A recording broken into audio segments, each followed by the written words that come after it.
In the north of Moradel are vicious to a man. Get too close, they'll run you through any way they can. But no, at night the kingdom's safe with warden at the pass. But count your piggies by the dawn, the soldiers lose them fast. They squeal with joy and owing to light, these piggies are the realm. But count them up, head and all, the soldiers lose them fast. Count them up, head and all, the soldiers lose them fast.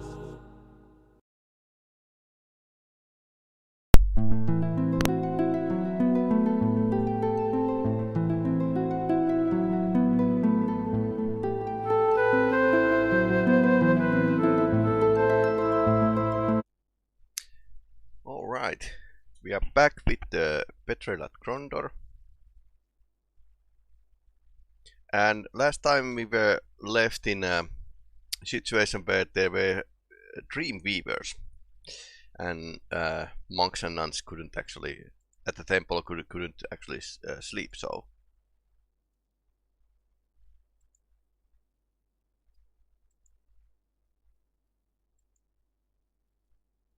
I'm looking to way to. Okay, suppose this works now. It seems that the mouse here wants to freak up every time I alt tab.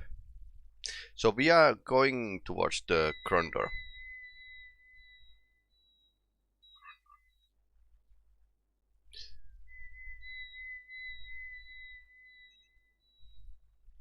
Päivää Rami, päivää, hyvää juhannusta.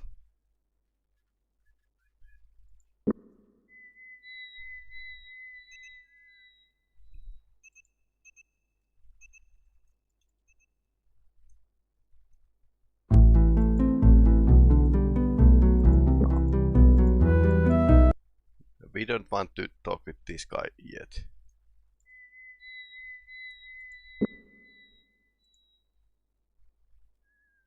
One of those games where you need to sleep all the time. Right, like in real life.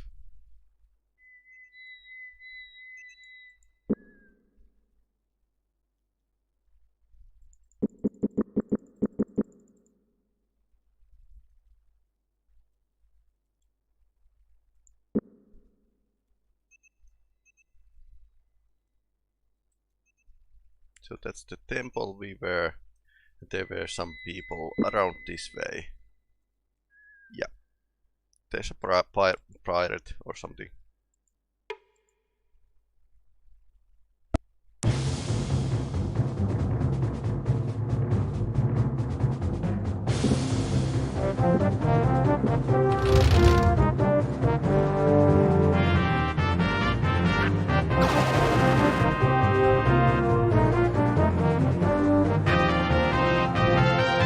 Only two guys are against us.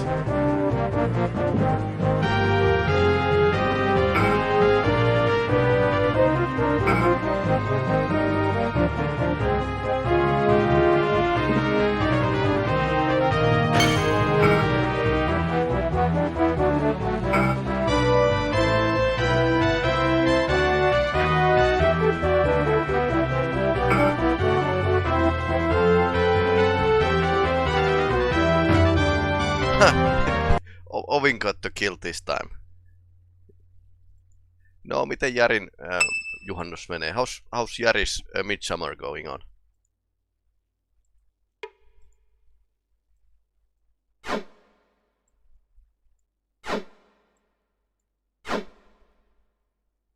It's poisoned. Damn, he has been diligent.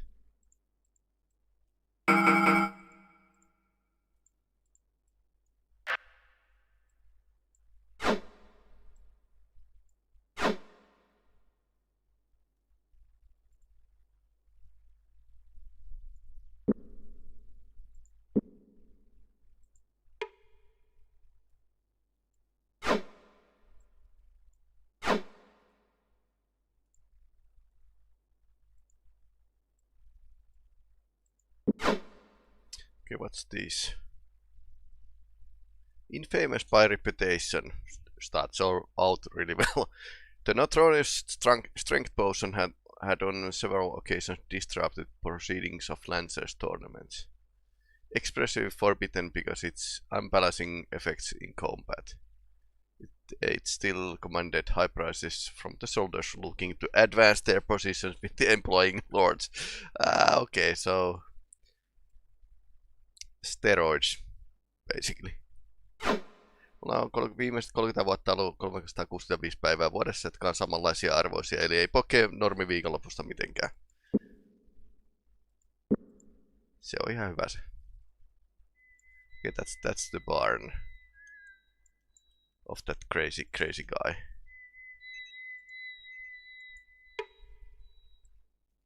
The eye rippled, as if the world about them were nothing more than a curtain to be yanked out aside. 4 figures warped into existence before their very eyes, all mortal and all armed. One of the assassins, dressed in finer wear than the 3 now who flanked him, bared his teeth as he spoke. Korath lahan kainekaisoidu delekhan vakailla ildrehel. Korath glanced questioningly at his companion, watching as the mortal withdrew his own weapon, his black gaze fixed on the others of his kind, arrayed before them. Defend yourself, Korath rasped coldly. No boss trooper this, but a sorcerer, Nago, of those that are said to have served Delekan before the coming of the 6. He is known as the most powerful magician of my kind. Only we 3, or he, and his will see the next morn.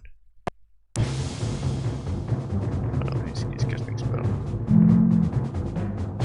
Damn.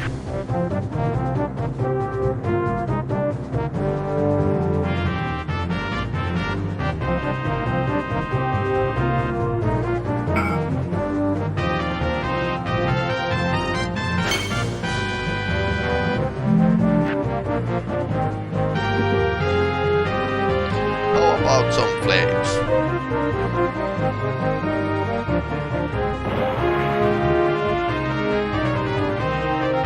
Okay, he went down.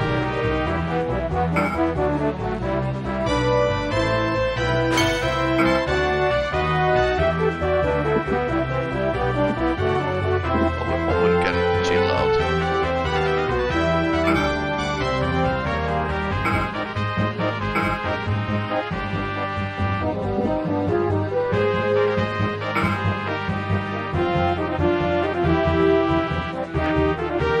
Okay, both of these guys can actually chill a bit.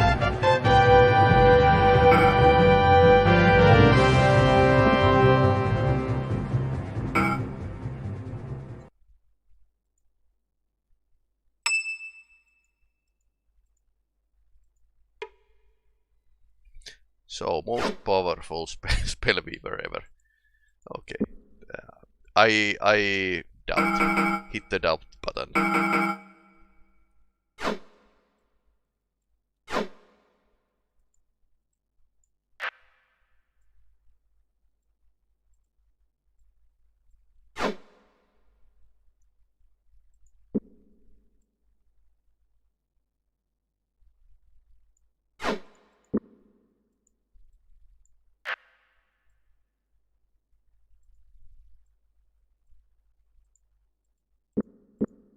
Okay, these 2 guys are full. Claire is carrying the extra stuff. Owen has all sorts of stuff with him.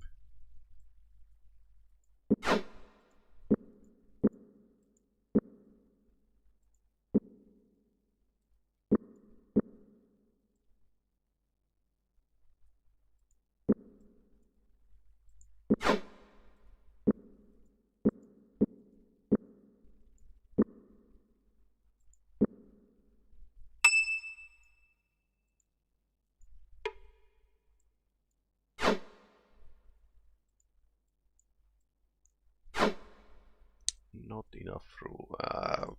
Wait. Yeah, they were poisoned. I almost made a great mistake. Almost. Or rather, it was this close.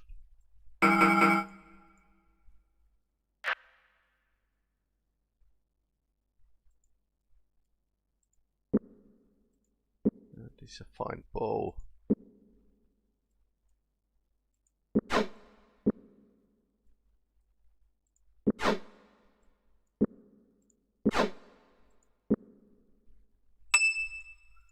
Okay, so they have already too much stuff for me to carry.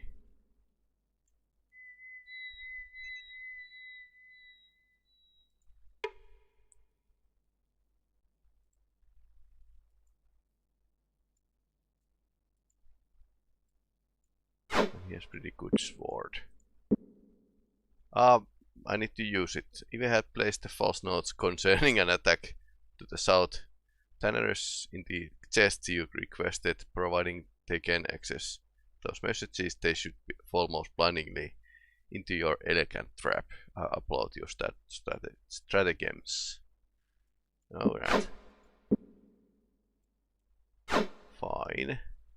That's pretty good armor, I must say.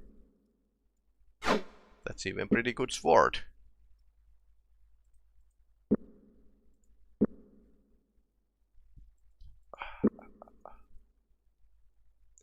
Alt half signs eyes and uses left. For magical treatment of the blade, obtain the artificial. So you can actually improve your sword with this.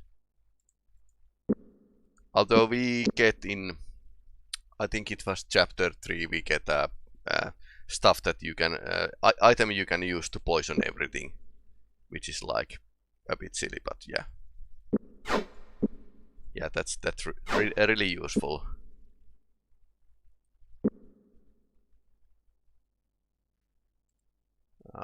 Amulet of Uprightment. This is actually improving the lock picking skills, so Locklear can keep it.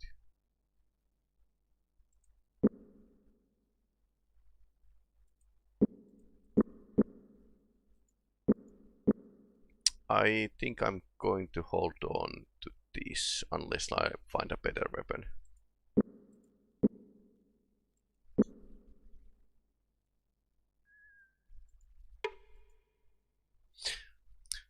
Though the circumstances might suggest otherwise, this didn't feel like a chance encounter.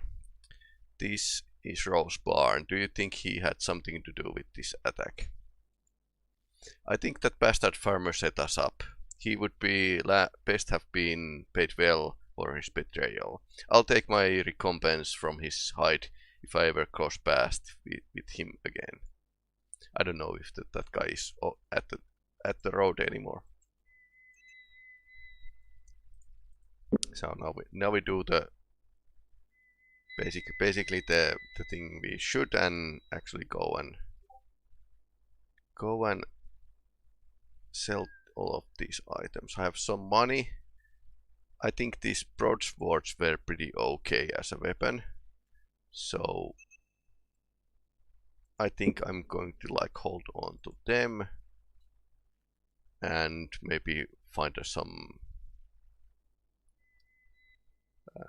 blessing for them, basically.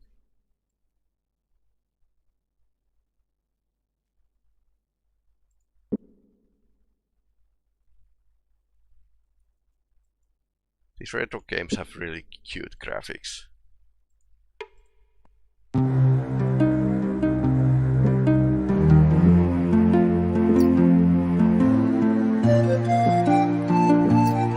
Musta vähän tuntuu, että näissä peleissä nämä kauppiaat voittaa kaikista eniten.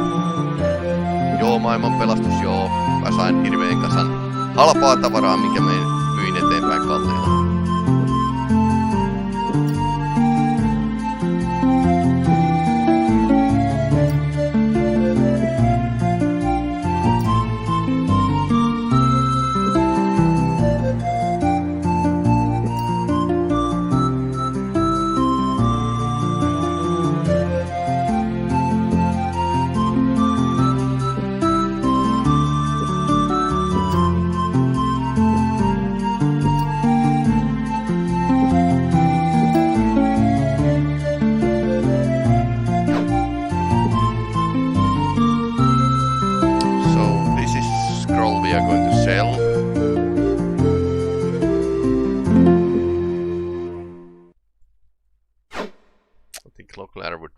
benefit more about this item here.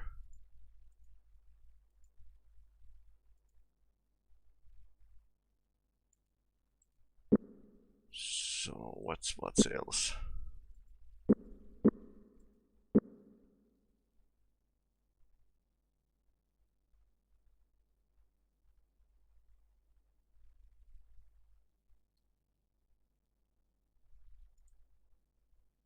I think Owen can hold on this sword.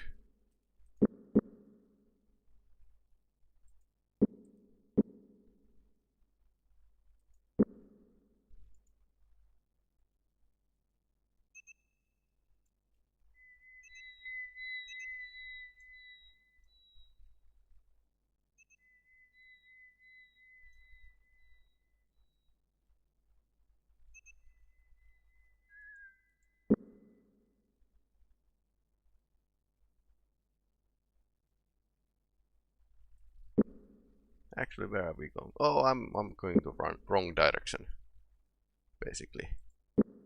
Although, doesn't really bother me that much. Morgan's Hurley.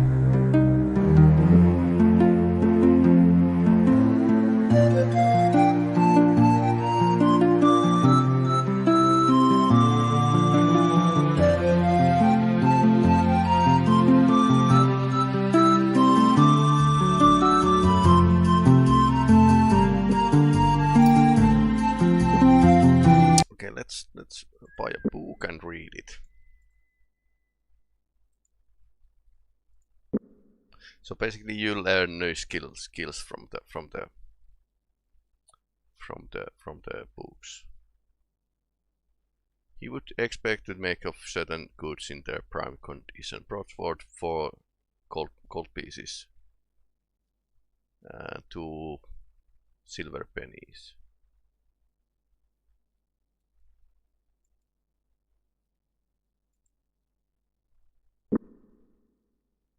So his haggling is actually improving.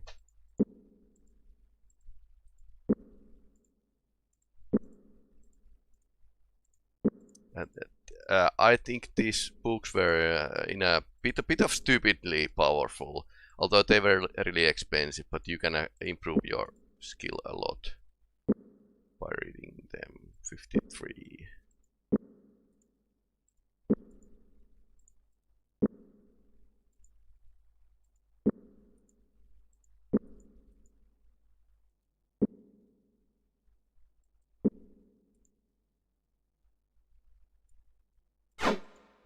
Okay, apparently it's not working.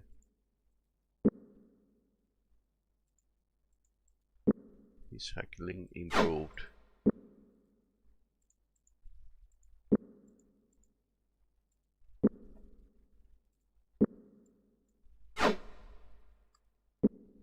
As did, yeah, Locklear. Locklear has pretty high stats for basically everything. Haggling too.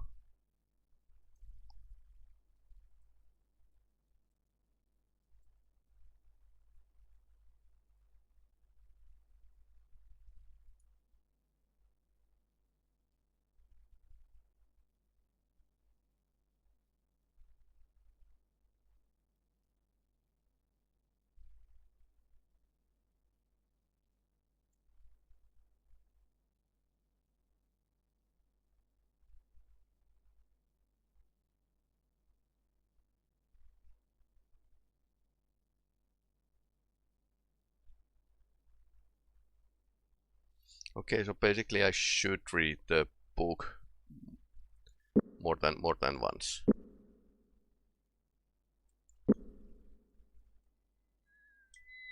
And is there loot?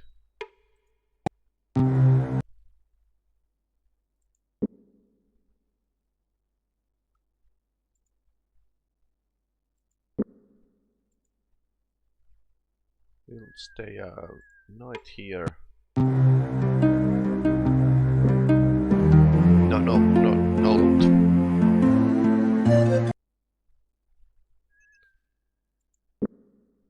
After fashion, we are heading back to the beach, basically. We were kind of warned not to go through Egli, but then again there was this interesting thing in Egli, so we might go to the Krondor that way.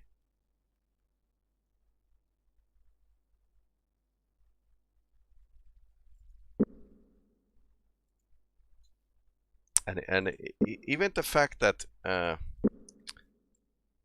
well, it's interesting. In these days we are seeing lots of open world games like Zelda and Skyrim and stuff like that. But open world games have been like really common back in the day. They were just procedurally generated. So he has 9, he has 10, that's 19 plus 14. 34. So each of guys has like 10 days. At least 10 days of food. 11.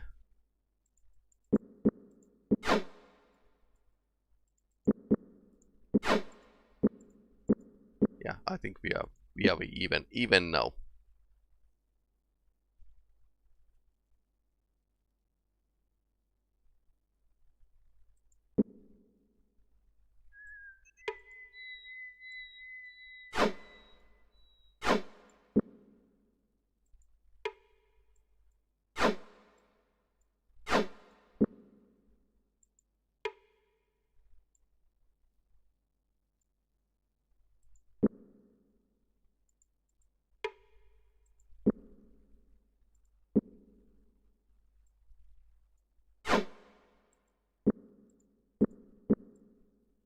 Did I just forget to sell that armor?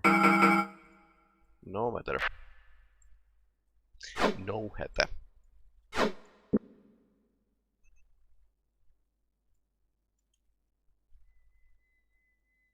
Okay, there's more enemies.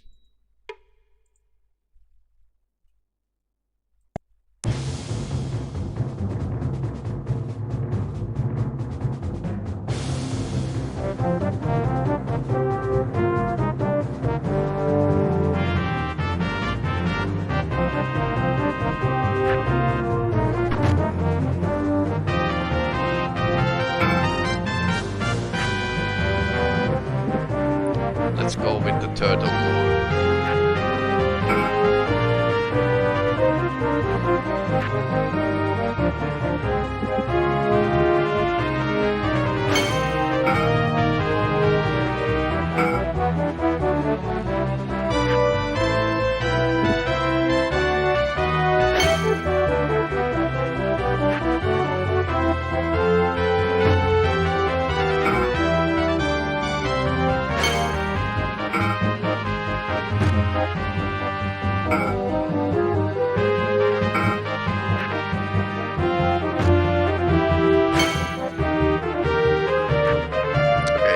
He wants to leave.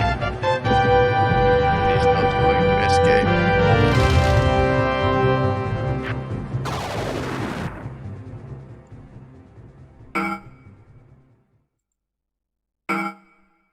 Not at life, at least. Okay, his strength ability has increased. So the training paid off, basically.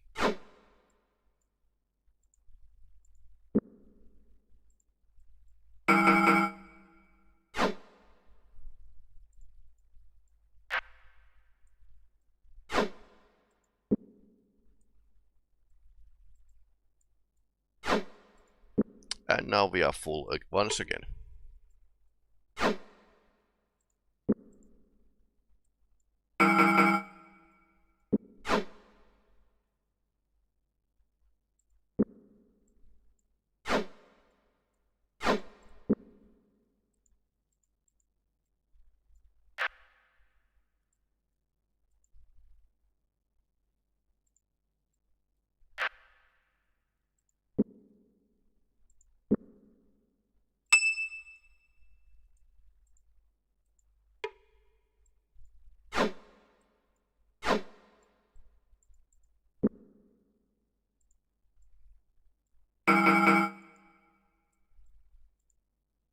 Okay, he can't improve that armor.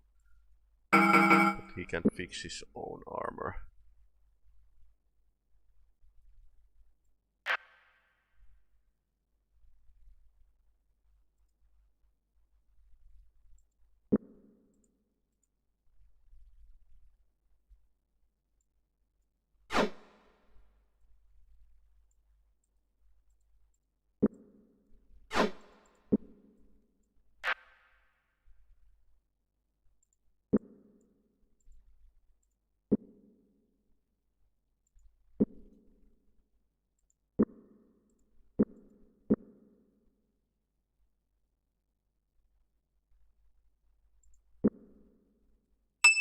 Okay, so one measly sword basically.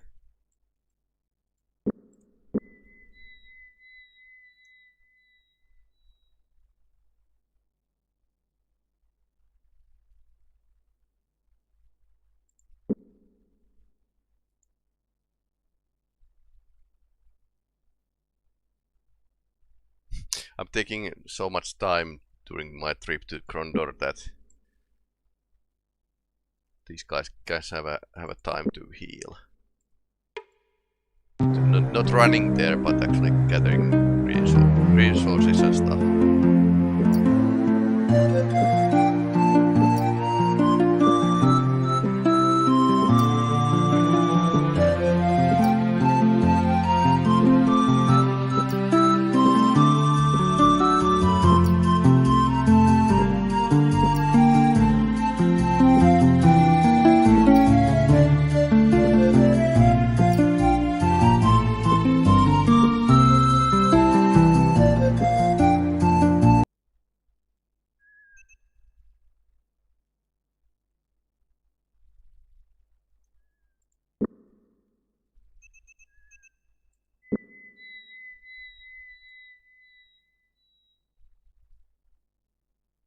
I think they are running out of assassin soon enough. Okay, so it's the one day trip to the south.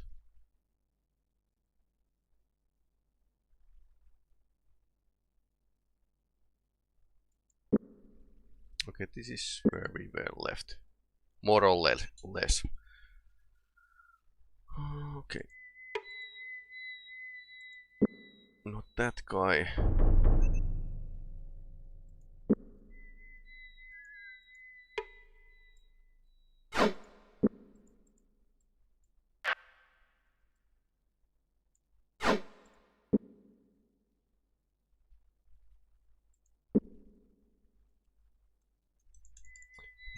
More or less. I wonder if we are going to right direction. Probably this is pretty much like a tube you are going through.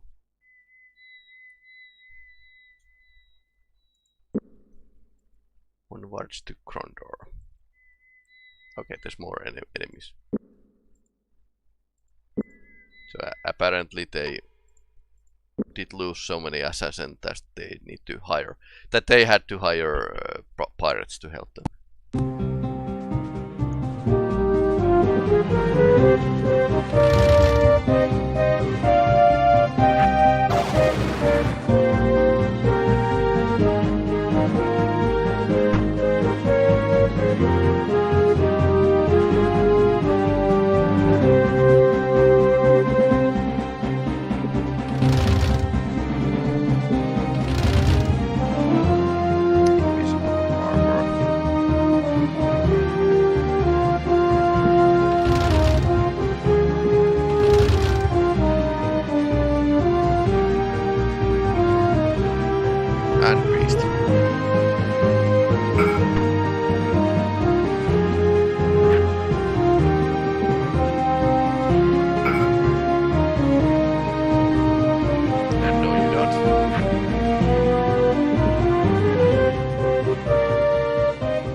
So 12 uses with the shovel. 25 here. Let's give that to the log layer.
So 1, 2.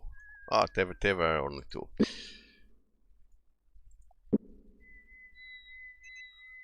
Ah, okay. More elves. Okay. Ah, okay. They came in with the force. Okay, please hit.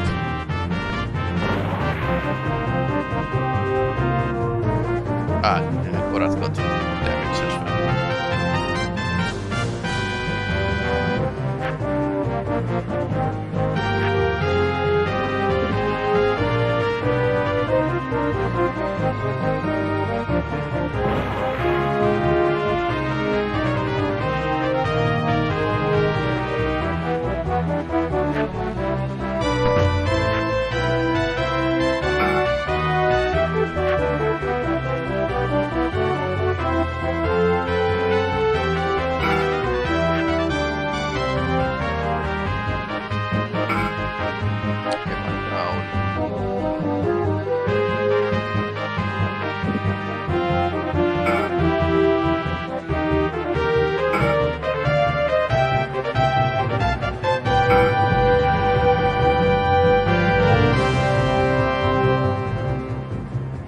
Guy's trying to escape.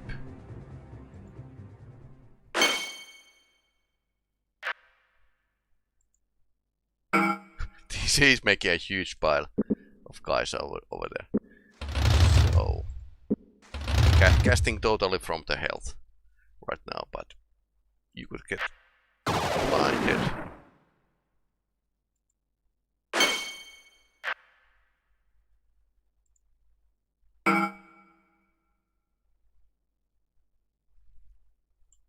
Let's make use of the greed.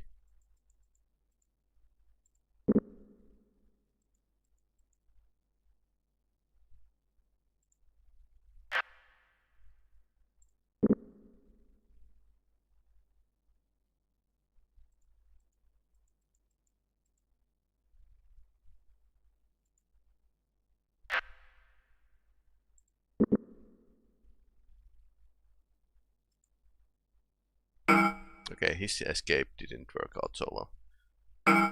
Yeah, neither did his.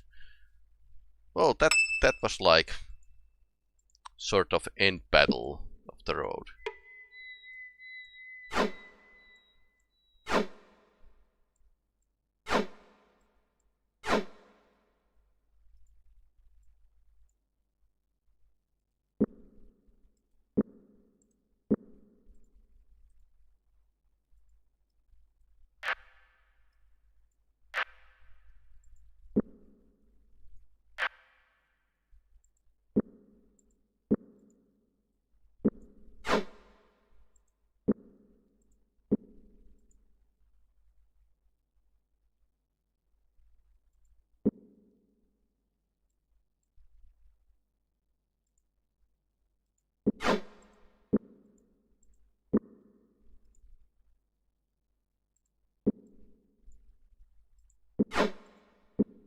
Let's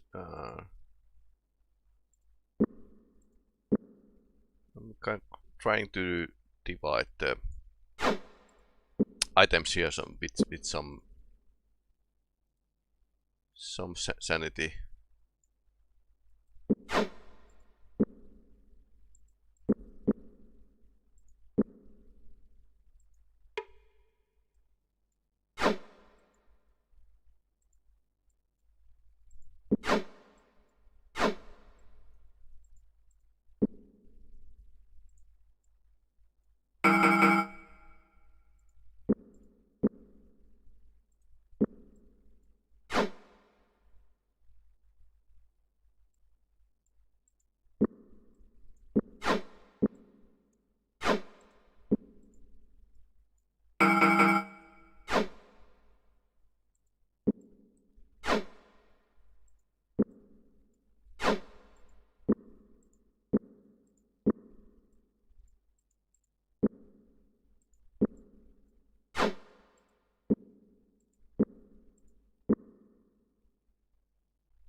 Okay, we are all set.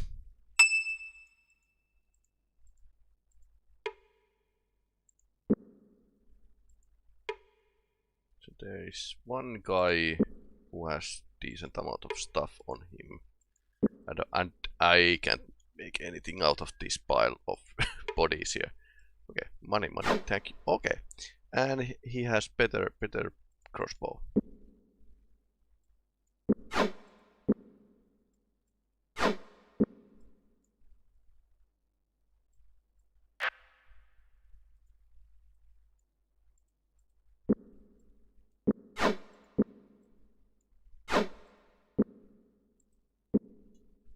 I think this is pretty fine.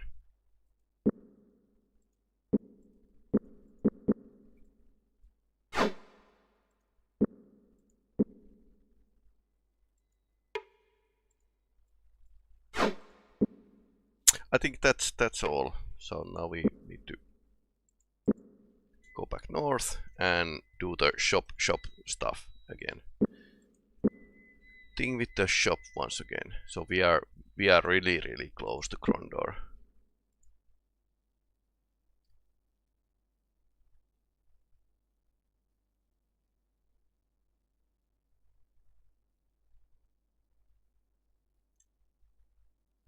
Only in video games.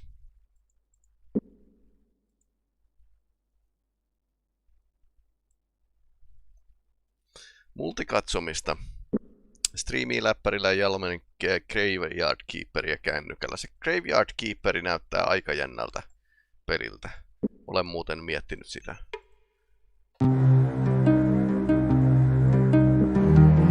Mä oon huomannut, että ihmiset tykkää, kun mä pelaan kauan.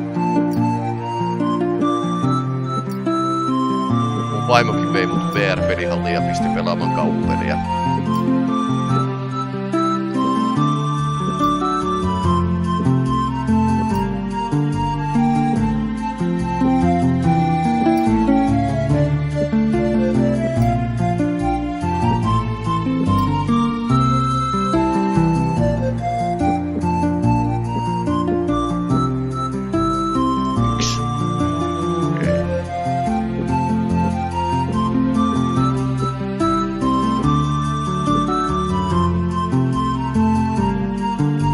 That's a lot of gold.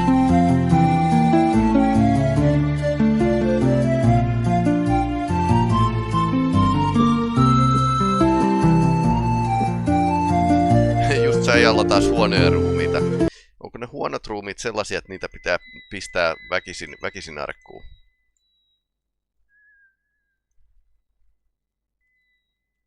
Kyllä se kuulostaa tosi huonolta haudankaivajan päivältä. Bad bodies if bad corpses if they don't keep into the coffins by themselves. Okay, that guy over there. Yeah, that was the guy who had like poisoned stuff on him.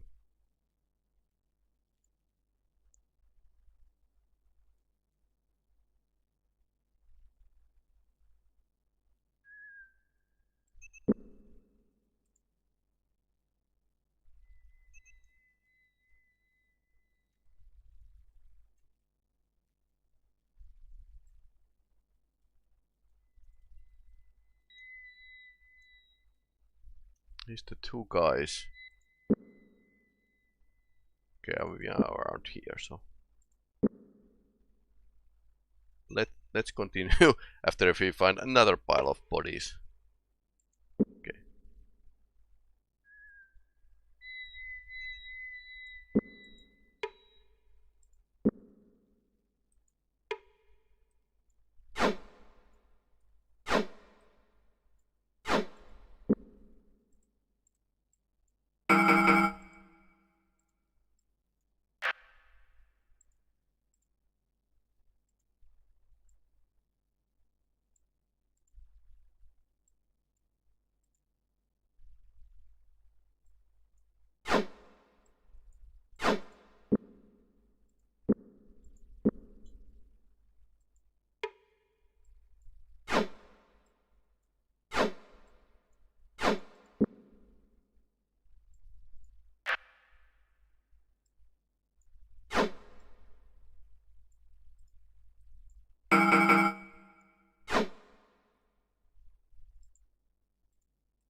Okay, that guy has only one shovel I left. This is arrows.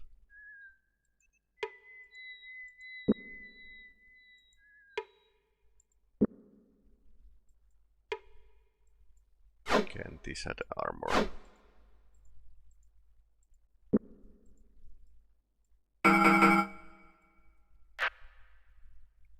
These are actually gameplay that I actually cut from the YouTube video version of this game. YouTube meaning that I'll make a long play out of this as well as other games and just try to like edit them to be more easy to watch.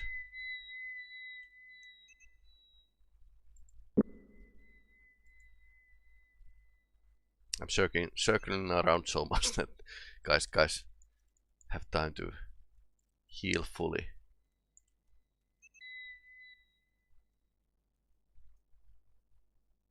Yeah, this is getting a bit long way now.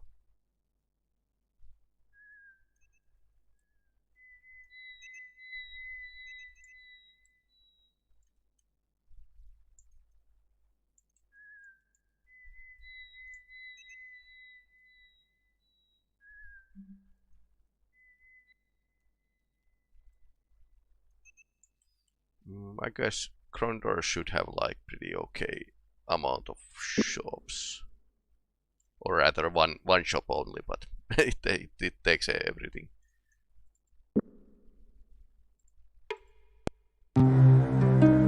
These berry spellets.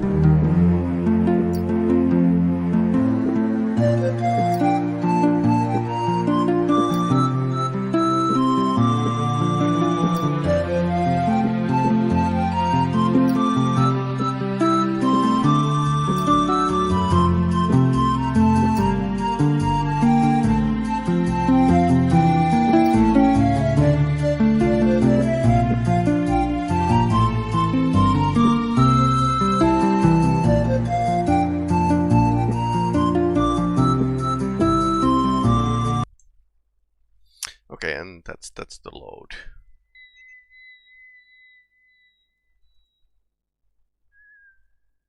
So that's the way we should be going. And guys are okay for the most part. When we get to the Krondor, there's going to be like dungeon and a bit more plot. Plot revealing. And my throat is getting parched. Not the fact that I'm streaming, but the fact that this has lots of reading to do. And yeah, I have like many cutscenes read out loud by the AI, but the problem is that this game can actually mouse can freak out when I alt tab from the game. So once again, it's not like really good idea.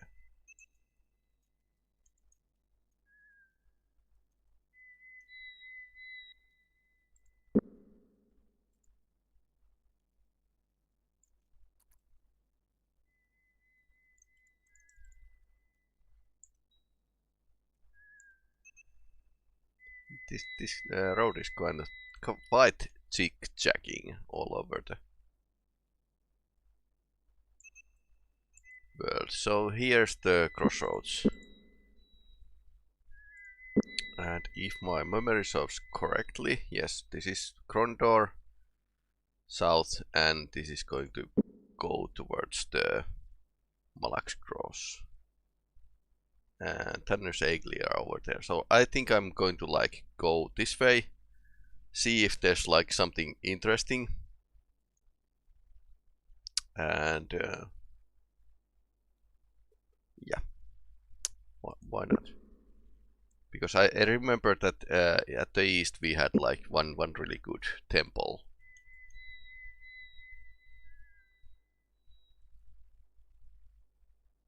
We'll pass through Malactros or Setan, and if we head this way, do you think that's the best idea? Yes. I think that's the best idea.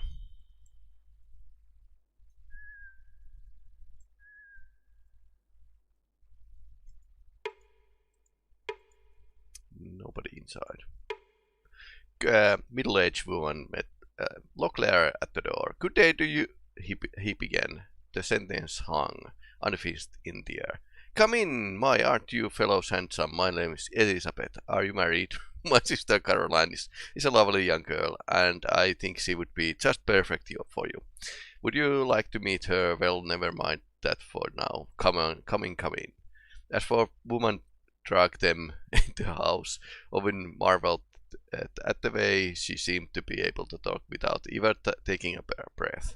My husband would agree if he was here, but he works at the Mercantile, you know. The store just down the road. Does pretty well for himself. That's why we have this house too. He had this house built so for me. Can you imagine? I used to help him at the shop, but now he insists I stay here all day long. Isn't he just the sweetest man? After several more minutes that felt like hours, Locklear excused himself politely, and they head off for the door. The woman called after them as they left, but they pretended not to hear. Horrible.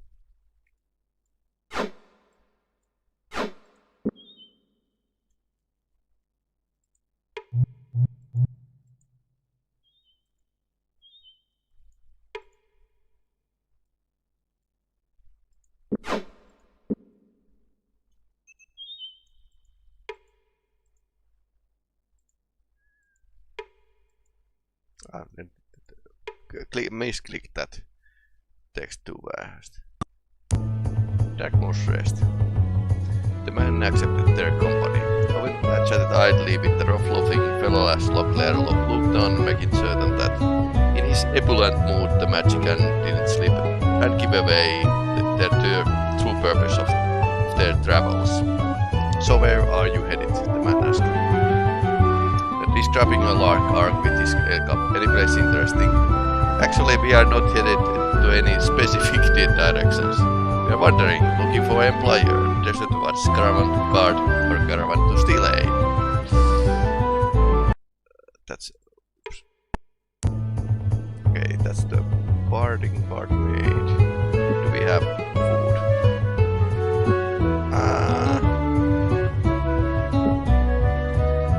food. We could get some.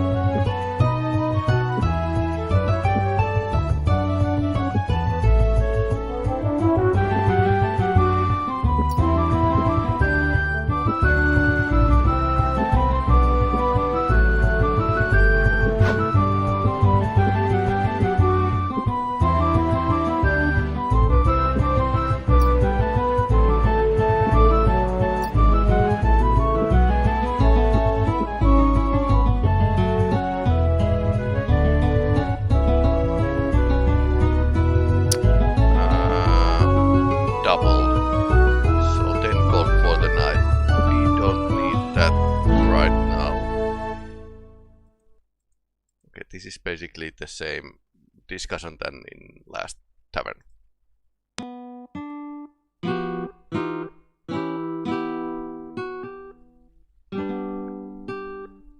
Yeah, Owen can't play.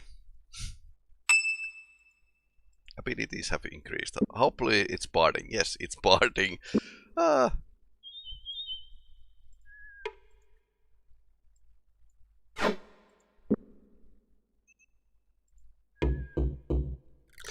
Clerk knocked the door. After a few moments, dove-faced human had answered, keeping Annar braced behind the door in case her visitors were less than congenital.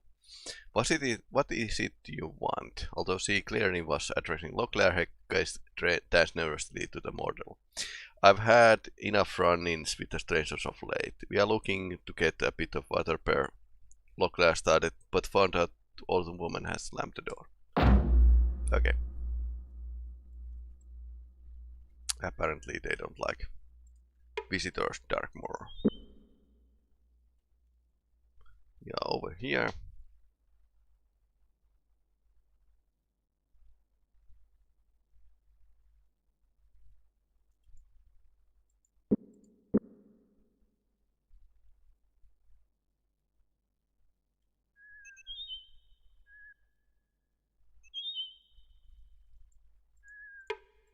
Temple of Ruth, yeah. Okay. That's the temple, alright.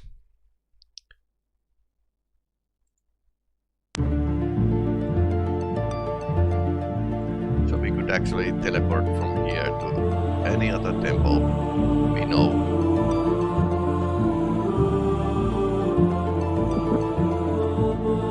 I think I never used this, not once.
Okay, so I think we are around, and we should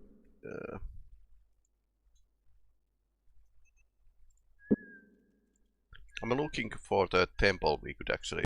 Oh, enemies. Oh no. They are wearing black. This is bad. And I didn't get the first shot.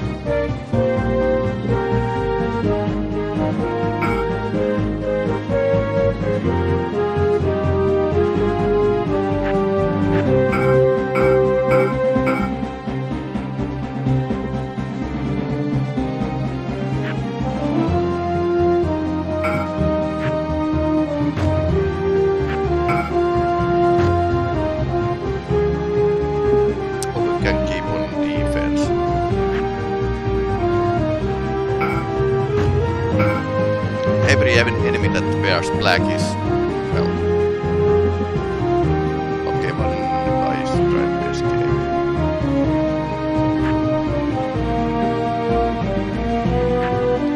Nuclear is hurting.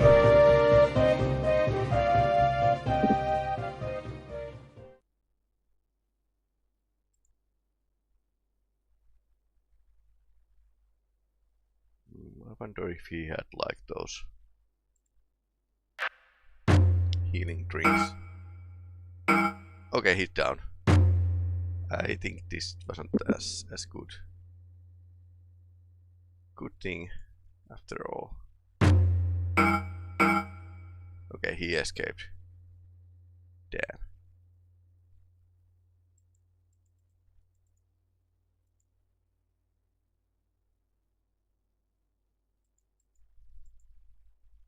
And we probably get to know. Ouch. So I guess this is the reason why you don't go this way at this part of the game.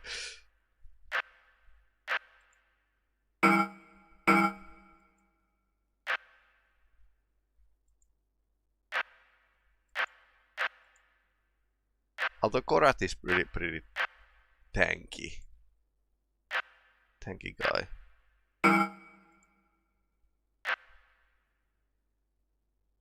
Surprise, surprise.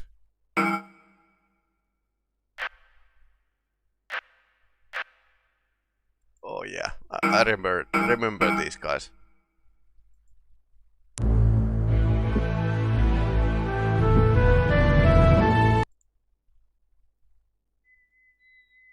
So we were here.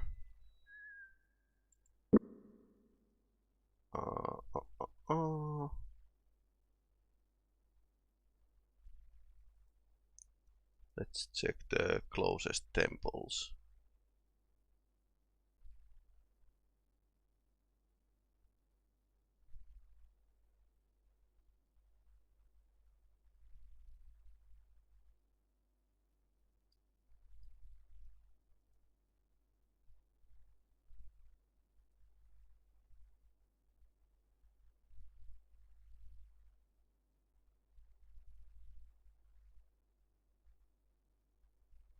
We could try to go towards the Egli.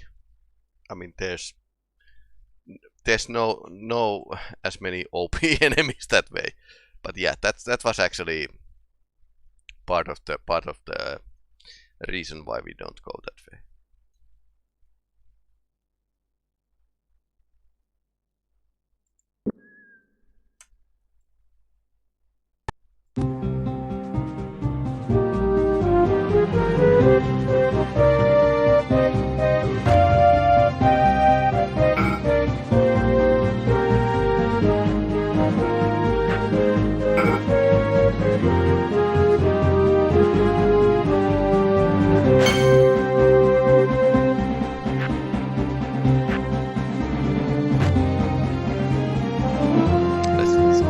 Train our block a bit.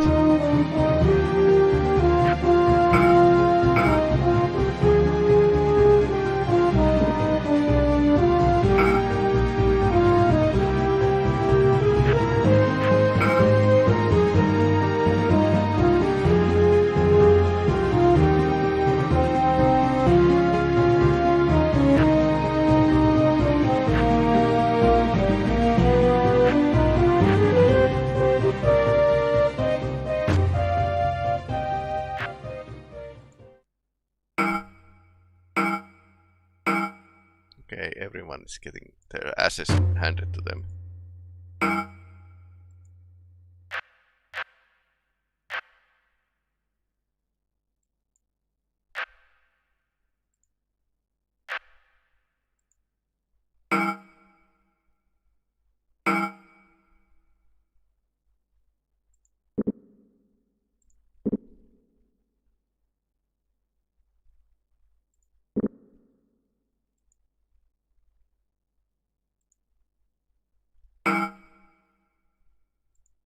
Nuclear can rest.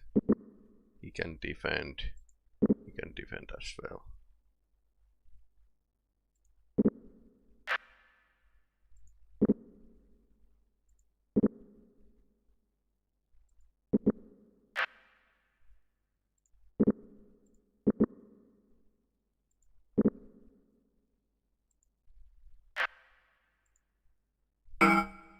Yeah, apparently when you out of stamina and health, your skills are like nosediving, which is kind of realistic.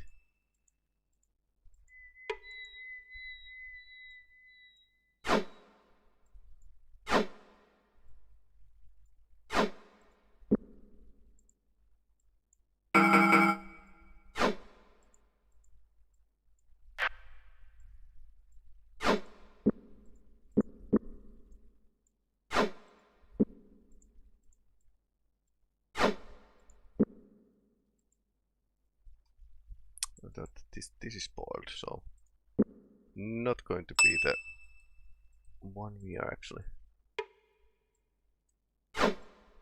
And this is why that's really funny to get ambushed by a superior enemy. You are kind of thinking that hey, I'm a badass, but game tells you no, you are not.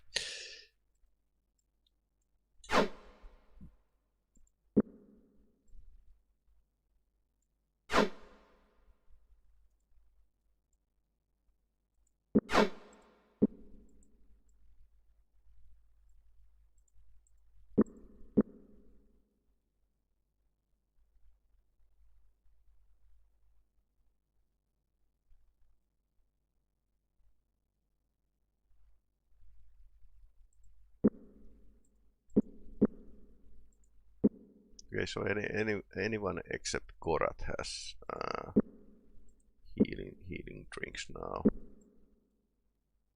Just throwing these torches from one guy to another because you are going to need them, but not right now. And he could actually have those healing potions.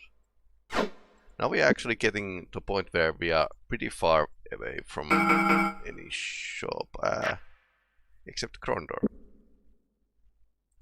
We could actually go to the Krondor, which we were heading, but then I started to make turns around.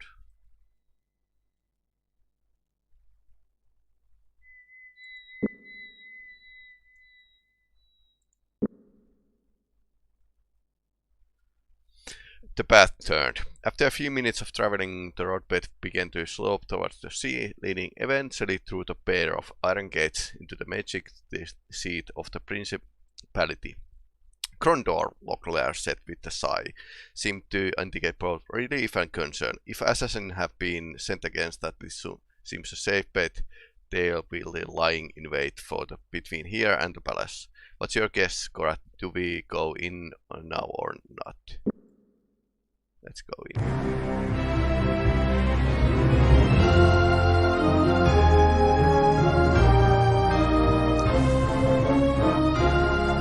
Ulfsville in the skies over the capital of the Western Realm, weaving daring circles about the parapets of the palace, narrowly avoiding the British standards which fluttered in the salty breeze. Below the city folk of Krondor took little notice of the majestic display as they hurried about their own affairs. Korat noted the market district in Goldeythoughts. Why don't we just take all our possessions and give them away instead? The mockers are thick as porridge in there, and the local merchants have hiked up prices accordingly. We're better off buying outside of the city. Okay. So let's sell everything we have in our store.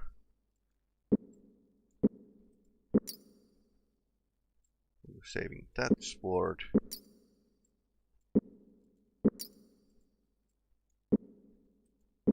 I know I get a good price out of it.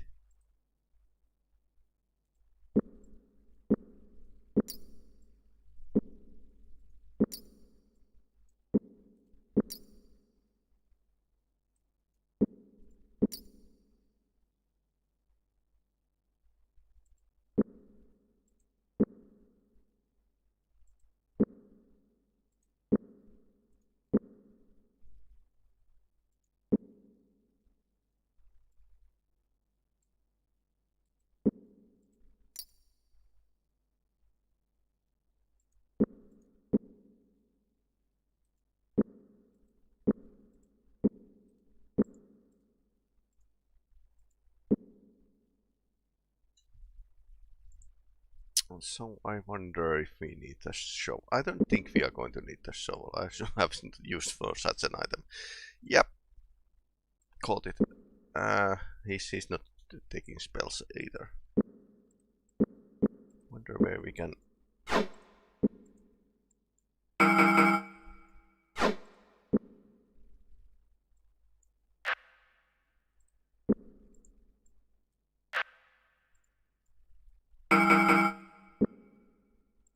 Okay, I have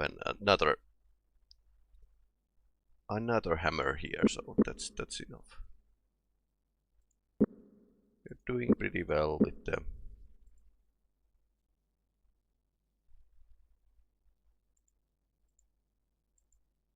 touchstone gems.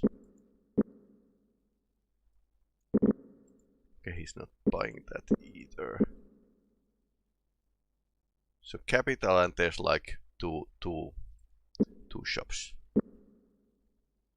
Virtue key, ring of the golden way. So basically, you can have actually magical items, but you don't need to put them on or everything. This is just giving bonuses when it's in the inventory, which is nice. Okay, so they are actually buying almost everything.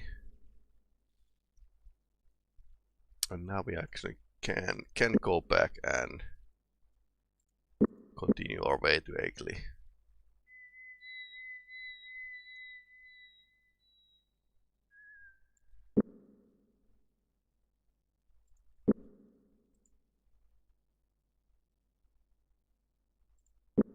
So Locklear and Korat are bit hurt. Let's say it that way. So I'll give one healing stuff to them. This is actually improving the healing base.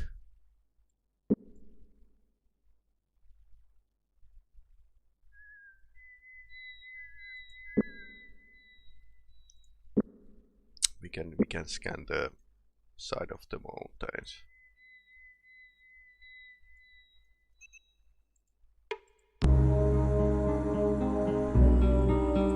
It flies without wings, strikes without beak, teeth, or talons. It has no eyes, but in its pointed head. But it can kill birds in flight. What it is it? Arrow.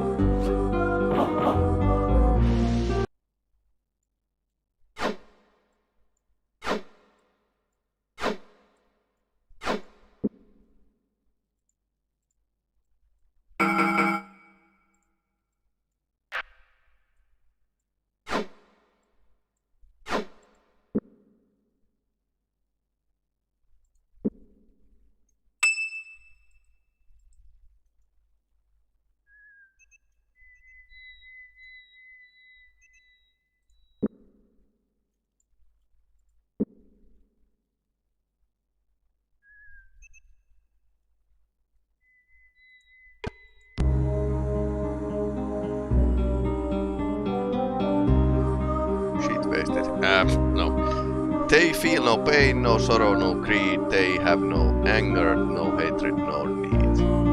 I think this is the...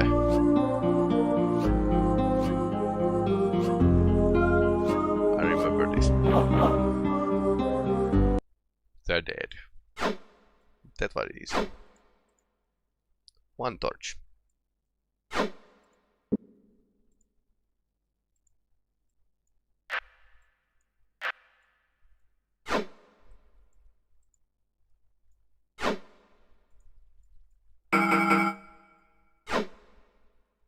So this is the way to become a superior blacksmith.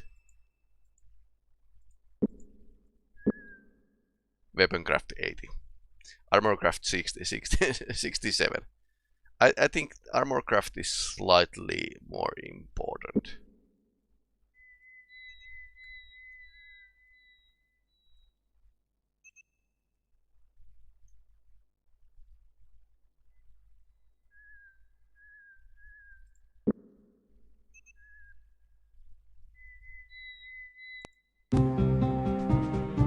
Oh no.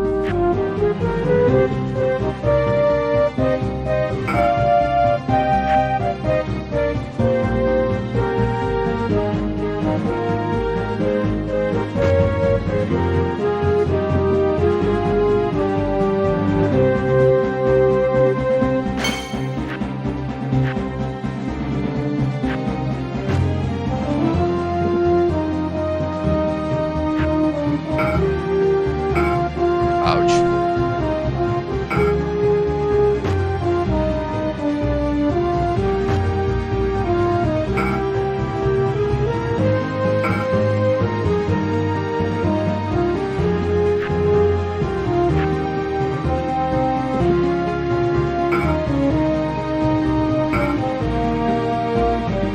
Okay, he's hurting bad. Let's use this. Okay, I can drink as much I want.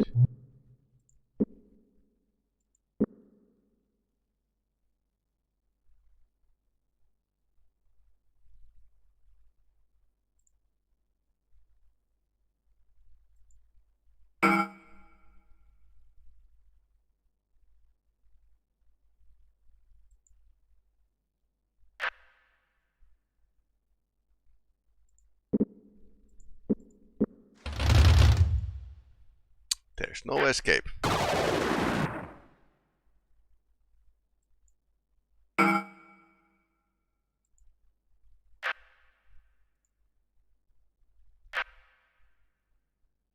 Okay, open kind of blocked the block layers advance there. Okay, fine.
Let's make some space here.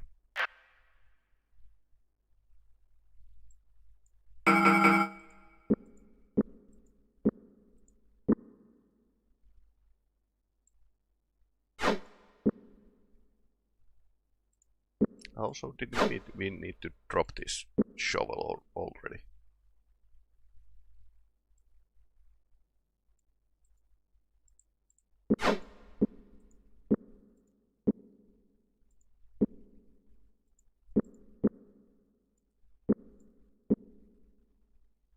It said that there's like place for one.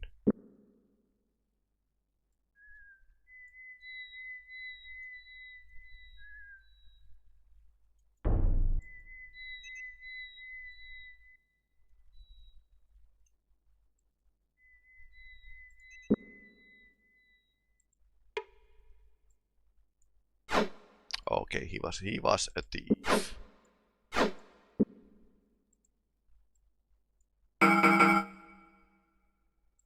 Now we are basically pretty much full, I think.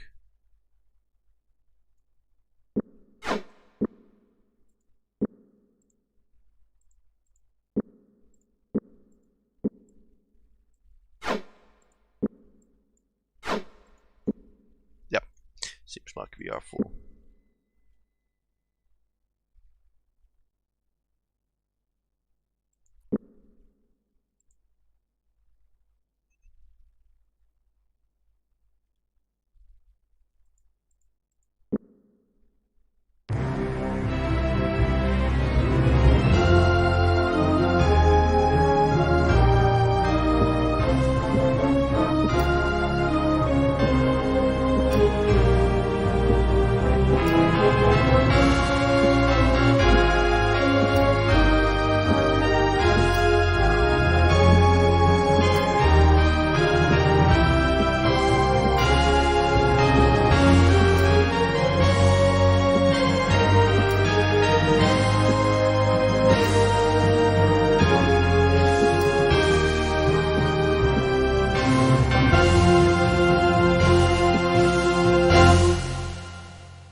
Paratin. Singer Leclerc, good to see you. Interesting news, interesting news. Nivek, you old rascal, got your ass into the grapevine again. What is it this time? I've been see to Nia at the 6 Tounia 7. Can't really talk about it right now. Why don't you come back later and see me? We will, good friend. Take care.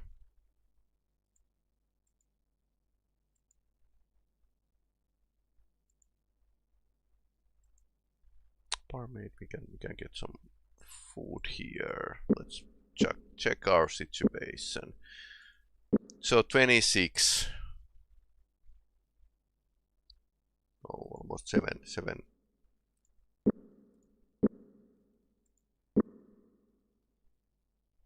Let's wait. 26, yes. So that's 6 a bit more. 7, 8.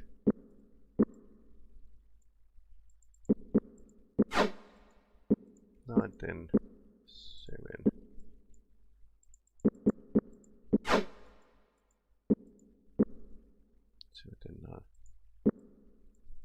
I can't I can't count basic counting.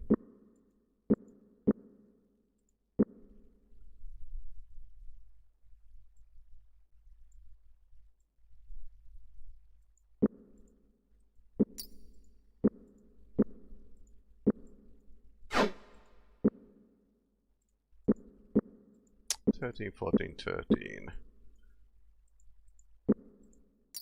I like to keep these amounts of food even.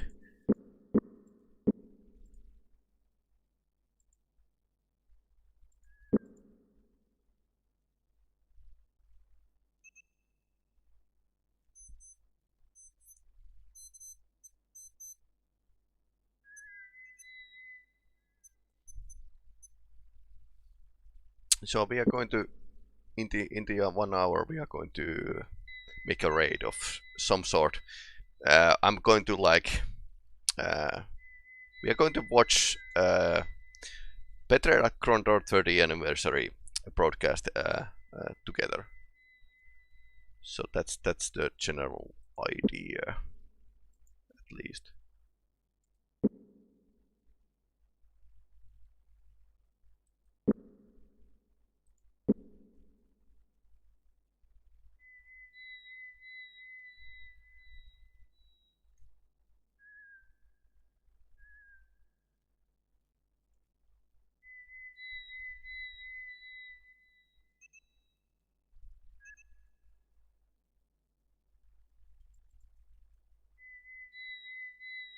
Anything interesting here? Nope, nothing of interest. Except the house was not in good repair. Darkin was covered parts of the door and was visible in several large patches on the front slats. Leclerc's attention returned to the door as it slowly swung open. A foul musty smell filled the air as an elderly woman appeared in the doorway. She was dressed in tattered shawl and 4 different shoes in its garment. Garnered food. You are one of the shadow people? I hate them shadow people, she croaked. Her look contempt certainly turned to fear. They're everywhere, you know. Could be sleeping in my door right now. The thought obviously terrified her, and without warning she disappeared in the house, slamming the door. Weird. There are lots of weird places in this game. So they have like... I think we have enough money to buy a practice room now.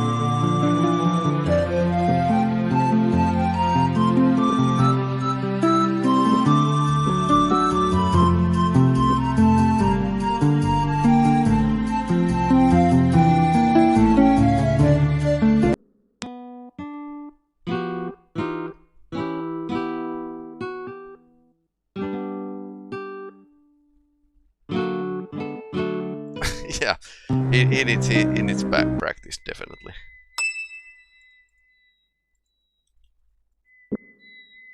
Parting 40, 43.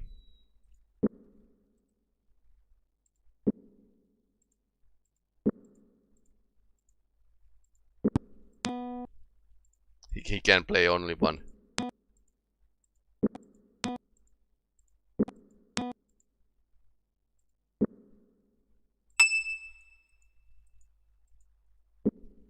Well, it's climbing at least.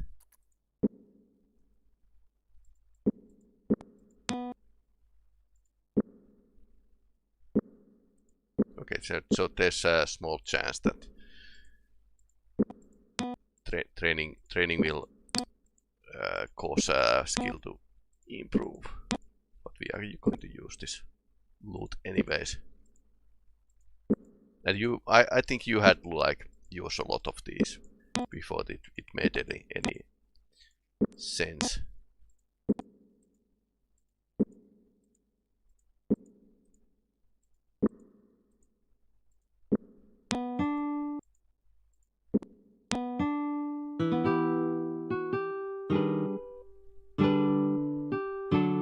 It's getting there.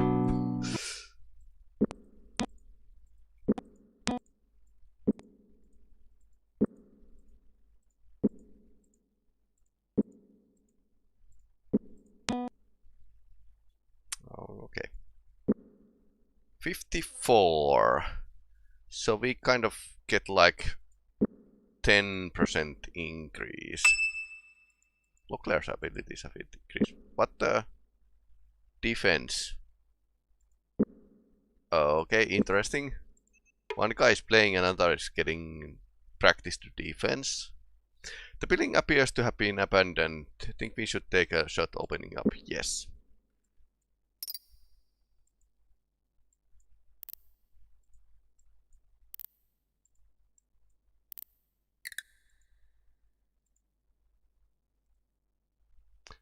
Horn on Algon Cocoon.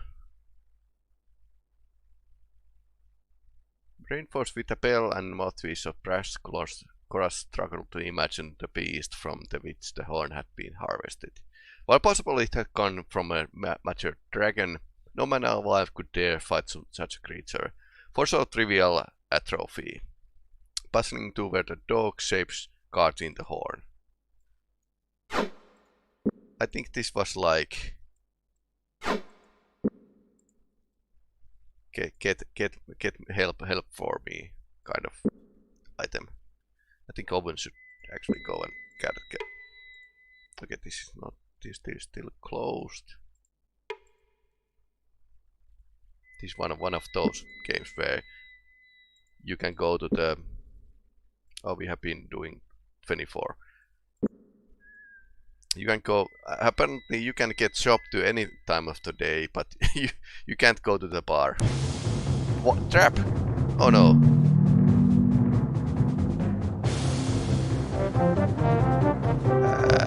Okay.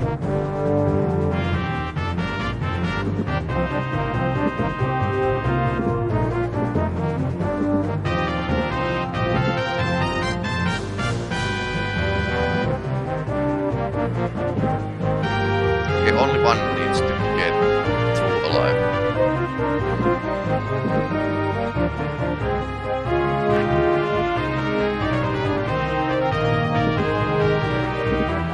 This is going to hurt. Yes, it's going to hurt. Ouch. That hurt.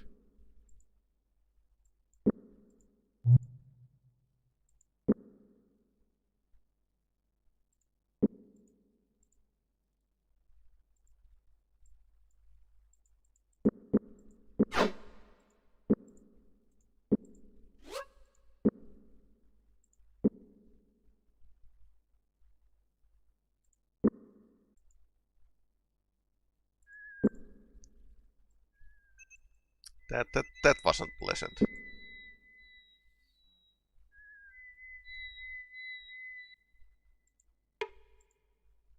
Okay, this guy probably went to the trap.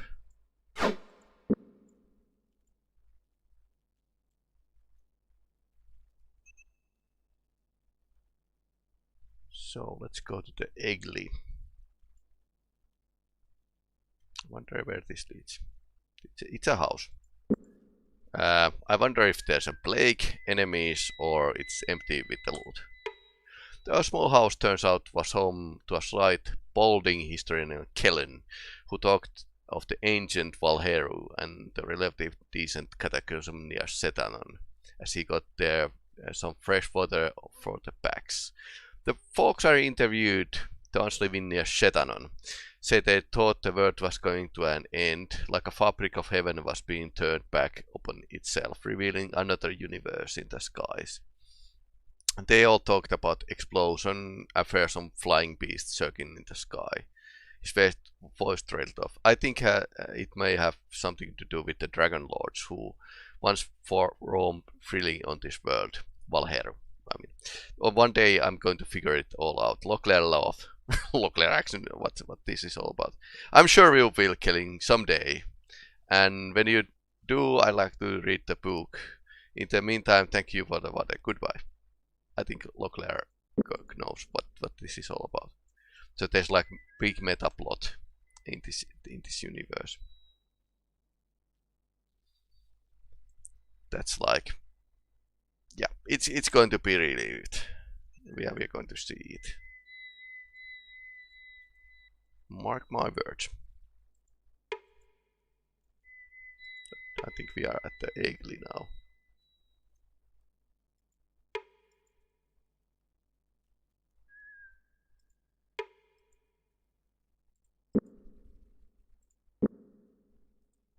It's a midday.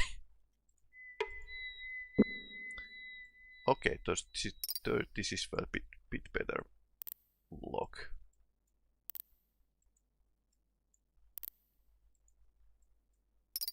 Well, this is pretty advanced lock then. But then again, it's a shop, so. Money. Lots of abandoned buildings. Maybe this isn't Egli but something nearby. There were actually grave nearby.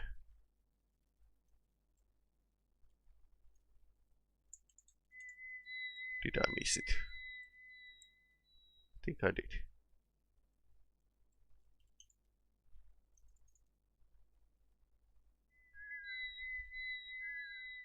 Yeah, graveyard.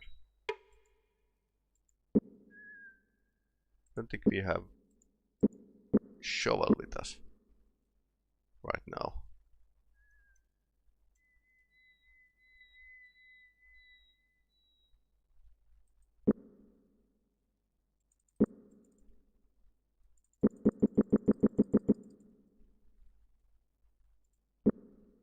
Okay, there's Egli.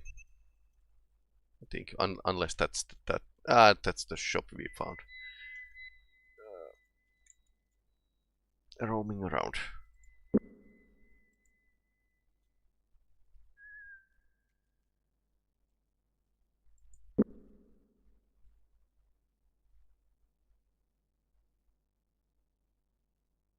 So I think this is Egli.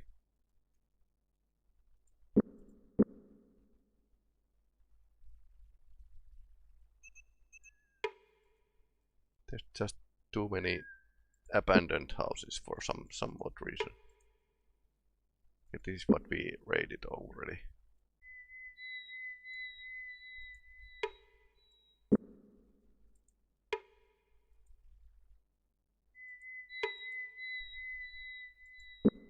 We're going to we need to wait until the evening if we want to get like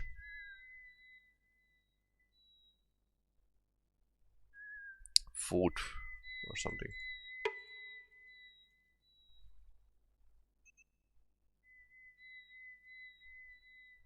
Did we already check everything?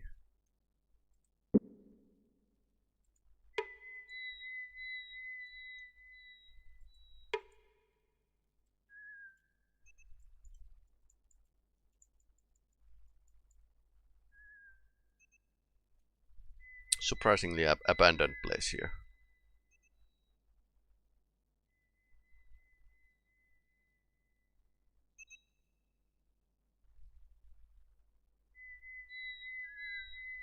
So do we need to...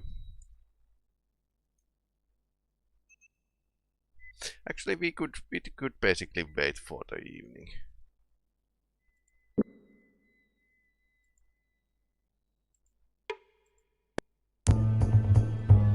The stranger.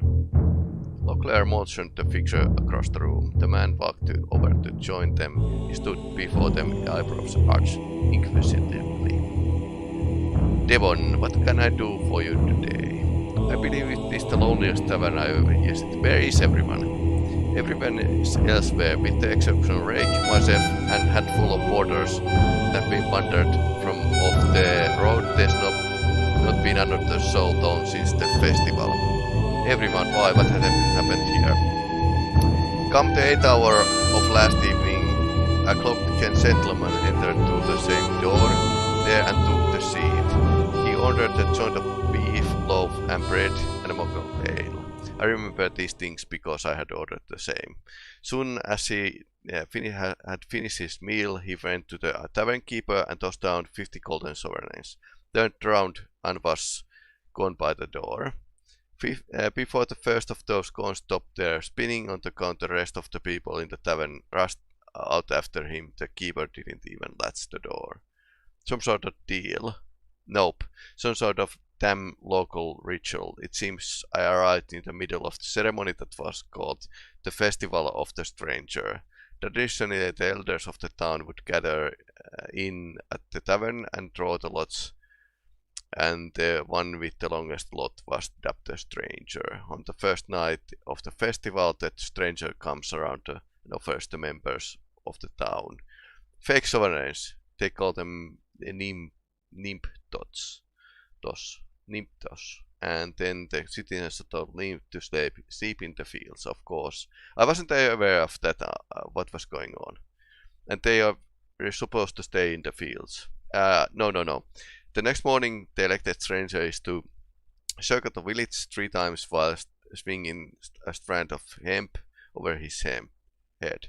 When he is done, he cuts the length of the rope and sets it on the road to let people know that they can come back. When they know that Killian is looking with good fortune on their township, that she won't strike their fields dead. If the strand is not placed, however, it means that she has displeased, and any citizen that attempts to return to town will be struck dead. Was the stranger killed by Killian? No, not Killian, but a man named Collector, to whom he owed money, who didn't know about the town's tradition. It didn't matter. The citizens of Egli, though, they still choose to see it as a sign of Killian, and they haven't returned since. I think the place is cursed, and they won't return until the curse is lifted. They've been relocated to Tanner's, Hawks Hollow, and a few in Malak's Cross. They all believe they have done the right thing, having given the permission to do whatever I wanted here. Out of respect for them, I decided to keep the old town name of Egli.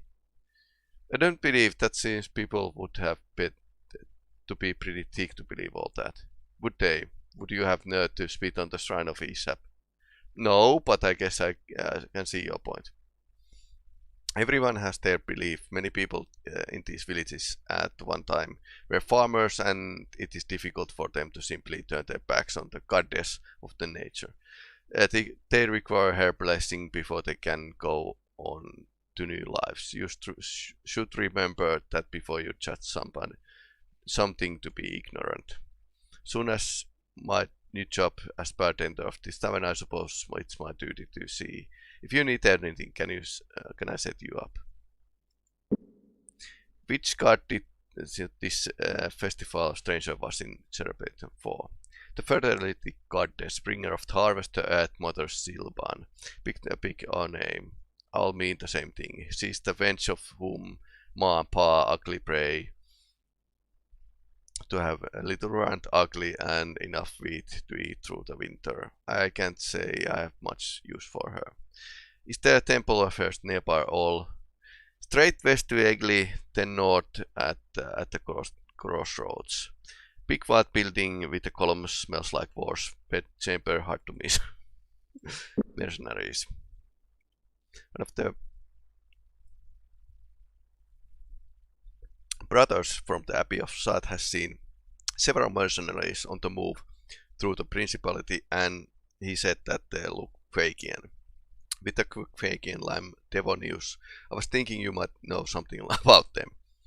Haven't had anything to do with the doufness of Geg or her bastard father-in-law for over 3 years now. I burned my Richard Passage the day Spitzer and I boarded the Daphnes war galley, the Stormsmaster, and sunk King Lebeo's flagship with all hands on board. Since that day I've been only working for me. Then you have no idea why there would be so many mercenaries wanting free in the kingdom. You don't get more than 3 Quaker mercenaries together in one spot, unless you are paying them to be together. A small little island like that, most of them killed or a member of another mercenary's family. Pay them well, they'll put their personal vendettas aside long enough to do what asked of them before they start on one another. Whoever is funding them must have an incredible fortune of rupees or somewhere. Rupees?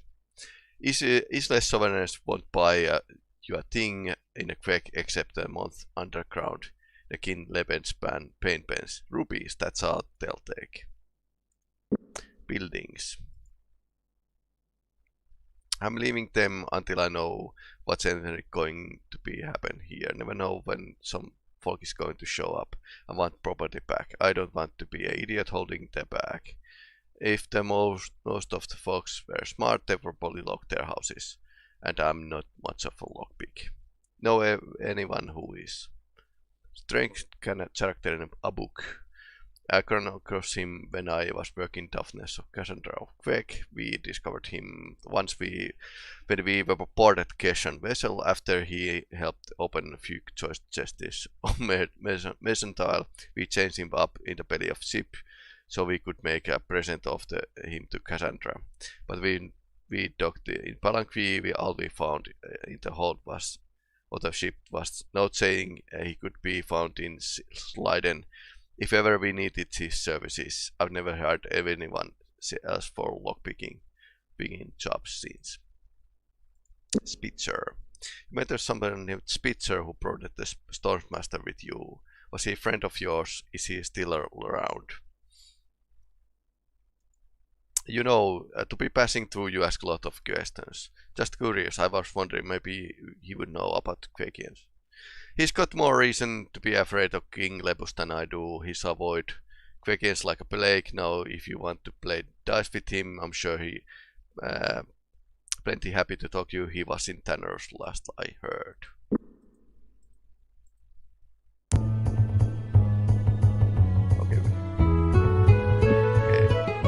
This is cheap actually. So, Tanner's, you said. Okay, so he's south, and there's like north of us, temple.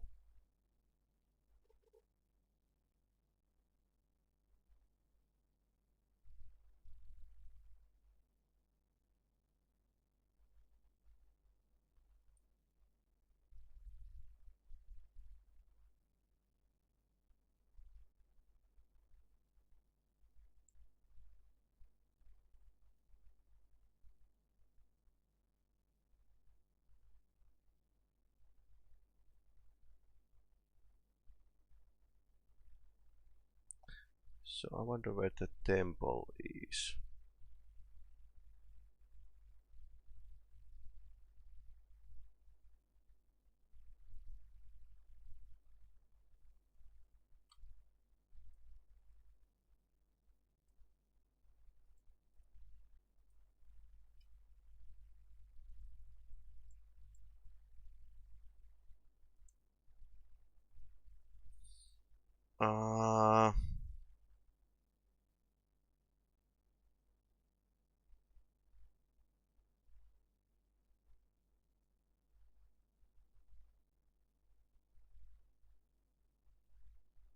So it's somewhere up here. Alright, let's get going. This mystery is our food situation is okay.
and he missed. Because why not?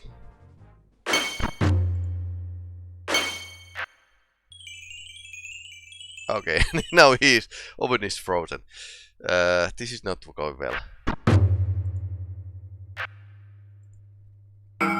82% and he... Okay, wizard escaped. Kind of seeing the writing on the wall.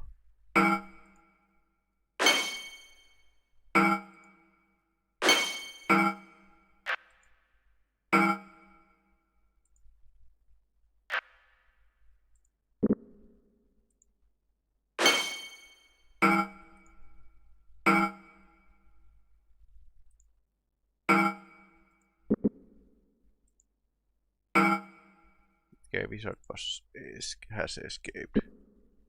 Okay, condition normal. Apparently he's not frozen anymore.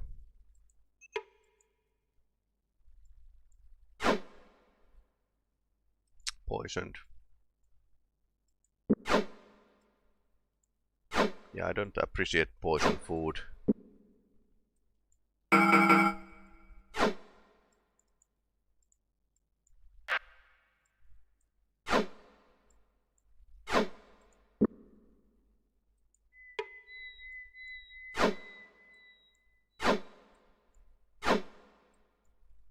So in this game, yes, you need to be like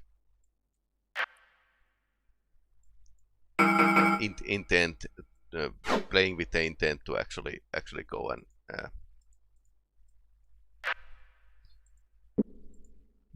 improve your set of skills.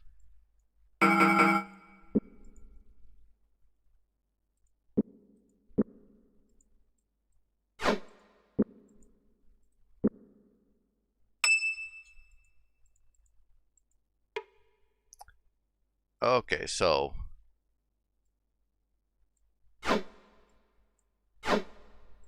yeah, that's broken. So this is something that we would need those two strings.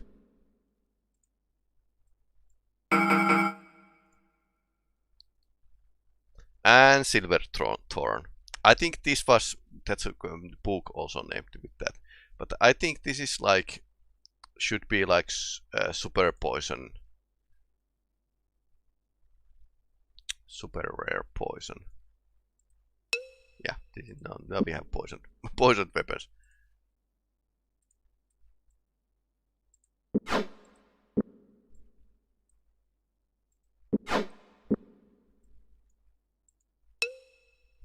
These are things we can actually go and just use away.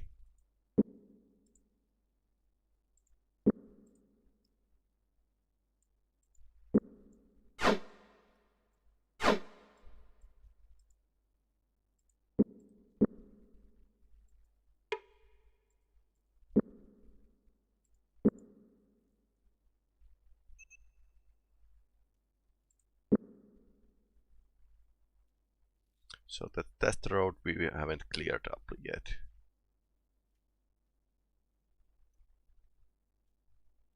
There was some sort of shop here.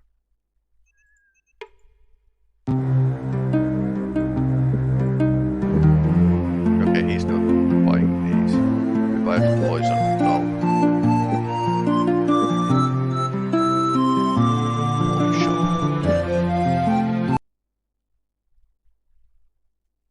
So basically the story goes that Princess Anita was, if my memory serves me well, was actually poisoned with a silver thorn during her wedding with Prince Arutha.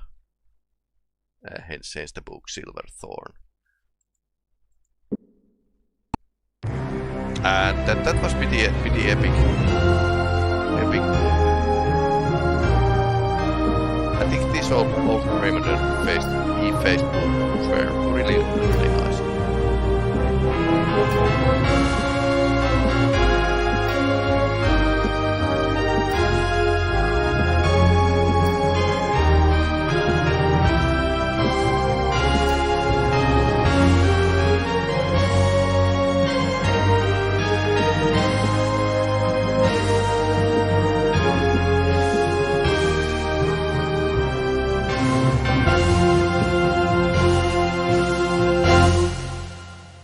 One thing we could actually do is make a poison arrows.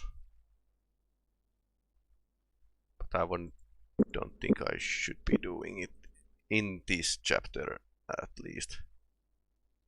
So let's return to the quest in hand, so people can't get to their homes, and we need to okay. Let's return to Krondor because we have only 5 days of food, and I dislike of running around.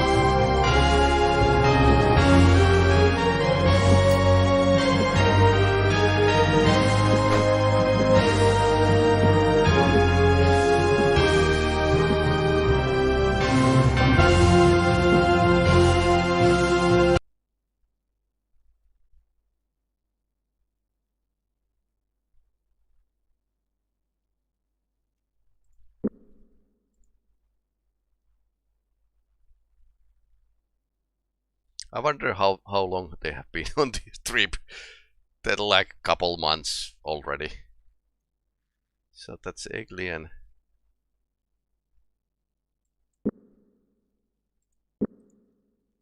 This is something else.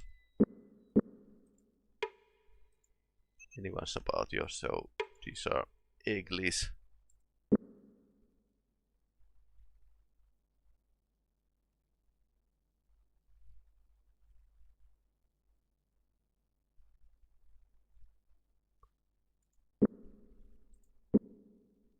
So now we should go to the temple, and I don't know where it is. Not precisely, at least. I mean, we have directions, and I suppose it's the way of the next to the. Okay. Watching on the wrong direction. Failed. Ambush failed. Ouch.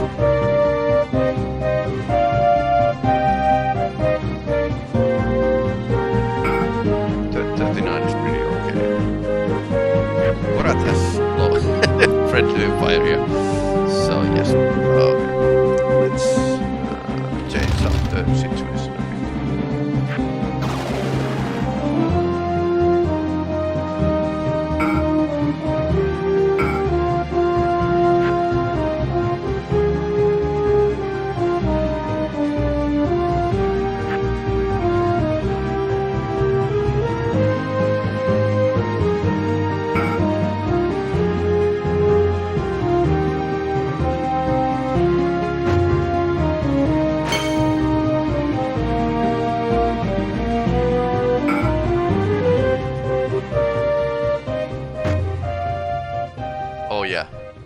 Somebody had a poisoned weapon.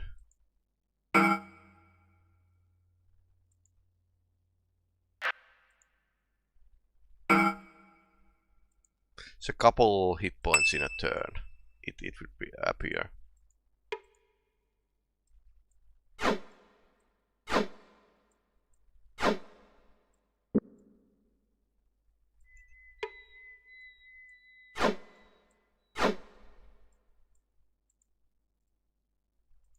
These are sport.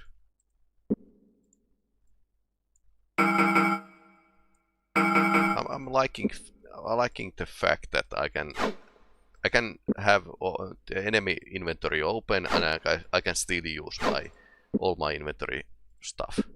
Their skills here. Because in some games you can't do this.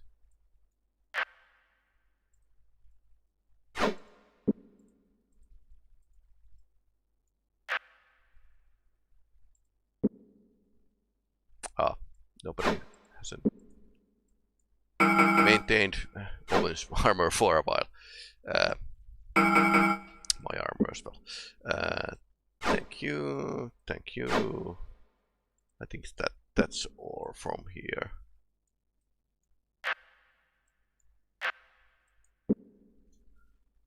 And that guy back at the back.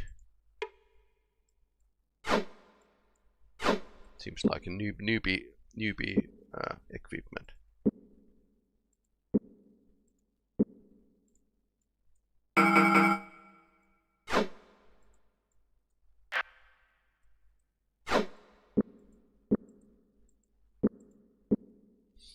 By the way, I'm wondering if I'm actually making the same mistakes than in the first playthrough.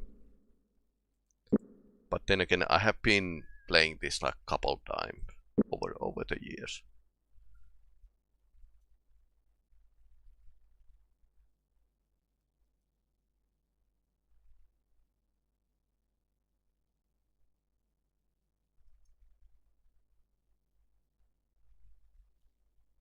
Okay, so that's...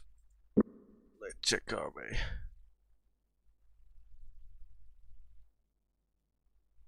So it's somewhere around this area probably.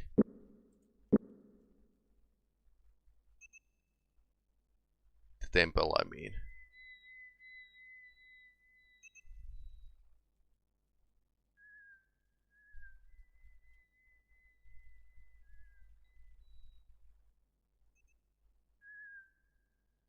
Okay, it's on this road.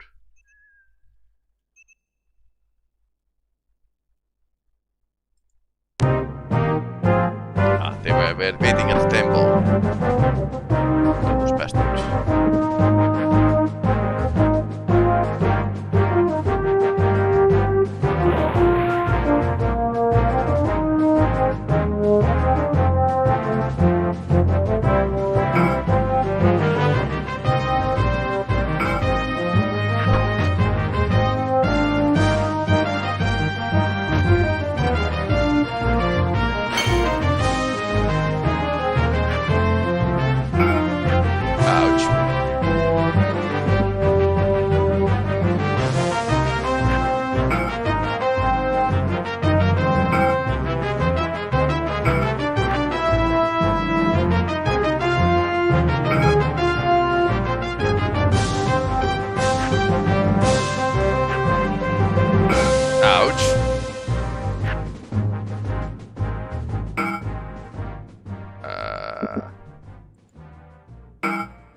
That was good time.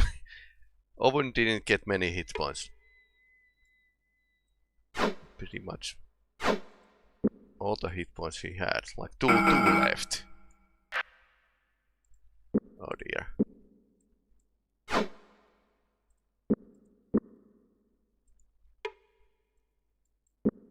Pretty badass mercenaries. Or they had luck. Suppose that's not another way to look at it.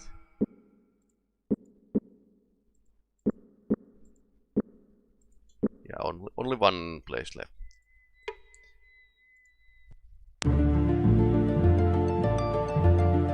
Talk.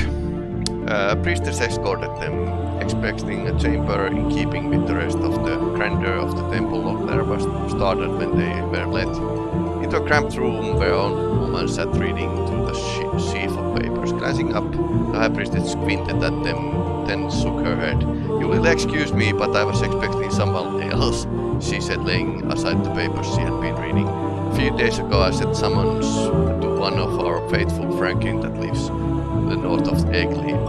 I doubt he would have been able to get you. We ran into a band of men just outside the temple who seemed bent on killing any that came up with the road."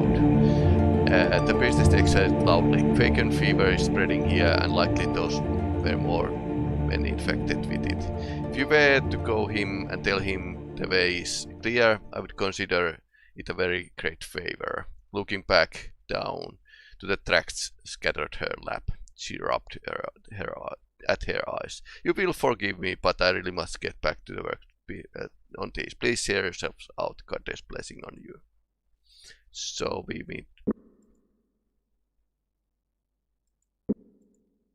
need to fix Owen and go to the Franklin.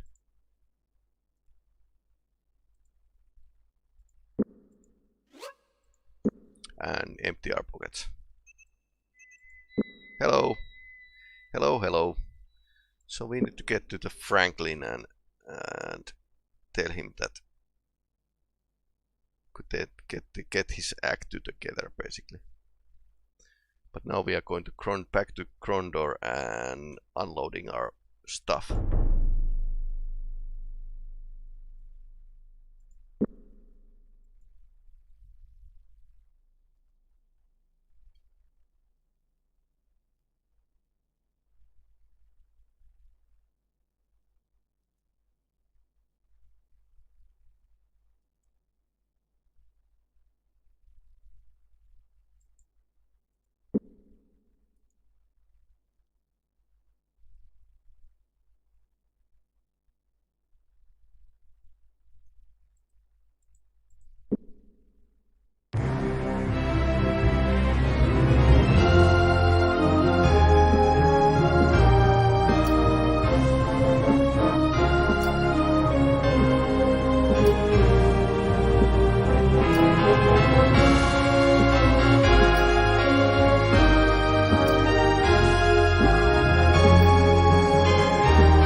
So now get to the Franklin. So I think it was said that this is why I actually should definitely go and write everything down. So Franklin is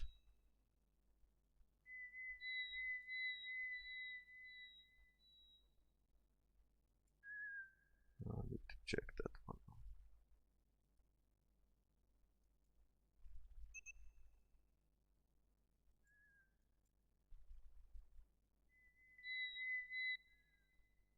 Okay, he wasn't far out, apparently, according to this.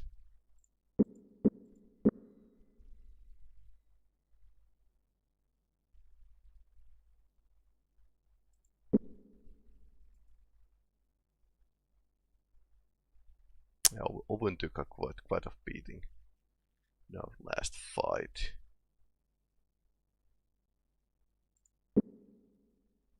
Yeah, we are going to right direction. That's Eggley.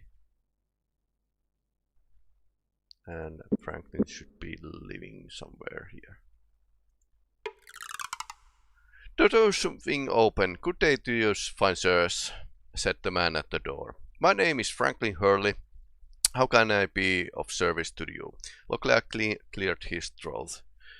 We were told that the telephone of Silban that you might want to see us. You have spoken with the priestesses, he asked incredulously.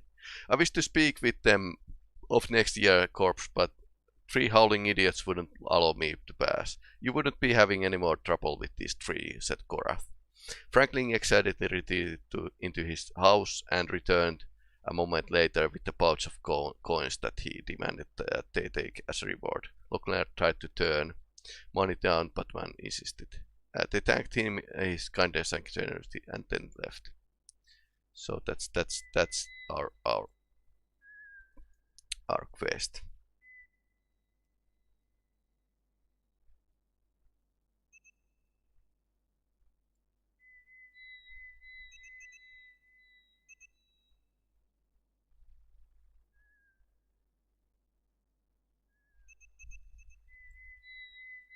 Let's go to speak to the High Priestess again.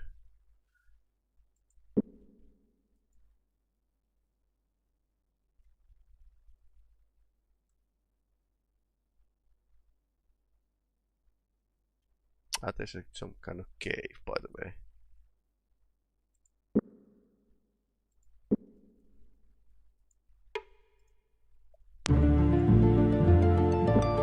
A messenger went to find the High Priestess. In a few moments, a tall, broad woman limped from the under of the arches. Her long grey hair and lank around her face as the plump woman thundered at her side for support.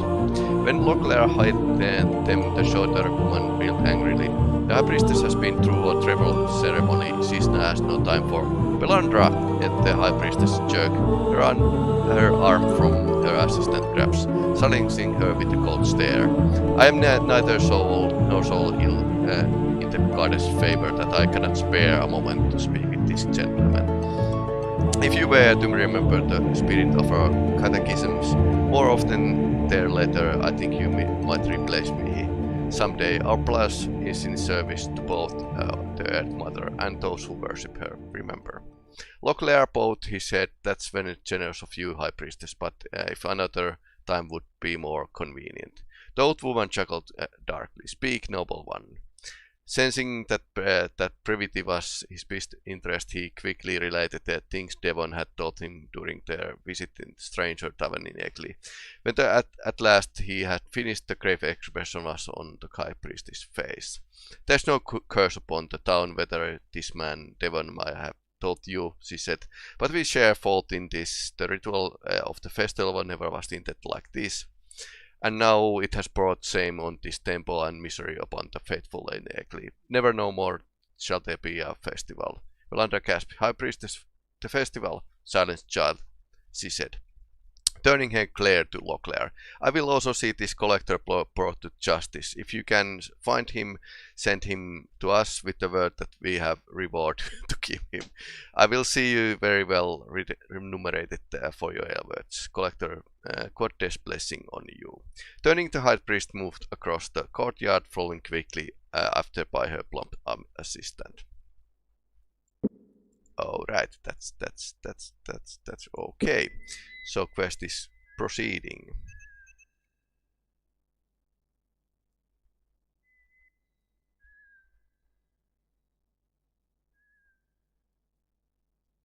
So he was seen in Tanner's, which was, let me see, at the south. So now we can actually go back.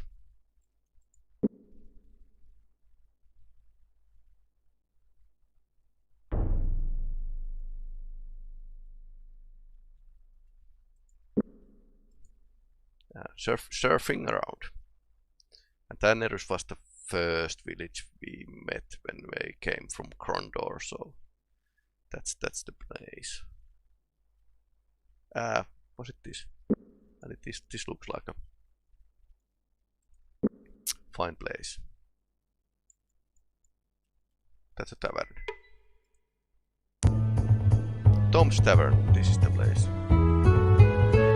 Locklear strained to hear, standing near the entrance, bits of conversation coming from the table nearby.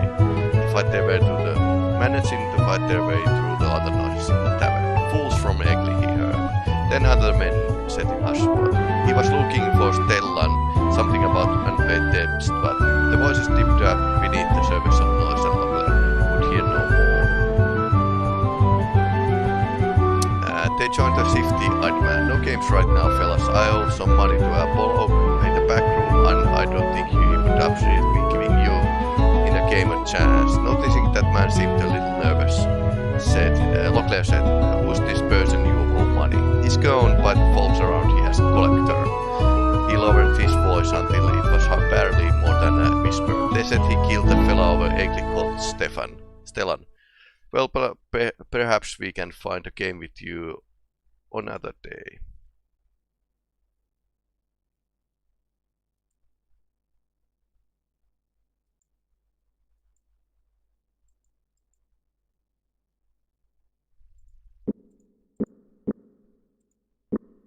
So, alright, so I can get food from here, but only days rations. For some reason.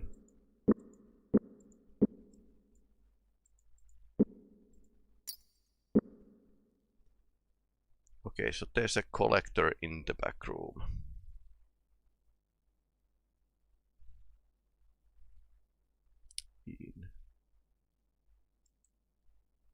A sleepy man pushed them aside. Blinking but unable to get one eye completely open, the man stumbled to a bedroll to a corner of the room and laid down.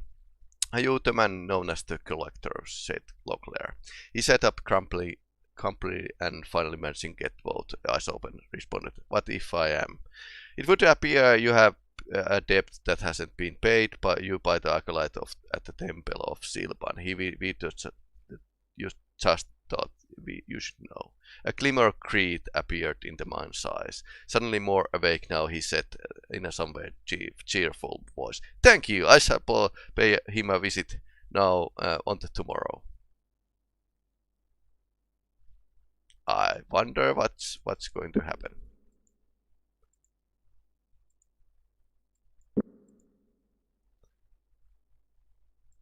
I mean, those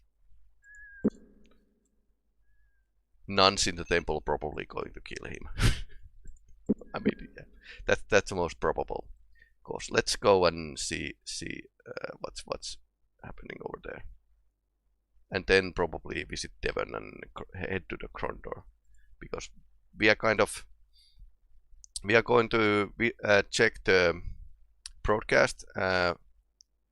Better Krondor 30 years anniversary, and that's starting in 15 minutes. A messenger went to the high priests. In a few moments she appeared, her grey hair floating behind you as she greeted her guests. On behalf of the Earth Mother, we thank you, she said. The man called himself in the collector is now in our custody. What will become of him? Claire asked. He will learn what it means to enter abundance. She replied. After, if he still lives, we will see he's rehabilitated. Rehabilitated. Locklear's world shivered as he contemplated the future that likely lay ahead for the criminal. In few instances he had seen the convicted heretic punish he had been forced to avert his eyes. Hesitantly he cleared his throat. I believe there was some mention of a reward. The priestess noticed. I have arranged for a few healing potions to be given you as well as some small gold. You will have them before you leave the temple. I must leave you now, beginning dispensing justice on this collector. God's blessing on you. Nice. Okay. So let's head back to the Devon. No, that's not the way we game. This is the way we game. I wonder if there's like a cave over there.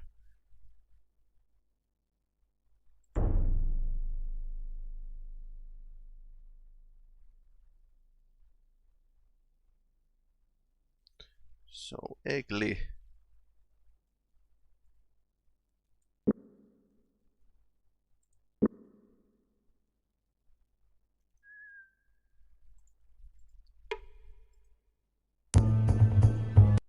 Devon spat, evidently less than pleased with the hands of solitaire Pokir that he dealt himself. He drummed his finger on his leg. Back for another night of Devon's hospitality. Hey, come in, I need someone to cheat at Pokir. What can I do for you? Okay, apparently he doesn't need to know about the stranger. Okay. Maybe people will move in or something later. Yeah, it would have been cool to actually tell him that, hey, by the way, people are returning back to the village. And now we actually need the food. We have 4 days of birth, so I guess we can make it to the Krondor. Yeah, it's going to be okay. This is what day 1. Yeah, 3 rations.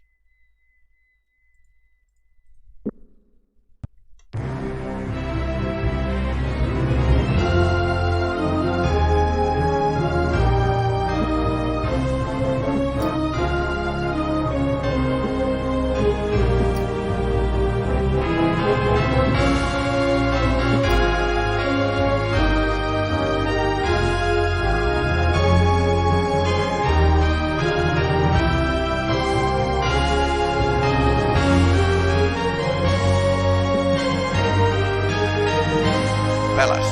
Locklear made a face as he shook the bars.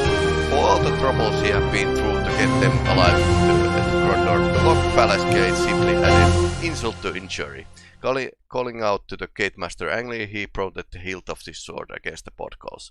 Stirred by the racket, the young man, liberated in the colors of Krondorian lancers, strode out of his watch house and squinted at them, snapping up his bardage, which leaned against the interior wall.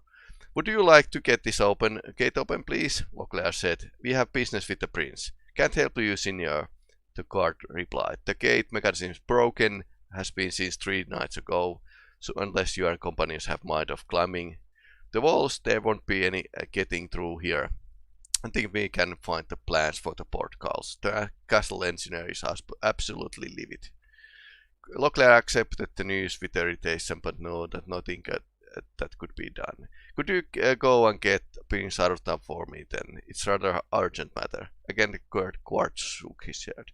He's meeting with the Bug of Stardog and some Tsurani fellow named Makala.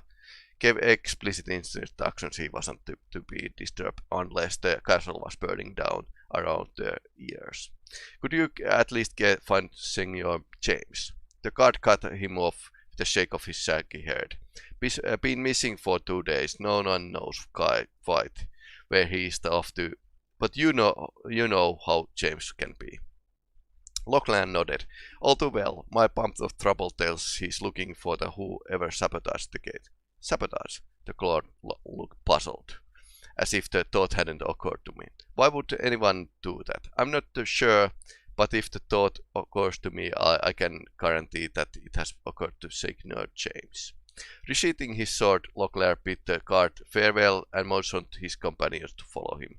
I have a feeling that the only way to solve both of our problems is by going through the sewers that lead beneath the city, Locklear whispered, hurrying them to the northern gate. There's a secret passage that will lead us into the palace, and I also suspect that we might bump into Senor James down there as well. Okay, so that's enough for our game today. I'm going to check this game. So basically, we need to go to the sewers next time, and for what is worth. Oh, I'm running out of space to save the game as well.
Welcome back to Krondor. Indeed, it's the 30th anniversary of Betrayal at Krondor, and we're going to welcome you to our live panel. I'm David S. Dawson, host of the Intellectual Podcast, and it's my absolute pleasure to host this anniversary special for all the fans of the game. Betrayal at Krondor was a computer role-playing game created by Dynamics, published by Sierra Online, and was based on the novels of Raymond E. Feist and the world of Midkemia, created by Midkemia Press. It was critically well received, won several awards, and broke new ground in several categories. All of our panelists today were in some way connected either with designing, producing, or promoting Betrayal at Krondor's initial release. So now I would like you to welcome our panelists to the stream. Here we go. Hello, everybody. So we're going to take a second and go through each of you. If you could give us a little introduction to who you are and what your role was in making the game or promoting the game. Neil, why don't we start with you, since you're the person I know the best on the panel, and we can roll that way to begin with. Don't forget to unmute yourself, sir. Sorry, I mean, he's just like, you think after all these years of the pandemic, I'd be ready for the, unmute your mic before you talk. Hi, folks. I am Neil Halford, and I was the lead narrative designer. I was also kind of a co-designer along with John, but that was the piece of the products I worked on. Excellent. And let's bring up Timothy next. Hello, Timothy Strelchin. I was a programmer, handled a lot of the 3D world management and traversal navigation, things you saw on the first person screen, that kind of stuff, a variety of other screens in the game and whatnot. Excellent. And Cher. Hi everyone. I found talent from everywhere in Eugene, and I designed the costumes based on the art drawings for the characters, and built the costumes. They were meant to be this little big pictures. So, I mean, half of us were characters in the game, and all of my theatrical friends in Eugene were also in it. Awesome. It was a big cast and a lot of fun, and a lot of really cool props made by Doug Mackey. So, fantastic. And we'll get more into that as the panel continues. Let's bring up next panelist, Mark. Hey, Mark Verrier. I was the lead artist, working with the rest of the team, the art director, to make all the visuals for the game. Fantastic. And next up, we've got Vance. Hey, I'm Vance Nagel. I was one of the 3D artists that worked on creating the world and textures and just building all the tiles. There were so many tiles, but yeah. And Bob. I'm Bob Lindstrom. I was kind of the annoying executive in charge who came in and made irrelevant comments at inconvenient times. My main contribution was to assign one of the greatest producer designers of all time to this project, John Cutter. Excellent. And speaking of John, here's John. Bob, that was very kind but uncalled for, undeserved. First of all, I just want to say it's great to see all these people. I haven't seen a lot of them in 30 years. So that's been really, really awesome and really fun today. I was the original designer on the game. Like all great creative team products, though, it was a team effort. I mean, everyone contributed to the design of the game, and I was also the producer as well. Awesome. And our final panelist, Steve. You're still muted, Steve. Hey, I'm Steve Corden. I was another programmer on this project. I was in charge of quests, inventory, dialogue, kind of the story side of things. Excellent. Well, thank you guys for joining the panel today. I know this game has its place in history, and at 30 years, I'm sure a lot has happened. But what everybody wants to know is kind of how this game came to be. I mean, obviously, it came out at a time when we didn't have social media and we didn't have so much access to the backside of creation of content that all of us enjoy. So let's dive in with some of these questions that we've got here. John, you were the first person assigned on the project. Can you share with us how it got rolling in the first place? Yeah, it's I think kind of an entertaining story, and if you'll indulge me for a couple of minutes, I'll tell it. Indulge John. Neil and I were working at New World Computing in Southern California on Might and Magic and other games there. I was running product development. I was the head of product development, but I'm a creative and a game designer first and foremost, so I wasn't really enjoying that. And then Jeff Tennell, who was co-founder of Dynamics, approached me at one of the trade shows and said, "John, I'm looking for somebody to come in and just make a fun game. That would be your entire job, is just making the game fun." And I said, "How much do I have to pay you for this job?" And he said, "Nothing. We'll pay you." And so I took the job, and I was in Jeff's office shortly after we got to Eugene, and he said, "John, what kind of game do you want to make?" And I said, "Well, what kind of game do you want me to make?" And he said, No, you don't understand. You can do anything. What kind of game do you really, really want to make?" And I said, "Well, what kind of game do you really, really want me to make?" And we went back and forth a little bit, and he goes, "Just come up with something." So Dynamics was working on some adventure games at the time, and I came up with a concept for an adventure game about a tabloid news reporter. And I just thought that could be incredibly funny. We could have, news stories about miniature schnauzers stealing military jets and invading Afghanistan, or whatever we wanted to do.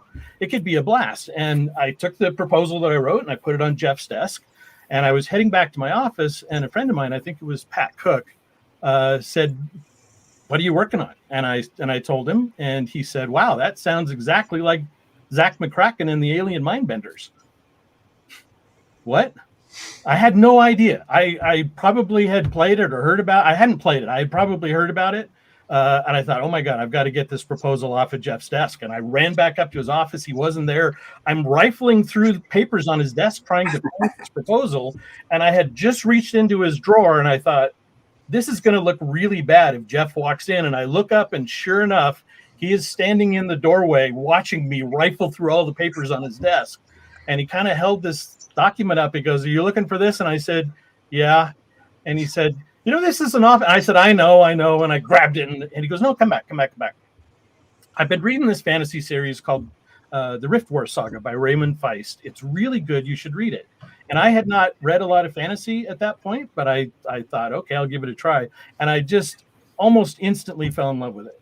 And I thought, not only do I want to make a role-playing game out of this world and these characters, I want it to feel like a book.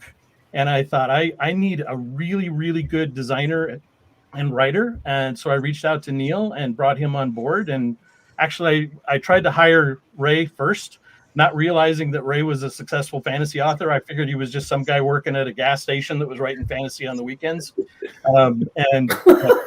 He had just turned down a deal for like $250,000 for his next book. And I thought, okay, yeah, he's way out of our league, but he did want to work with us. And I found Neil, and the game kind of took off from there. Okay. Yeah. Well, actually, that brings me into my next question, which is for Neil. So Neil, as the lead narrative designer, you had to step into some pretty big shoes for the project. How familiar were you with Feist's work before this, and how did that collaboration work? Well, the first thing I had to do is give it my job at the gas station. But no, it was fantastic. Again, first I was, whenever John had left to go to Dynamics for New World, I was super sad because we'd worked together on a game called Planet's Edge. But I kept on saying to John and say, well, if anything opens up at Dynamics, call me. So it was about 6 months after he left that I got that call. But it was just kind of funny to me because so going into it, I had not read Feist's work. Well, actually, there's kind of little asterisk that's behind it. That whenever I was 13 years old, 14 years old, I actually picked up a copy of Magician, and I started reading the book. And so I discovered that the main character's name was Pug, and I was so mortally offended by the name of my main character being Pug that I threw the book across the room and I didn't pick it up again. Now, so lo and behold, here comes John, and he brings me this stuff, and so okay, here's this series of books. I haven't read them. I've heard the name of Feist because obviously he was a best-selling fantasy author, and so I'd seen him on the shelves and everything, but I just had totally forgotten any connection to that book I read as a kid, and so John says, here's this series of books, what would you think about adapting them? So I said, okay, well, I ran out and I got the entire all the Feist available book at the time, and was reading through the first one, and I get through and I start reading the first chapter and go, wait a minute, I started this book when I was 13. Anyway, so I did get through reading not just that book, but at that point I think there were all of the 3 books that were kind of the setups. There was a Magician and Silverthorn and Darkness at Asethenon, and then at that point we also had Prince of the Blood had been released. And in addition to that, there were the 3 books that he co-wrote with Jenny Wirtz about the Empire series, which I was reading. Actually, there was 2 of the Empire books that were available. The 3rd one dropped while we were in production. But anyway, so I read through all of those, and of course, as John was I think had mentioned before, is that the original proposal was we were going to take Silverthorn, which was the 2nd book, and turn it into a computer game.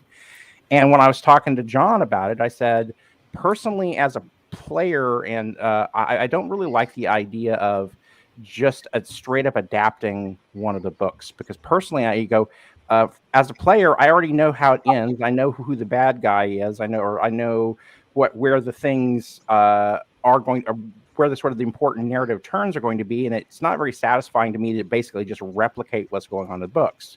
We could go in and have it, end a different way, but if I'm familiar with Silverthorn, that feels unsatisfying. That okay, you changed the ending of the book. So I said, let's do something really radical. We'll throw this at Ray and see what he thinks about it. But I said, so between A Darkness at Asethenon and The Prince of the Blood, there was a 20-year narrative gap. And I said, what if we hop back, right halfway between Darkness at Asethenon and Prince of the Blood, and we'll set a new something new right there, and it'll be a totally new adventure that will take place, and we're going to try to figure out which characters we want to bring back. And so one of the things that I had been there's a little bit of spoiler about a character that is in Prince of the Blood. I hope I'm not spoiling this too much for folks, but the character of Locklear gets killed, and I said I really hated the way that Feist killed Locklear in that book. It was, and so one of my things on the list was said, let's go back and give Locklear another chance to kind of do something big and fun and heroic.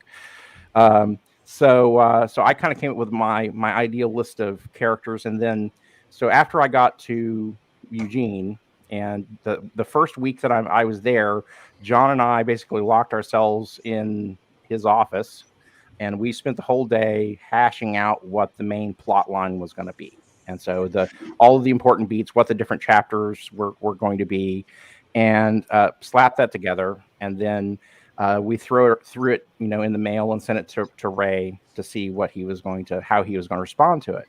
And so we got the word back from Ray, and Ray actually seemed, I don't think he had any major notes or changes based on that original proposal. I mean, there were some kind of small fiddling shoe button kinds of things that he wanted to change, but no really big changes to what we'd proposed. And so from that point, we just sent it up to I guess before it went to Feist, we kind of sent it up the chain to Jeff Tennell and the Sierra, and they the first one to kind of say, okay, we're good with this. But okay. I think that kind of answers one of our. I think that answers one of our questions in the chat. They were asking how much was Feist actually involved in the production. Yeah. So yeah, the kind of the answer to that is that. Well, actually, John was starting to say something. So I was just gonna say that at the last minute to that document we sent to Ray, I had added a little poem, and I don't remember what the poem said, but I know it ended something about darkness cometh, and Ray dragged me over the cold. Cometh, darkness cometh. He just would not let that go, and I said, "Oh, look, Neil didn't write that. That was for me. I'm sorry. I'll stay out of it." So the thing about involvement with Ray is Ray was not someone who minced words. He was not going to say nice things to make us feel good or whatever. He wasn't overly mean either, but he had very strong opinions about things. So whenever he did have something to say, he said it in the very, very kind of strong kind of words about things. But no, for the most part, I would say for the vast majority of production, we were kind of on autopilot, which kind of surprised me. But the big thing that he had at the moment was that he was in the process of writing King's Buccaneer, and he was really busy with writing that. And so every once in a while, we would send him some notes, or here's kind of a progress update of what we're doing. But for the most part, he left us alone. Other than, like I say, occasionally he'd see something that just kind of jumped out of him and say, "That's the dumbest thing I've ever seen." But he would. So he'd occasionally have some things that he wanted me to change, but for the most part, he let us kind of, he kind of trusted John and I to do what he said he wanted to do, and so that was kind of surprising. But so Feist's involvement once we got rolling was fairly minimal, and we every couple of months, we might get an email back and forth or have a question to him about lore or something, but for the most part, he kind of let us do what he wanted us to do. Oh, that's good. Okay, so the next question I've got here, it's not really a question. So Tim has resurrected video from the original technical proof of concept demo, and I'm going to show that right now. So Tim or anybody else in the panel who would like to chime in while we play it, can you share with the audience a little bit about the race to be one of the first 3D RPGs? Sure. Yeah, so this was the first insight or view of what I was going to work on when I started working on this. This was a concept demo from November of 1991, and a marriage of our three-space Dynamics' three-space flight sim engine, and then the idea was to combine the 2D GDS type adventure style graphics with it. But this is our first view of what we were going to turn into a game and what it might look like. 320, 200 pixels, 256 color palette. I tried my best. I actually found this demo stashed in an attic in a box with my copy of the floppy disk version, and resurrected it. Oh my gosh! Got it running in DOSBox several months ago. That's amazing. Nice. Now, this is the same engine that was used for Dynamics' flight simulator games, right? How much did you guys have to change it? I think so. So we weren't the tech. Some of us on the team, Steve and a few others, did some improvements to their Dynamics had a set of libraries of functionality for the 3D engine and doing 2D bitmap graphics rendering and that kind of stuff. And some improvements were made to the 3D engine. So there were several updates to it. There was improved texture mapping was done. I think Steve was probably involved in doing that. Maybe you want to talk about that some. I think Steve, you added this grass texturing, a different approach. You might notice if you see the video here closely, it's dancing, and it looks like it's boiling the ground. Steve, you want to talk about how you fixed that up? I think that actually started a little bit before I was there with Lucazooks, who are two of the pictures on the bottom. Some of the famous programmers at Dynamics, and Yeah, some of that was done right from the start. This is the first time I ever saw the product as well with that boiling grass. My only recollection of this is they said this is kind of cool. This is amazing for the time, everyone thought, but they warned me like we are all out of memory. Where there's no gameplay. We're walking around, but we've used this is somehow we have to make a whole game with characters and so we were always fighting the memory, being out of memory before we kind of even started. Yep. Yeah, things like we had to do various things to use smoke and mirrors. Watch out behind the tree to the right here. We're going to turn around and look at something that we want to avoid. Anyway, we had to do lots of smoke and mirrors to hide the limitations, like making sure we don't walk through mountains like you're going to see us walk out of in just a second. All these guardrails weren't in this little prototype demo. There we go. Color cycling. Here's the mountain you see me walking out if I walk through so there was no guardrails in this little demo. It was controlled. You see the camera going back and forth because it's like a flight sim control joystick type thing where I'm trying to navigate through it, and it doesn't know to stop when I let go. But it was a fun find. One of the coolest thing about this was this was completed just around the time that I was coming in at Dynamics, because I started the first day of November, and Tim was kind of pointing out that this looked like it came out in November of 91, and so that would have been as I was coming aboard. And so I just remembered, of course, I've just come off of working on the Might and Magic games at New World Computing, and so that was all tile-based stuff, and so this was just leaps and bounds beyond what we had done at New World. And so it's just jaw-dropping, and particularly once we're outside and we were actually kind of naturally able to, because the dungeons, that's kind of a different kind of experience, but when you're outside and I can turn in any direction and look around, and that was just, at the time, I just remember this is the most stunning, amazing thing I've ever seen in my life. Now, if I recall, when prior to shipping sometime in spring of 93, this title came out, Ultima Underworld. It had underground, three-dimensional underground exploration and other stuff, and I think perhaps somebody can correct me if they're wrong, John, but we quickly made sure that we had underground areas to explore. The sewers. I still will never forget that morning whenever that came down, because we were all sitting in our little common office, the second area that we occupied at the atrium whenever John got his corner office. And we were in there, and Nels, of course, Nels was our lead programmer, and Nels was in his office playing Ultima Underworld, and after a little bit, he came out of his office and into the kind of the common area. We had said, "Guys, you need to come in here and look at this."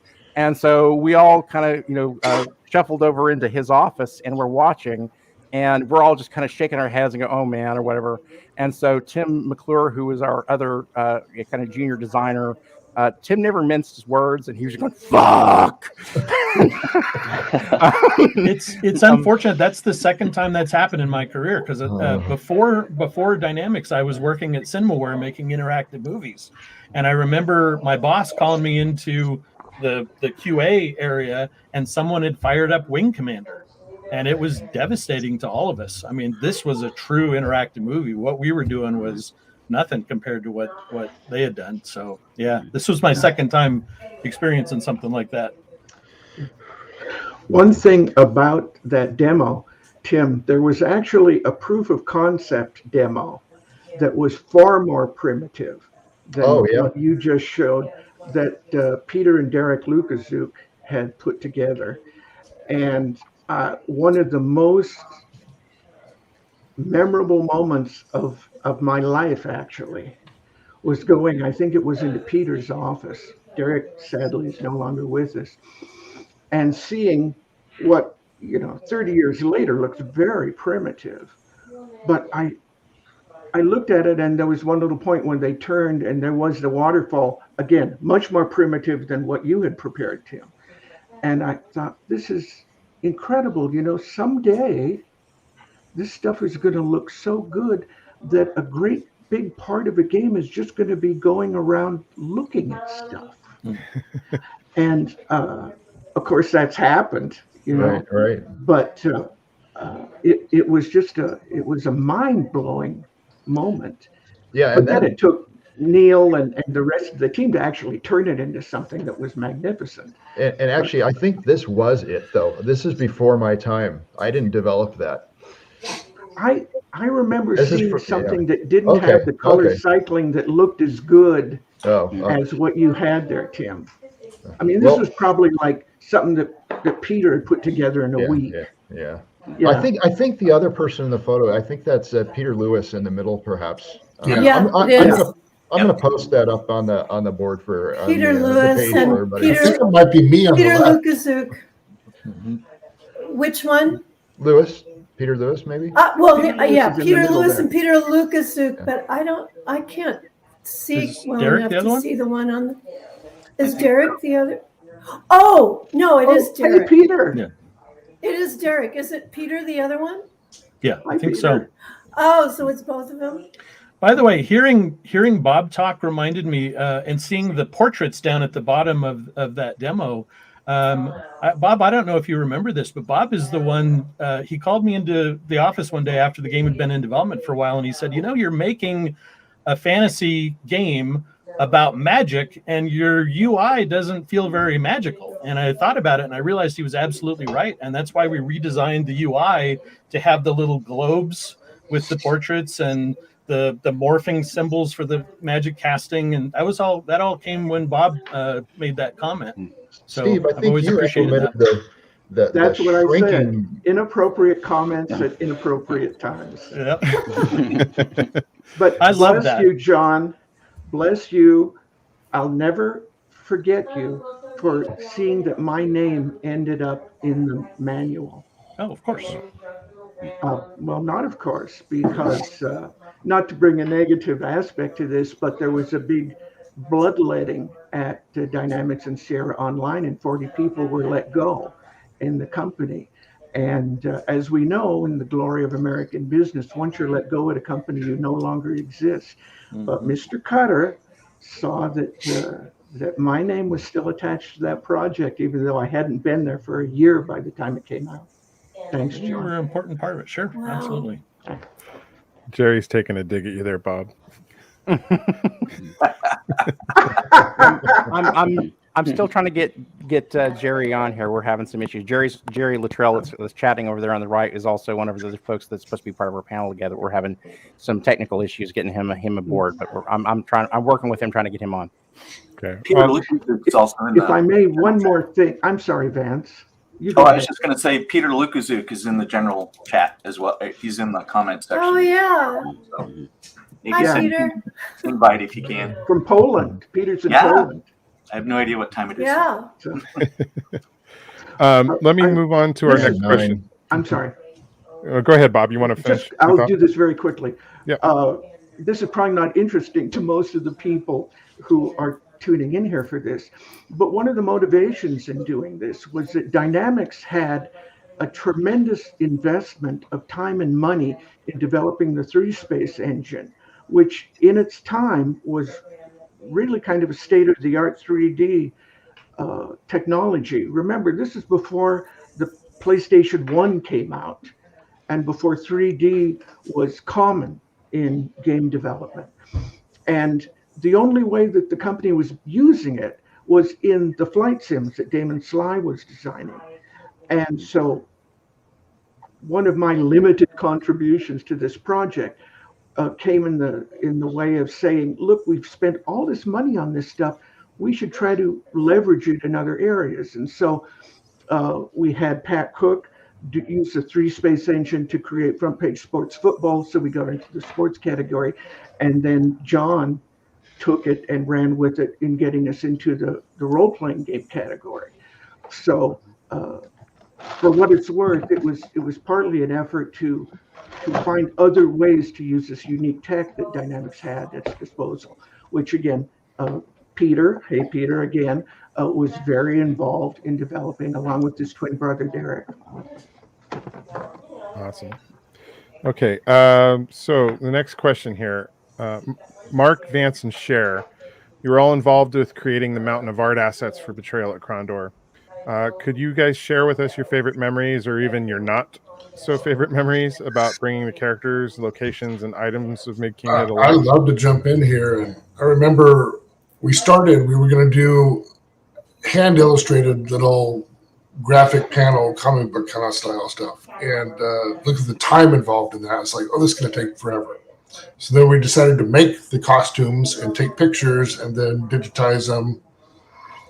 And I just remember building all those plastic armor sets, and the spray paint, went through the whole of the atrium, and I'm sure we're making everyone sick. But I loved how everyone was involved in being a character. We had friends and family. We had a lot of the employees come in. I remember one time, Cher, I spent probably 2 hours with you in a chair getting the troll makeup put on. Then I took the elevator ride down to where we were doing the capture, and some random person joined the elevator. They're like, "You're the most well-fed troll I've ever seen." But it was a lot of fun just coming up with how do we solve this solution. We were very creative, and everyone got involved. I have not a very good memory, and I have no brochure. I have nothing from this game. I have like 3 pictures of me putting makeup on somebody in the photo room with Dale and Mike, and they're in costume. They've got their props. We made so many props. I think isn't that the game that I made that costume where the guy looked like he was made out of stone?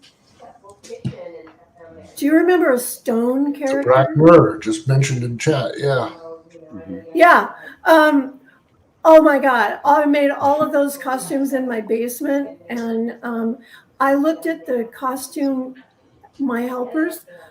I had everyone helping on that stuff. There were so many characters, and it was all my job was not to design the costumes, but to take the drawings that Mike had made and of the characters and find people, put them in something that looked like that. And it was crazy. It was big. It was fun. It was very creative. I don't have a list of who played what. I don't know if that exists anywhere. Do you have any idea? I have a list. I think that I saw a list in a brochure that had the names of the people that were in costume, but I don't actually know who played what. Do you guys? I have a vague memory of being in a meeting and Cher looking out the window and seeing maybe someone down on the street, and thinking that guy would be perfect for. And she left the meeting and ran down and grabbed him and asked him if he would. Do you remember doing that, Cher? Oh my God! All the time. I had a Dynamics card, and I accosted people on the mall. I chased them down. I go, "I'll pay you $20 if you come, and I'll take your picture. It's not naked. You're in costume." Personally, I don't think most people would have, if Cher was coming along, will you come with me and get naked with me? I think most people wouldn't have objected back in the day. But oh no, I would never do that. But my kids, oh my gosh, I had teenagers, and Jack came in and demoed the games in the QA part, and I would stop the car and get out and chase some person down the street and give them my card, tell them to call me if they wanted to. And and almost everyone did. It was because we had so much fun. It was so creative then. There was just like, we were problem solving, and it was awesome. And remember, at the time, using photorealistic imagery in games was virtually not done Right. at all. Well, So the first again, that's one was, another- I came on board with David Wolf, which I think was the first time they digitized actors into a game. And then we did Heart of China, which was all actors. And then this one, which was heavy on some armor, and oh my gosh, the props that Doug made were just amazing. Yeah. But Actually, so I'd actually like to invite just really quick that Vance has. We had some things that were not human. Yeah, that's where I was headed to, Neil. Okay, great. Neil, I'm going to pull up some photos here, Vance, if you want to speak to them. Put them up on the stream. There we go. Yeah, this is the Wyvern, which was Mike came to me and he wanted. He knew that I sculpted things, and he said, "Hey, here's a cool little project. We can't really go out and hire a dragon, so why don't you go ahead and create this? Oh my gosh, that's gorgeous! And we will take pictures of it, and then have the artist clean it up, like we did all the whole process. You take a picture, you develop the film, and then you scan in the film, and then you load it into D-Paint. And by the time we got this guy created and posed, and we took pictures and then dropped it down to, I don't know, 320 by 100, a lot of the detail was lost. So I think we ended up just, doing it from scratch, but it was still a whole lot of fun to do. And I still have parts of this. I have the head somewhere. It's very safe, but I have no idea where. Oh my God. Yeah, that was a heck of a. That's gorgeous. That's as safe as it gets. Yeah. Dale Tendick did a lot of the photos for Dynamics, and he did the photos for this. And it was great fun to work on, and it was made with Sculpey, traditional, the white stuff with coat hangers and tissue paper and glue. So no Fimo, none of the fancy sculpting stuff we have today. But yeah, I still have him somewhere, so he's mostly safe. You mentioned Dale, and I remember when we were doing all these photographs, and digital SLRs had just come out, and he got a hold of one, and that saved us so much work and effort. So we didn't have to wait for the chemical, developing. Oh, cool! I didn't know that. I think it was about 2/3 of the way into the project. Good stuff. Yeah, and there used to be a folder, a 3-ring binder in the office at Dynamics. Hey, Jerry. Hi, Jerry. Jerry has joined us. Slides of all of the actors with Cher's costumes. It was just wonderful to look through there. Heaven only knows whatever happened to that. It would be wonderful to still have that someplace. I know. I don't have anything. When everything. We moved, and then, so much ended up in the trash. And I found a few things and grabbed them out, but I believe that Sean Sharp had, I gave him a couple of the props. And then a friend of mine who did some of the costumes, who helped me make some of the costumes, she had a costume shop. So I gave her a whole bunch of that stuff. And she knows this is happening. And she let me know that besides sending a picture of me in one of the costumes, she also said that she got a lot of use out of those over the years. But the costume shop is now gone, and the costumes are probably out. But we got a lot of good. They got a lot of good out of them. They were used for many a Halloween. Sean still has a ton of that stuff. Jerry. Cool. Hi, Jerry. Hey guys, how you doing? You want to give us a little intro on yourself, since you were having trouble getting in?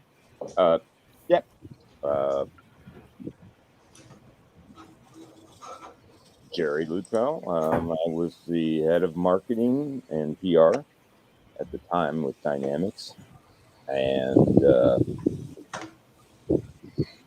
I was rather the intermediary between Ray Feist and the team. He and I, for some reason, we both had an extremely dry, twisted sense of humor, and we just clicked. And Krondor was something I had never done before. It was a category I had no familiarity with, and so I had to do like massive catch up on the books just to know what the fuck I was doing. Ray does not entertain fools. And so once I had a handle on all that, I got back with the team. They were bringing me up to speed on how they were adapting the freeze face technology, which at the time, as a marketing guy, I was scared to death. Because I was like going, how in the hell are you going to turn a flight sim technology into an RPG? And it's my job at the time was understanding the product, which I had to do with every game in order to do my job properly. Team managed all of the illustration and artwork for the packaging and manual. Then contact the press, salespeople, blah blah blah. Most of which none of you ever saw. But it was a hell of a lot of fun. That game was just unlike a lot of games I worked on.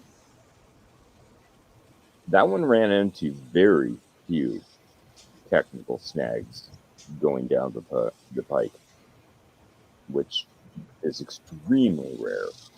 And John and Neil and the rest of the team were very, very open to me just sticking my nose in where it probably didn't belong.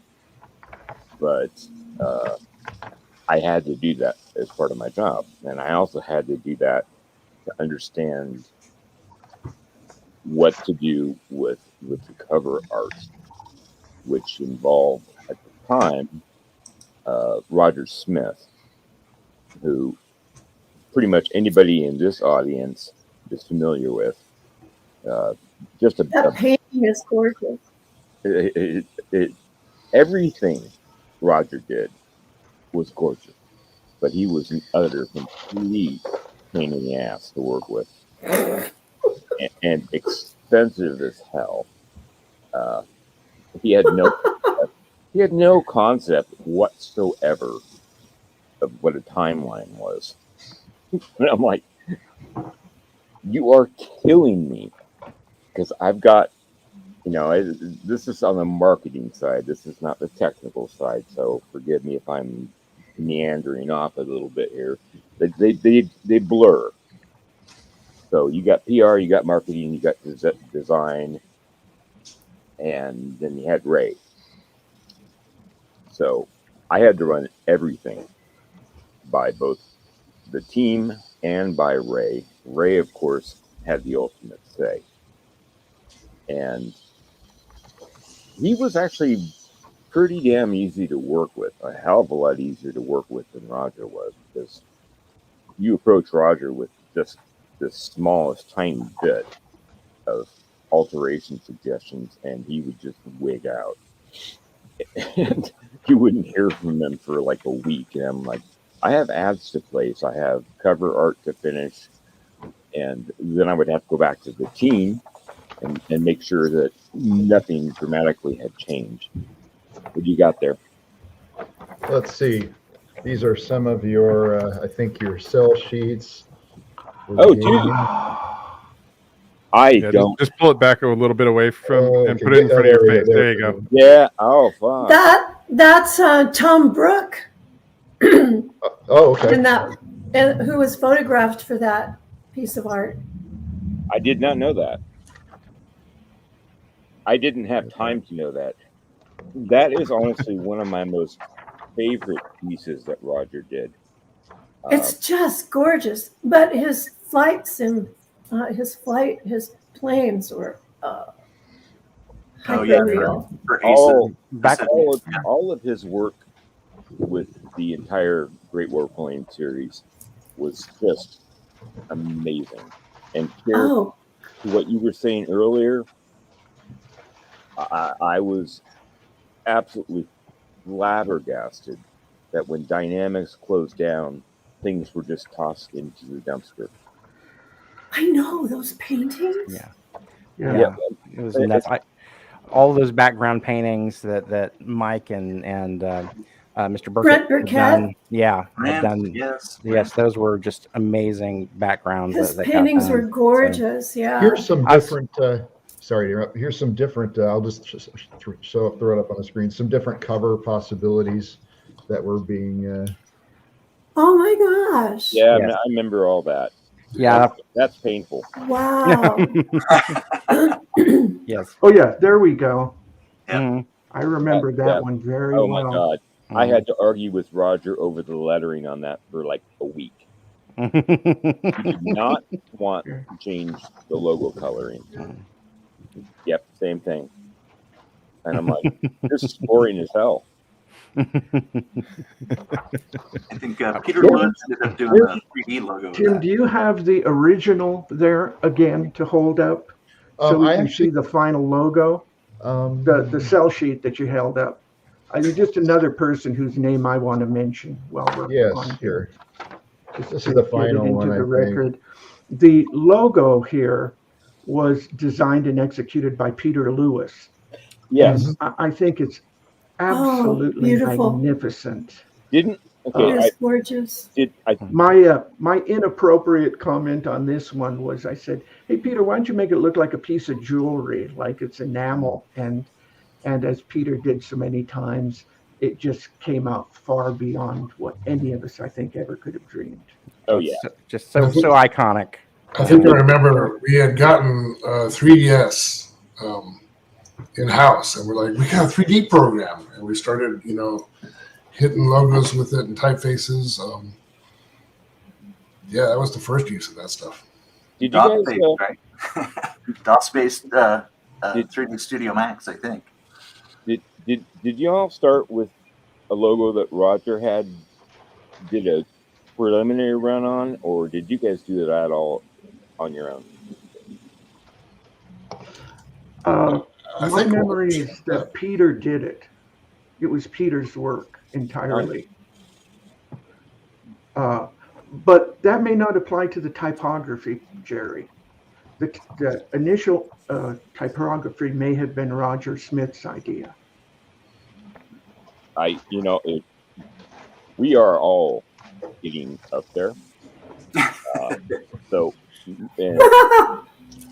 at that time, I had 3 major games launching simultaneously. And so they tend to all kind of blur together. The logo, the Krondor logo, is quite easily one of my most proud pieces of work that we ever turned out. It's whoever was responsible for it did such an amazing job. And I was talking with Neil when he was trying to replicate the shirts and such, and all of my original stuff is up in Oregon, and I'm down here in Texas right now. So I don't know. I have nothing, and I saved pretty much every single thing I could, and unfortunately, the agency that did all of the print work and embroidery and posters for Krondor obviously is no longer in existence. They normally store things on, a computer backup file, and I tried like hell to get a hold of them so I could give Neil something. The best I could do is find the cleanest image, drop it into an AI program, and tidy it up. But I'm like I said, to this day, we lost so much incredible pieces of art. Yeah. I'm so damn glad that the code and all of you, myself included, are still around. So I kind of hate to jump in here, but we have some audience questions here. We're starting to press up against our stop time for the panel here. Yeah, so I'm going to pull them up on screen here. Let's do it like a lightning round because we've got about 8 minutes. Here's the first question that came in. This actually came in last night. This person posted 3 questions for us well in advance. Hi, Neil. Yeah. How did you develop such a vocabulary and storytelling ability? I think you were in your early 20s when you wrote the script. Okay, so how do I talk a lot? But no, it was just in terms of my vocabulary. Well, of course, that's kind of confusing.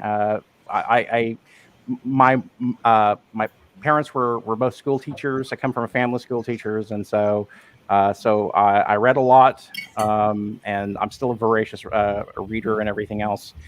My degree in college was actually in radio, television, film production, and so I kind of came into it from that angle or whatever. But it's just mainly about reading and having parents that were going to kick my butt, and my mom, who was determined to try to have me not sound like an Okie, because that's where I come from.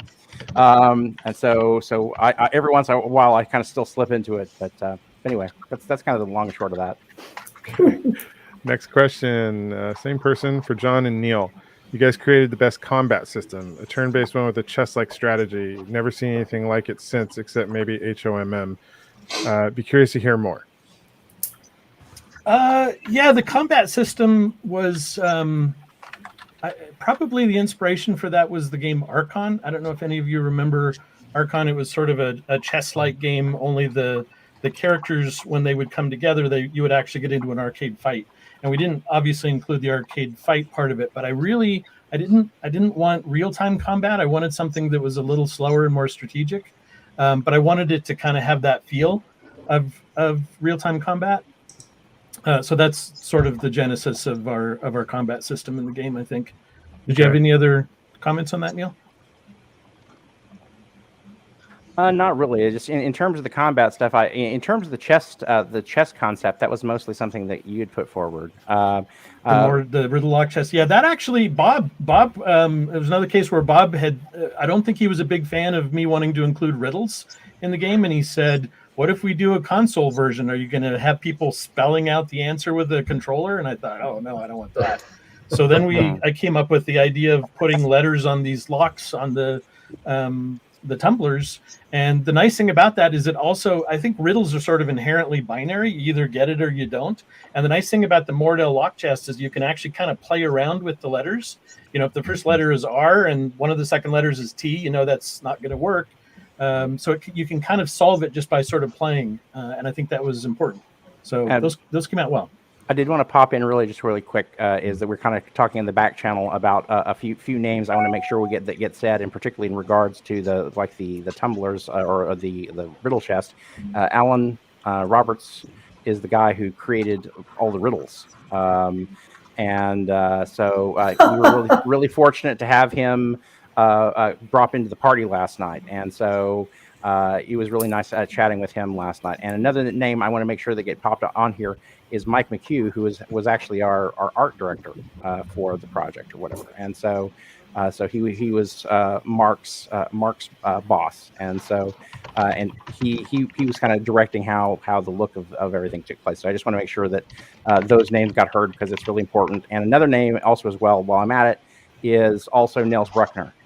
Because Nils Bruckner was our lead programmer. I invited him, but Nils tends to be a very kind of quiet guy. He says, no.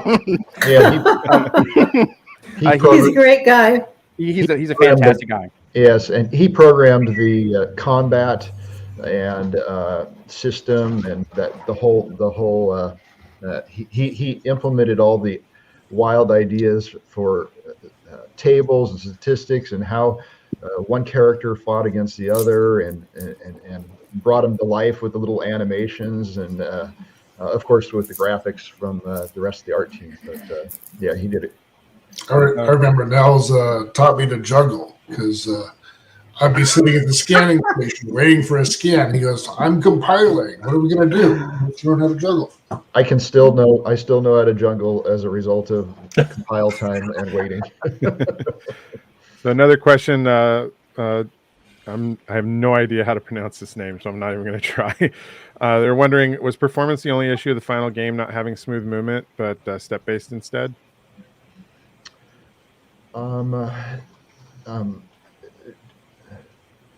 So it was, I guess, yeah, performance was a big deal. But I'm just trying to make sure I get the question right. Can you read that again? It was what was the key? Partially because the game was sort of tile based, right? Didn't that also? So I think that was an interesting juxtaposition too. Is like having a 3D world, and then having a turn-based combat. And so I remember there being some discussion and struggle about, do we, like, there's characters that would be in the 3D world that would then when you enter a combat, they would show up in similar locations in a screenshot of the 3D world in the background of the combat screen. And so there was discussions about, do you make it real time in a 3D world or not? And I think the decision ended up being that we would also do a turn-based thing in the 3D world as well. Okay. Tim knows much better than I, of course, because he was down to the metal with this thing. But in the simulation games that we were doing, given the processing power we had to work with, we would struggle to get 12 frames a second. Yes. Which, of course, nowadays we're pissed off if we can't get 120 frames a second. So, yeah, there was a struggle. There was a struggle on trying to maintain the performance, and I think one of the largest programming challenges was trying to reduce it to fit in the limited amount of memory, and using the memory extenders, and trying to make it so you don't have to spend a week editing your autoexec.bat file, and like, I can't remove the mouse driver. I still need that. I remember Sound and Music being so pissed at us because we'd dive into their memory and be stealing bits of it. Yeah, like, we still need to have to sound like something. Yeah.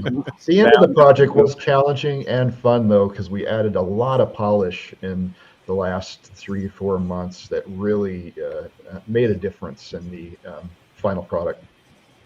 So as regards to the question that we've got up on the screen right now, how much older Dungeon Master Eye of the Beholder games and influenced game design?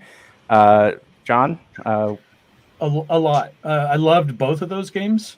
And I definitely wanted us to be making a game that was closer to that than, say, Might and Magic at the time. If you remember Might and Magic, when you would walk into a room, it would just be 4 walls, but the description would say you walk into a bustling tavern, there's people and drinks being served, but you couldn't see any of that, and that always kind of bothered me. So I liked that. I liked the graphical fidelity and presentation of those two games. Another question: who are the actors for the actual main guys, Owen, Gorath, and whatnot? Do you guys remember? we were talking about it at the party last night, and I was kind of scratching my head. I know Peter Lewis had sent me a picture of him in an outfit, but I think Peter was just one of the generic Moradel fighters. I don't think. Yeah. But as far as Owen and Gorath, I was just kind of scratching my head last night. It's like I feel really terrible. I should know these things, but both Owen or at least I know Gorath was one of our QA guys, and Owen was, I believe, as well. Can you show me their pictures? I don't have them kind of in the bank here, so. Yeah, I don't either. But, well, anyway. I might recognize them if I saw them. Okay, but anyway. So, David? So, another person's asking if there is concept art of the characters and is any of it available anywhere. They'd love to see it.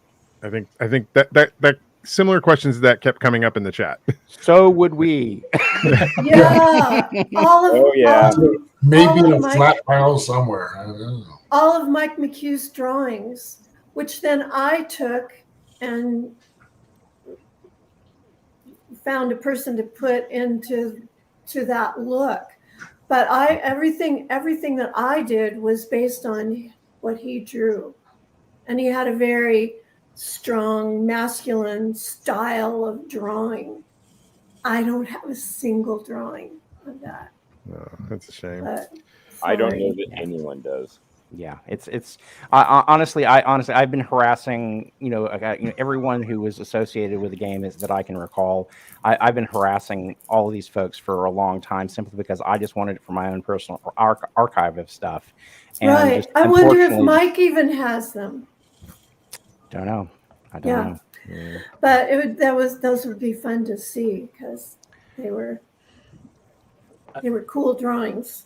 I'm seeing if anybody out there locates anything, like here's the guys they want. Yes, it. Right. Sure. Dial 1-800. People discover random things in the attic, So I will apologize to Glukes about the Moradel lock chess. It did make me think though that I must have had a dozen people come up to me over the years that said the exact same thing, that every time they would hear the Moradel lock music come on, their wife or girlfriend would run in from the other room and sit down with them so they could solve the riddle together.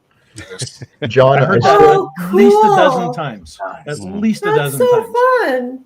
John, I still have a copy of the 1 or 2 page little write-up design for what it should look like. We didn't use we didn't have a PowerPoint to draw a little fancy picture, so it has a little hand-drawn drawing on it of what it should look like and how it will work. Wow. Yeah, I'm terrible at drawing. By the way, it looks like Steve left, but I did want to just quickly call out the entire engineering team for doing such a great job. And Steve, not to call him out above anyone else, but there were several times where we would do something and we'd go, man, we need to change this and get this working in one of our morning meetings. And Steve would go, I did that this weekend. Like without asking, no one asked him to do it. He just realized that we were probably going to want that. And then he did it over the weekend. Well, it happened more than once. And then he would say, well, yeah, it's in the code right now. You just got to uncomment it. Yeah. Oh, yeah, I did that 2 months ago. Honestly, I think that's why the game didn't have a lot of technical issues when it launched. I tell people that as a producer, I was a very good game designer. I thought we were probably 4 months away from launching, so I started a beta testing program, and it turns out we were more like a year away from launching. So we were in the beta program for a really, really long time, and we would have meetings every day, and we would, at least once a week, and we would go through the beta comments, and a lot of them we said, okay, let's fix this. We just can't. We don't have time to fix this. But those things kept coming up over and over again, and eventually Tim and Nels and Steve would just go, I'm tired of having this come up, and so they'd go and fix it. And by the time the game launched, it didn't have a lot of issues. Yeah. I'm actually going to dive in on John's question right there, and just going to say is that, I was really super proud, and I talked to various people about dynamics and everything else, and it is astonishing how bug-free Betrayal at Krondor was. There were a handful of bugs that we had, but particularly when you compare it to a lot of other games of its time, which were just bug fests. And it's all the more astonishing given the fact that now I can't prove this by any metric that I can lay out there, but I will say is that we threw what was probably combinatorially one of the most complex games to test that Dynamics ever had to test. And the fact that it was, because it was so complicated, the fact that it came out as smooth as it did is just astonishing to me. And so, we had a stellar, outstanding QA in house. I know somebody asked that question on or whatever. And so, whenever we had stuff come up, I just was really always happy that we had a really good relationship with QA, and particularly Forrest Walker, who was our coordinator for that. And so, he was a good guy, and I really appreciated all the things that working with us as much as they did. And so, and all that text. I'm sorry, guys, so much text. Quick story. We were nearing completion of the game, getting ready to launch in a month, 2 months. I don't think any of us had any idea whether the game was going to be successful or not. In fact, I at one point was getting ready to take my name off of the box because I suddenly thought, what on earth have we done here? We made a role-playing game where we introduce a character at the beginning of the game in the first chapter and then take him away and you don't get to see him again for 2 or 3 more chapters. That's not what people want in a role-playing game. So I was really, really nervous. And then all of a sudden we started hearing these stories about QA. Yeah, QA was here till midnight playing. And I, of course, put my producer hat on and said, we can't afford to pay overtime. And said, no, they're just playing because they're having a good time. They want to see what happens next. And that was the first indication that I had that the game might actually do okay. Bob, did you actually think that? What? Did you think the game was going to do well? What did you think before we launched? I was cut loose before you got to that point. But hearing you talk about that, I remember our conversations that you and I had, that one of our priorities was that the game have actual literary value.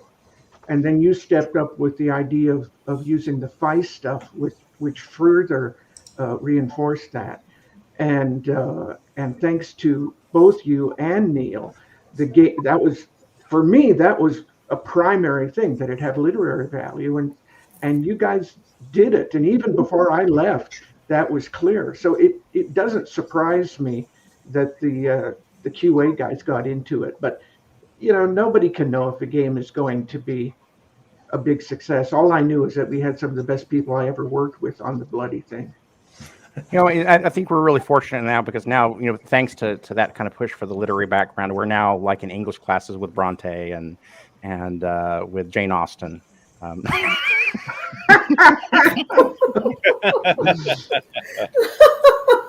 yeah, let's just all pat ourselves on the back. Well, I mean, it's the 30th anniversary. That's what you should be doing at this point. And I want to point out, 30 years since the video game came out, this has been an incredibly active live chat during this conversation. There's a definite affinity and love for the game that you guys put so much effort into. And as somebody who enjoys games, who enjoys storytelling, I applaud you all for the accomplishment on Betrayal at Krondor. Its legacy obviously is still alive, and there's still people who incredibly fondly remember playing the game and want to talk about it and want to dive in with you on the background. Unfortunately, we've got time and we got to keep moving forward here because we got other things we need to share with people. But I wanted to share 3 comments before we cut the panel loose. So this person unfortunately had to leave because they needed to get to work, but they wanted to say thank you all for being such a great part of their childhood. And I think that's gorgeous, right? Like to be an important part of somebody's childhood is amazing. And then Peli-Rami says, this kind of gathering wouldn't be possible unless everyone loves their work, and the game you created is iconic in every sense of the word. And I think that's a beautiful sentiment as well. And one more. Thank you, Peli. Gluck says, hello, just want to say thanks for the great game. Loved the music and covered many of the tunes on piano myself. Thanks for the memories.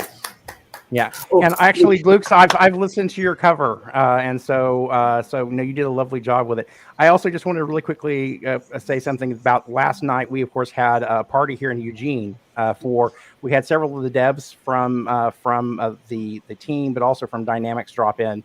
We had 2 fans flew in from quite a distance. So one gentleman came from Las Vegas, and the other gentleman came from Providence, Rhode Island. To come and join us last night. And so, and then you're going to hear a little bit more from a fellow. You were talking earlier about Damian making comments over him, whatever. You're going to be hearing some stuff from him. Damian's over in Slovenia and making his own kind of imitation of Betrayal at Krondor, a spiritual sequel, as he calls it, to Betrayal at Krondor.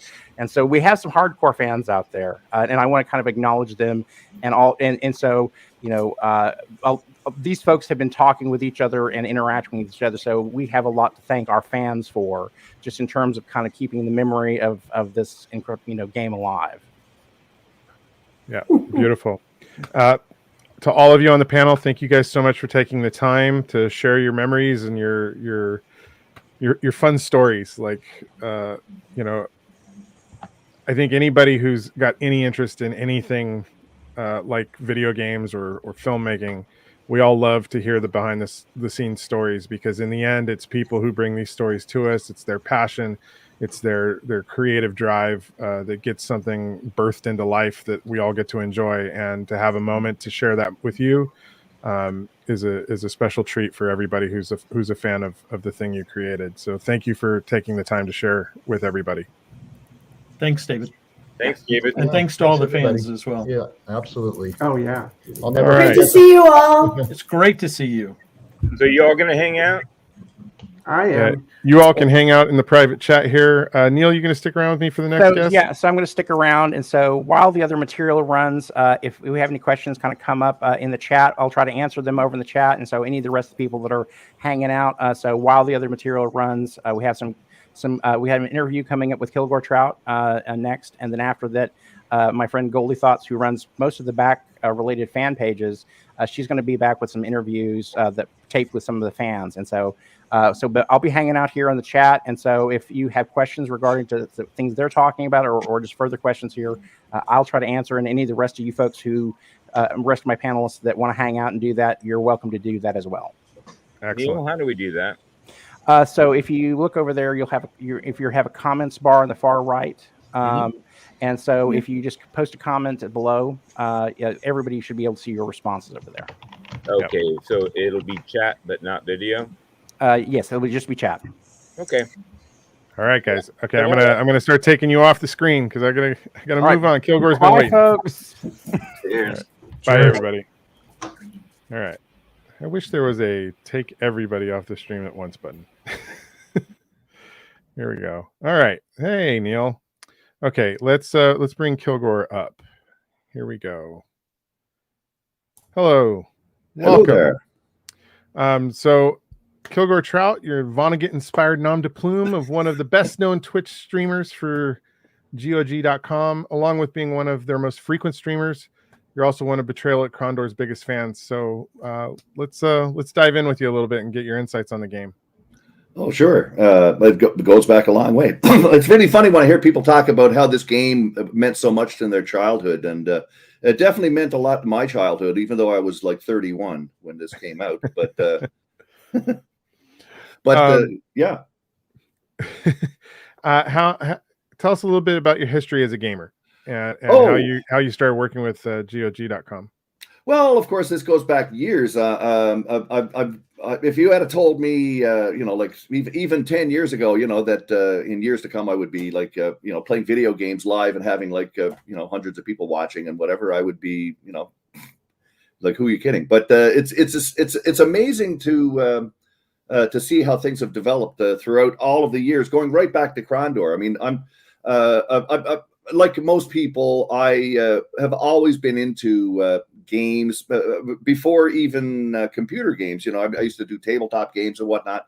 and always into entertainment. I became a musician later on, so everything creative and whatnot. But anyway, throughout the years, I got involved with computers and of course got into gaming. And so basically, when it comes to Krondor, again, just playing a variety of different types of games. I had a fondness for RPGs and whatnot. And I had read in like a Computer Gaming World magazine about this game coming up based on the novels of Raymond Feist, who I have to admit I had not read, and I still haven't read, which is a shame, and I obviously should. But I had this article. I actually still have the magazine, but that talked about Betrayal Krondor, and I thought, well, this looks like a good game coming up. And I went to the local game store, as I would do every week, and there's the box for Betrayal at Krondor, and I basically just looked at it and thought, well, okay, this looks really good, yeah, fine. And I took it home, and then for the next, I'd say 3 weeks, this was my world, and it just totally, I was totally immersed in this, like unlike any other game prior, except some of the early Ultimas and whatnot. They were always involving, but the thing about Krondor for me was that it was such a conglomeration of different styles. It's limiting to just call it an RPG, right? You know. So just as far as someone who enjoys a variety, I like, I'm not much of a strategy gamer, but I definitely like, sort of action things and point and click adventure games, and I like puzzle games, and Krondor is like a conglomeration of all of that linked together by this extremely involved narrative. It was just an immersive game that just took over my life for 3 weeks, and I've played it multiple times since then. What do you get out of the replays? Because I know, as a filmmaker, I can watch movies a million times and I get a different experience every time I go through it. And as a gamer, what is the appeal of revisiting a game? How does revisiting Betrayal at Krondor change your experience, or what do you get out of it on a second or third play? That's a good way to think of it, because actually I'm a big movie buff as well. I've got a large collection of DVDs and Blu-rays and whatnot. And people often ask me, why would you want to own these? You watch it, you're done, right? But there are movies. I mean, I've seen The Maltese Falcon about 20 times, I think, for example. And the thing about it is, like, I know all the word, like in a movie in particular, I know the dialogue, I know the actors, I know what's going to happen. But I relive it every time I see it, the delivery of the lines, when you're slapped, you'll take it and like it, that kind of thing. I just can't wait to hear that line being read. And when it comes to a game, it's that element of just enjoying it. But at the same time, especially with a game as rich as Krondor, you can always find new stuff in it, because it's such a large, huge open world that just number one, experiencing the game, exactly, Pest, experiencing the game every time, I know I'm playing Krondor. When I'm playing other games, if I'm playing Doom and has a certain style, and obviously, and you're running around, you're shooting stuff, Krondor has a particular sort of a style that I can't think of any other game that's even remotely like it. Right. And like I say, it's limiting to call it an RPG, because it isn't specifically an RPG of sorts. There are a lot of obviously RPG elements, and it is a game, and you are kind of role playing, so to speak. But it's also so much more. It's an adventure game. It's a narrative based, plot based story that's still an open world game that allows you to explore like crazy. It's just a massive, big world. So every time you enter into it, of course, I know where this is, I know where that is, and I know what I'm going to do this next. But just going through it, and just the joy of the combat itself is always good. There's just so many elements that just come together, Right. How do people watching your streams of Krondor react to it? And do you have a sense about who the audience is? Are they mostly older players, reliving their childhood memories, like some of our audience today, or do you think it's registering with newer fans as well? Well, of course, there is a certain aspect definitely. I get a lot of people come in and say who they'll first say, "Oh, I'm glad to see someone playing this game and whatnot," and so many people who talk about how this was like their childhood, or this was a game that just totally inspired them, and then other people who say, I can't believe I don't know this game. So there are still people who were gaming at the time who this game just sort of got by them. Maybe because they were playing Doom at the time and death matching on the internet or whatever, but it's just a game that happened to slip by, or for whatever reason. But certainly the other aspect, of course, is that for a modern contemporary audience, the game is obviously somewhat archaic in the sense that, of course, it doesn't compare graphically to games of today, and it doesn't have the 200 FPS frame rate or anything like that. But there are a lot of people out there who can look at past all of that sort of like contemporary stuff and look back at this game and recognize it for what it is, which is just a real jewel of the time, and that still, I think, looks and plays fabulously. Mm-hmm. But obviously, some people today might not take to it because they're so used to the contemporary stuff. But anybody who has any kind of an inclination towards looking at not only just the past of video games and from that period, if you want to see really good game design that just miraculously comes together when you think about the fact of all the various different elements that make this game up. It's like I say, it's not just an RPG. It's this, that, and so many different things. But it all coalesces into this great experience. And I think a lot of modern games can take a lesson from just doing, going back to this game and seeing what these people did 30 years ago. It's marvelous, Yeah, well, and Pest Monolith says story writing, and I think that's really key. And I think in the era where frames per second or just how fast can this thing run? How fast can it run? How quickly can I move through it? What's the action? Like, I always come back to, is it enjoyable as a story to follow? Is this something I want to devote days or weeks or months of my time to? Well, it's a game that like, for example, obviously when I was playing it, anytime that I'm playing it, and when I was first playing it, I wasn't sitting there thinking, do I want to do this? Or I was just too busy playing the game. I was involved in it. And then, well, I better go to bed. I got to work. Okay. So, so you go to bed, and then you come home from work, and the first thing you do, well, okay, back into Krondor, and you just live in that world. And as challenging and frustrating as it could be, as one of the things that I always tell people who come and watch the stream and they've never seen the game before, and they're looking to try it out. And the first thing that I say is, okay, I know you're supposed to go to Krondor, right? First off, you're supposed to go to Krondor, but don't. No, because if you go straight for Krondor, you're going to have a hell of a time because you're just going to be underpowered. You get to chapter 2 and you're screwed, because what you're supposed to do is really explore and go everywhere and find everything that you can do. And that's the whole thing about the game. It's a combination of a story-based, narrative-based, character-based game that tells a definitive, definite story. But at the same time, it's a vast, big, open world game that you can just get lost in and explore and find new things all the time. Yeah. And that's really it. Later. Like, everybody's talking about open world games now, and Krondor was already that 30 years ago. Yeah. It was an open world game, but at the same time, there was a definite plot line. Mm-hmm. But you could vary from it. And inevitably, you had to come back to it. Yeah.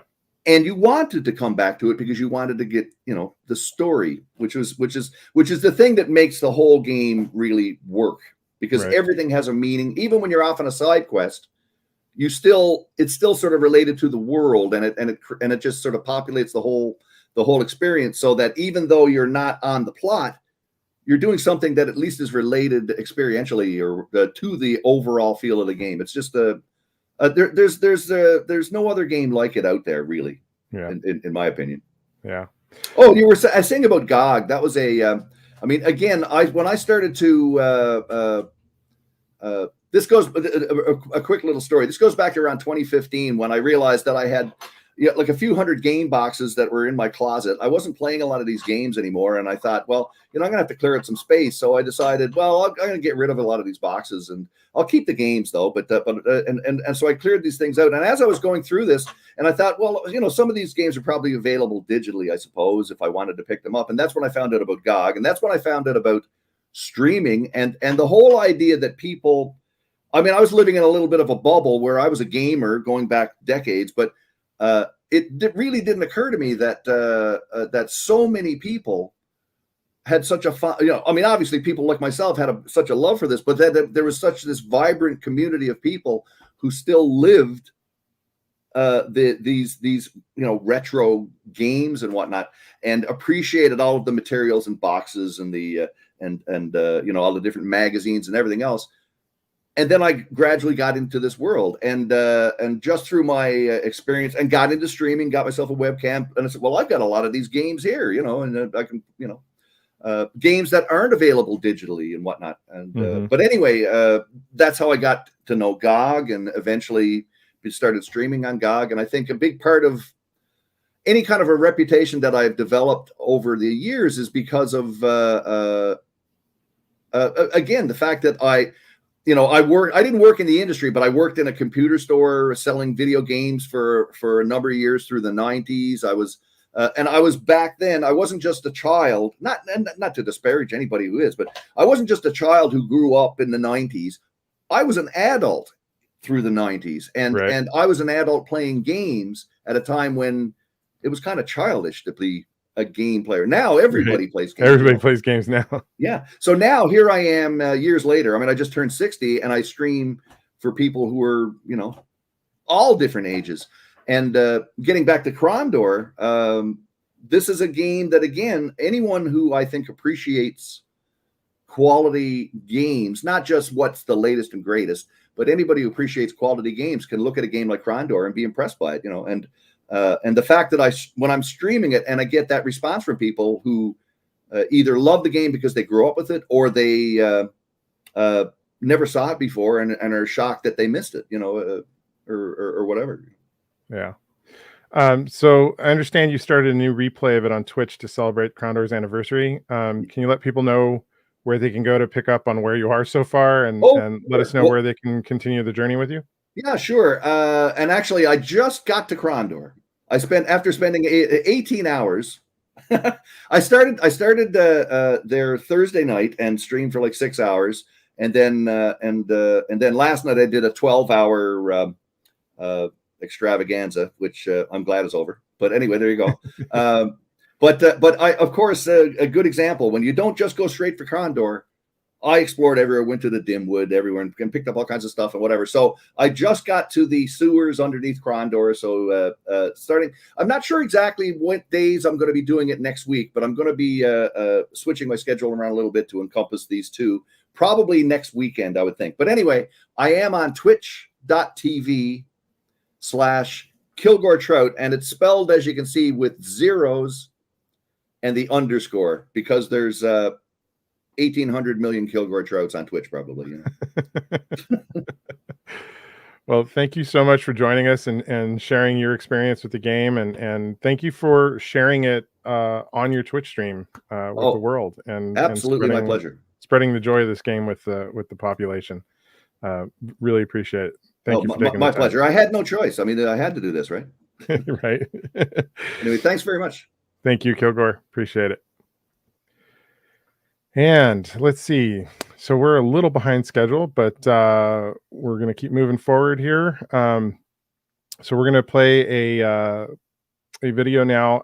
It's a Feist Flashback. So it's an interview with the author and Goldeythoughts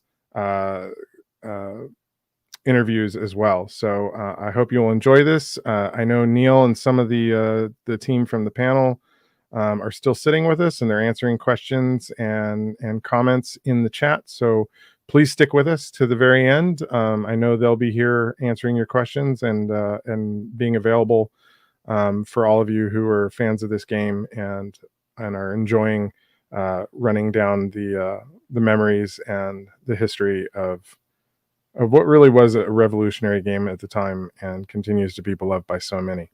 So here is our video, and thank you guys for joining us. As a consumer, years ago, I played computer games like most of the people who went to college in the 70s on the mainframes after hours when I was supposed to be compiling runtime code. As a participant in creating them, about almost 2 years ago, when I got a phone call from my agent saying some folks in Eugene, Oregon had contacted him and wanted to talk to me about the possibility of doing something based upon my work. And that was the seed from which Betrayal at Krondor sprung. Well, the world of Midkemia began as a role-playing environment for a bunch of college students back in the 70s. Like kids everywhere, my friends in college and I were broke. Fantasy role-playing was a very inexpensive hobby relative to a lot of other things we could be doing. You basically needed some pencils, some paper, and some funny-looking dice, and a lot of imagination. And the history of the world began to unfold. Well, that started 19 years ago. So there's almost 2 decades worth of thought and creation in Midkemia. It's possibly one of the most involved and detailed world environments for creating games around today. Obviously, the world in which the game is played is the fruit of years of my work, but the game itself is a wonderful collaborative endeavor that I think adds tremendously to the world of Midkemia. When I do a book, I've got a totally limitless casting, special effects, costuming budget. You know, I can blow up a city, which I did in Darkness of Sethanon. I can make a character look and sound exactly like James Mason, and he's been dead for some number of years. I can have Sir Laurence Olivier delivering the King's Speech in the chapter you know, at the end of Darkness of Sethanon, because it's all in my head.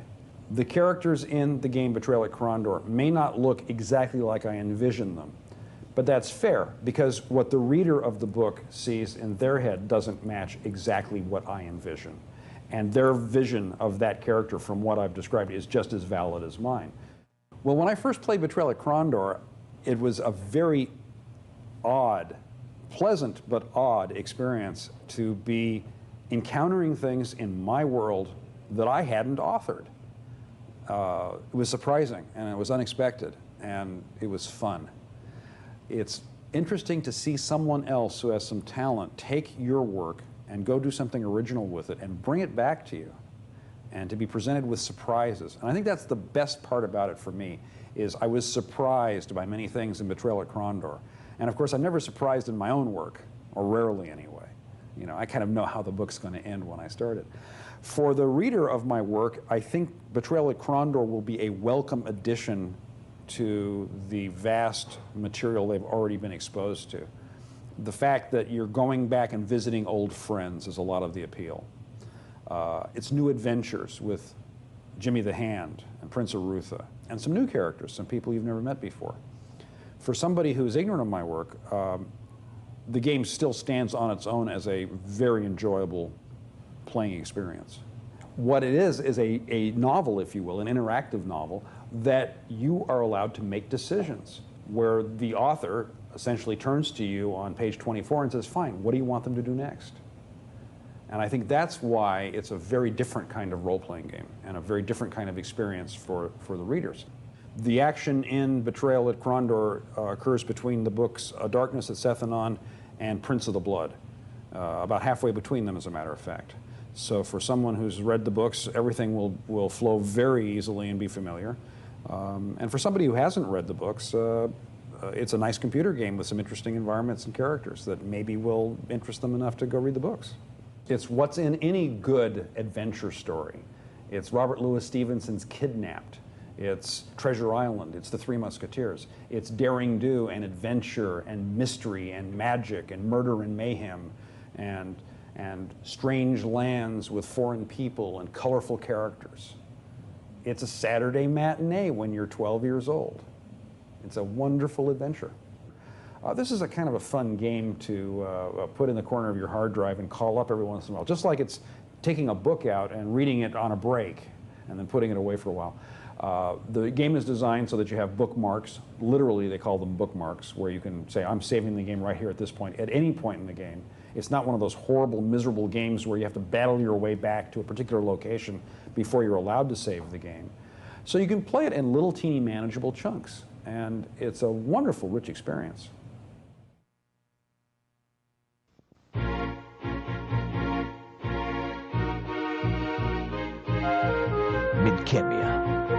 realm of enchantment and ancient magic, where elves, dwarves, and an apprentice magician once battled an unimaginable evil. A battle which raged across the great gulfs of space and time. Winner of the Compute Choice Award for Best Fantasy Role-Playing and Adventure Game, based on the best-selling fantasy tales of Raymond Feist.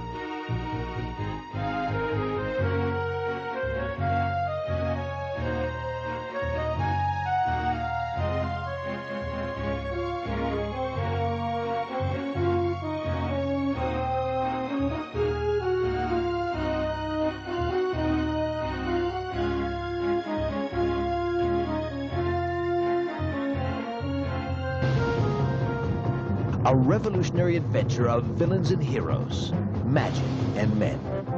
Betrayal at Krondor, from Dynamix. Hi fellow Betrayal at Krondor fans, my name is Jen and I run a Twitch channel called Goldeythoughts. What I've done over the past couple of months is find like-minded people, just like myself, who have loved playing Betrayal at Krondor from literally all over the globe. I hope that you enjoyed this compilation of clips, and thank you so much for watching. You remember how you found out about Betrayal at Krondor the first time you heard about the game? Yes, I do, because aside from it being a good game, it actually has a sentimental part of my childhood. Yeah. Okay? Because, you see, back then, when I was a young kid, right, my dad gave me a Macintosh, right?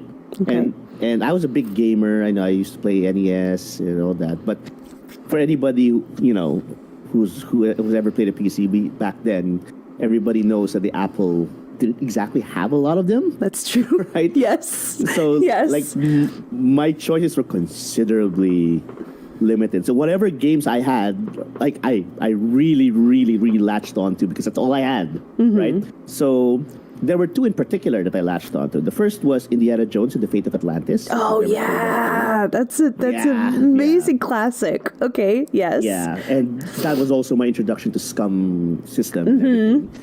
But the other one was Betrayal at Krondor, because I remember I never actually asked him how he got it because I never saw him play it. But he had the box. Right? Okay, yeah. I've never seen him play it ever, so I never understood why he actually had a copy of the box. But I remember as a kid, right, looking at that and then reading the manual. Oh, and the manual amazing! Yes, it did. It wasn't just some thin booklet that it actually showed the characters. It had some sample spells. It actually had production value to it, for lack of a better term. So I got wow, what in the world was this? So I actually installed it.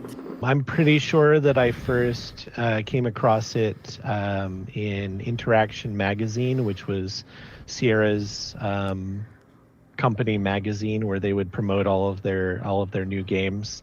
And I remember being very excited about the concept.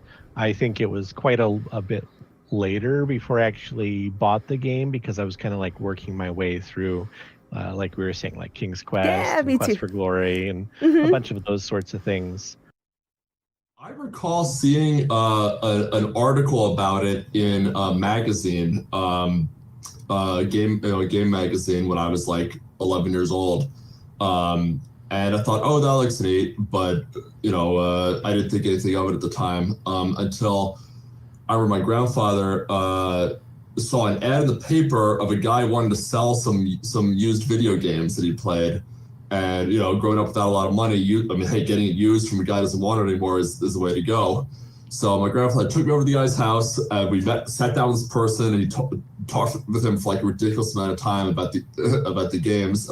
We ended up buying them, and one of the games was Betrayal at Krondor. It was, I don't know, I must have been 13, maybe 14. It was 93, 94. So basically a short while after it launched. And there was a new magazine, games magazine, basically here in Slovenia, called Magazine.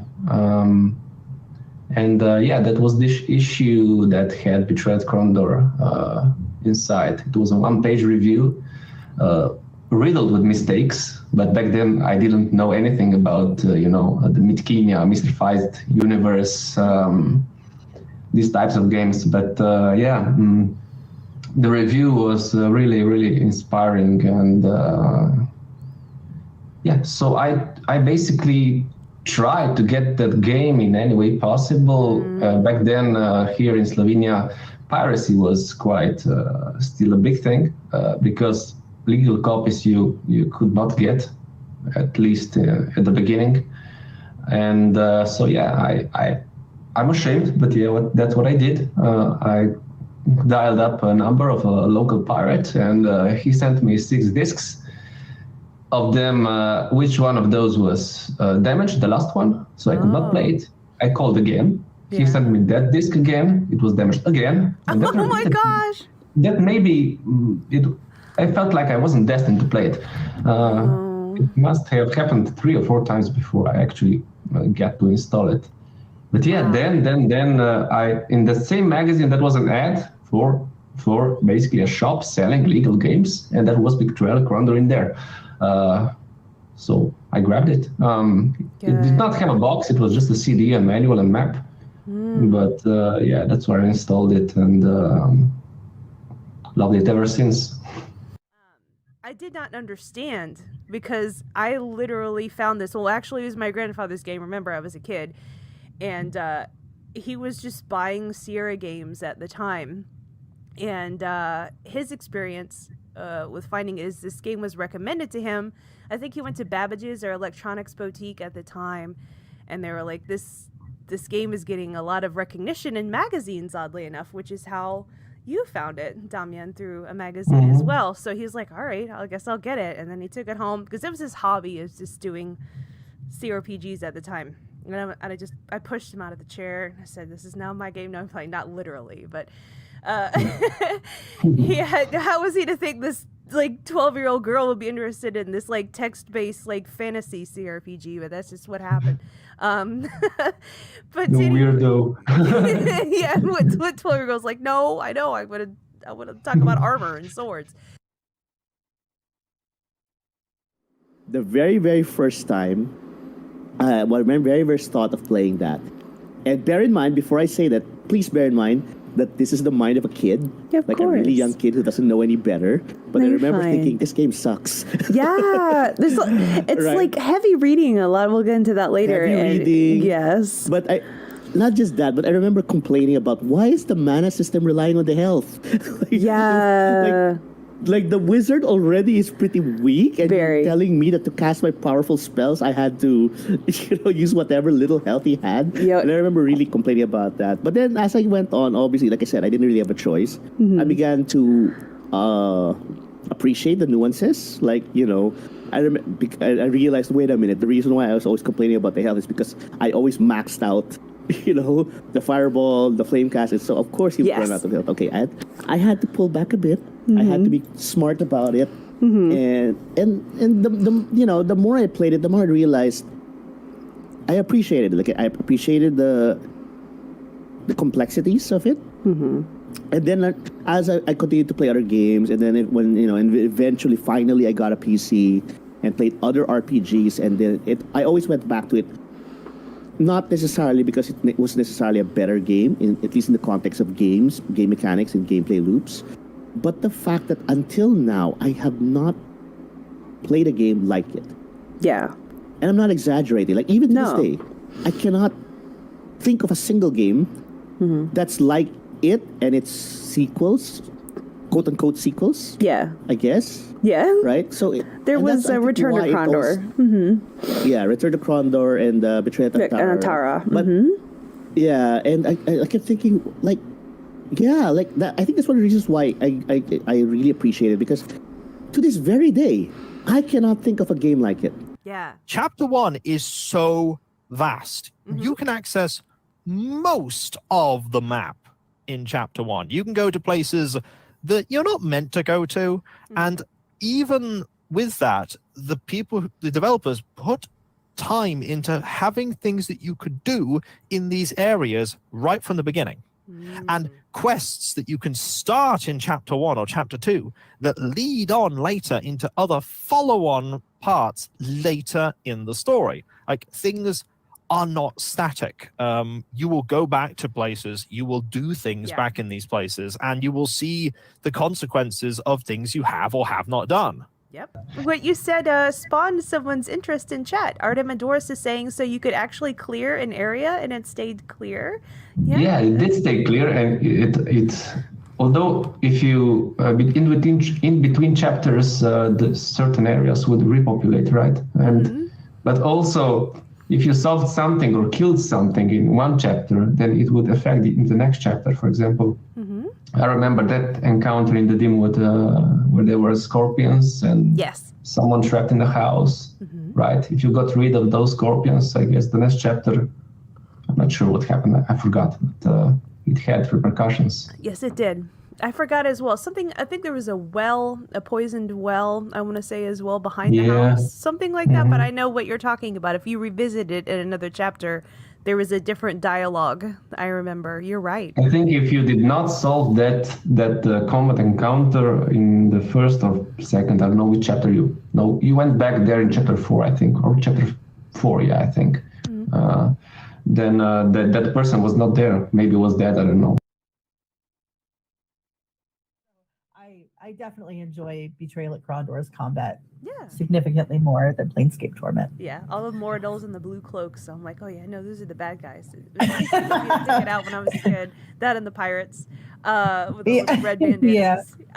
So the Rusalka, like those, they get me. Yeah, they were frightening when I was a child. They were very frightening to me. I was like, oh, I know, like if I go by the Silden area and this part of the coast, like sometimes when I was younger, even though you're not supposed to, like they make side quests where you're deliberately not supposed to do this, but like I would want to run through that area so badly and not even fight anybody and just pell-mell hug the mountains on the western side and go up the coast and not even want to face.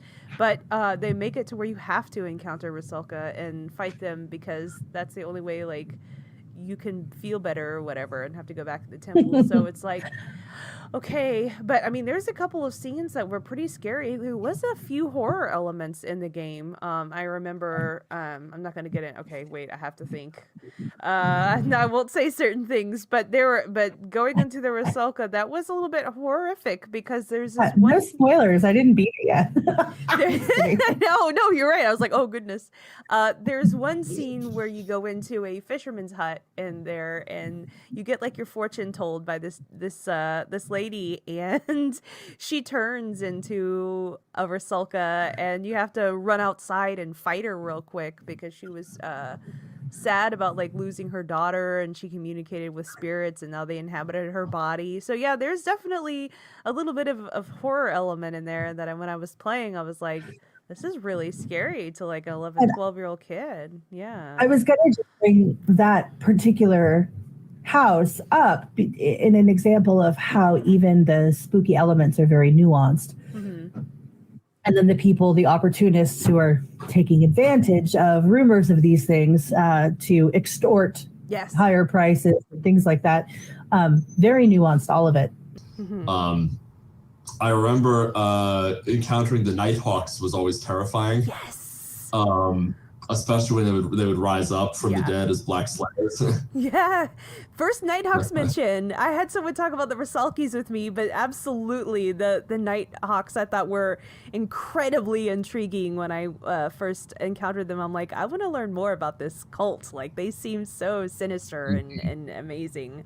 That's super cool. Yeah, I still remember the one that really hit it for me was that guy who's supposed to teach you how to play chess. Yeah. All right. Yeah. They established that this guy, you can pay him sovereigns to teach you how to play chess. But there was this one dialogue line where you just simply talk about en passant. Yes. Which is, very... Yeah. And what I like about it is that it's a completely useless dialogue. There's absolutely no reason to go to that dialogue. It doesn't mean anything. It doesn't have to do with chess. But the fact that they put the time to have an entire conversation, a long conversation of that, just talking about that. It's an actual chess rule. That's incredible. But I think what I liked about that, and again, I didn't appreciate it as a kid, but I appreciate it now, is that if you do actually talk to a chess master in real life, of course he'll nerd out about something like that. Yes. Right? Like, and the fact that they let you do that, like I said, it's not, of course, it's not efficient. Yes, you would quote unquote waste space that would have gone to other things. But again, lived world, and the real world has a lot of useless information and little things that nobody cares about, but yet somebody does. Yes. Right. And that to me, like, okay, that's what made it special for me. The fact that it did that, and that's what I wish more games would do, because I mean, I do get it that a lot of games, you have to be efficient. You have to make sure everything, gives everyone information that they need. But there's also beauty in inefficiency.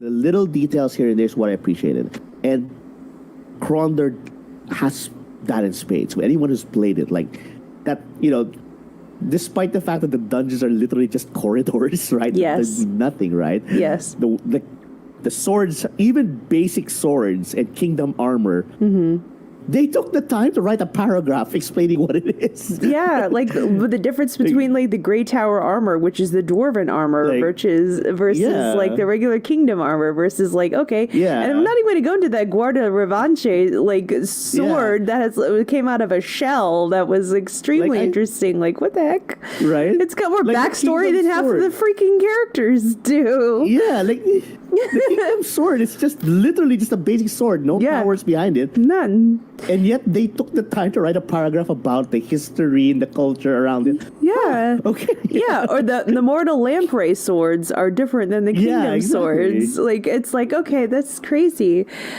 I talked about my huge thing. All of those little details and reading those little paragraphs, I'm like, it kind of makes me, the cares of the world of the day that I have outside of this game kind of melt away when I'm reading about, like the lovingly crafted like food, like what's in a ration pack. Oh, it's sweetmeats. That one. And it's like, and this is poisoned, and some are not, and some are. It's like, okay, now I know what my characters are eating.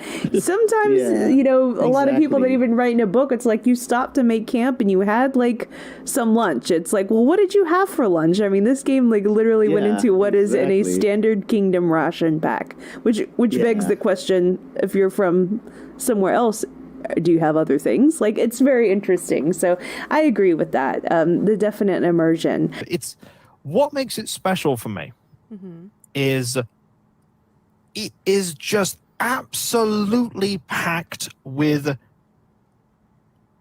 character and packed with like information that fleshes out the world. Right from the very beginning, you're given a lot of information about the characters, you get information about what the situation is. You don't need to know anything about the setting. No. But as you go through it, you can learn as much as you want to learn. You can just beeline straight towards the important things if you know the setting. Yeah. But you can also ask people about all kinds of things that flesh out the world. Absolutely. You flesh out the other kingdoms that are nearby. You flesh out information about the Rift War. Yeah. You flesh out things about magicians and all sorts of like the previous things in the past. And you can completely avoid clicking a lot on the character's portrait in the inventory.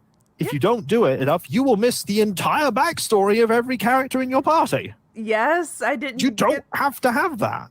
You don't. And it's funny because I didn't even realize that you could do that with the right click and bringing up the character description until like halfway through the first time I played. I was like, oh my goodness.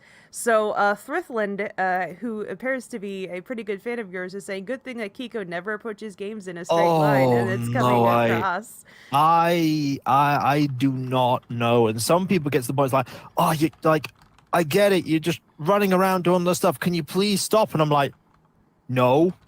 It's fun. I'm sorry, I have to go over here and find a box and open a box with a Mordhell puzzle and then go back all the way over there to get a spell that I can then learn and all this stuff. And books that I can read and barding that I can do. Oh, all the barding. Yeah, and it cracks me up, and I quote it sometimes. okay, for example, when Owen is barding and he is barding poorly. Yeah.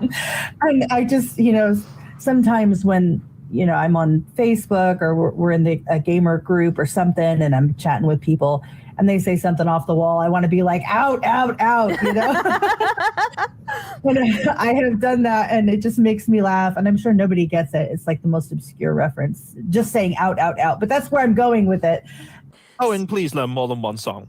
Yeah, more than My Kingdom Mine. You over could and have over learned again. any other song, Owen. Yeah, that's true. He seems to be kind of a one-hit wonder type guy.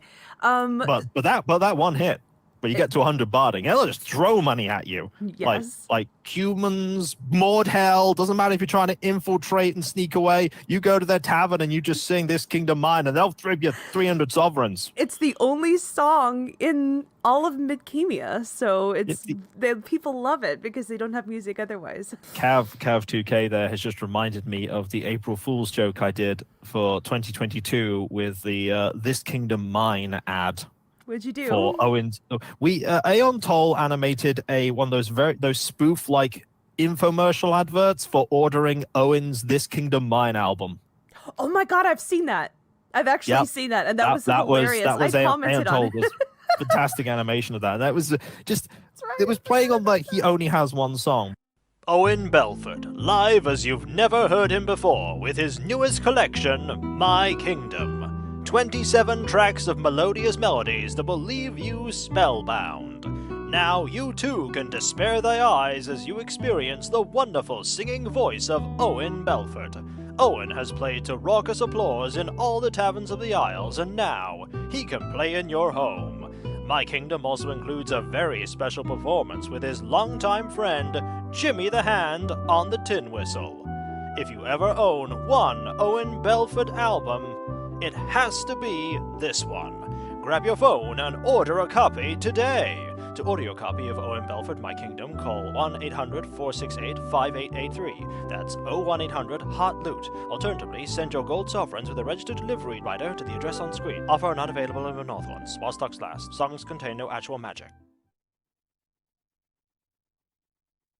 And the music gets me in the nostalgia also. I was showing my husband the other day talking about the event that's coming up, and he didn't grow up with computer games. He was a console player, and so he doesn't have like the Sierra experience that I have. And so he's like, "So what is this?" And I'm like, "Just listen. This is listen to the music, And so yeah, it dawned on me how much I love the music when I was showing him track after track of the soundtrack. Me too. My partner's like, I really like listening to you play that game. I'm like, Betrayal at Krondor? He goes, yeah, because he'll be in other parts of our apartment and he'll be like, that sounds kind of cool. I'm like, yeah, it does. Yeah, I really love certain tracks. It's like when I go to visit like certain cities, I know that it's going to be a city song that I like. And I'm like, I'll do a little dance of this. Every time Romney music comes up, because it starts like really high and then it gets like really weird, I'll be like, I have to do a dance every time I'm in Romney, but that's my thing. But anyway,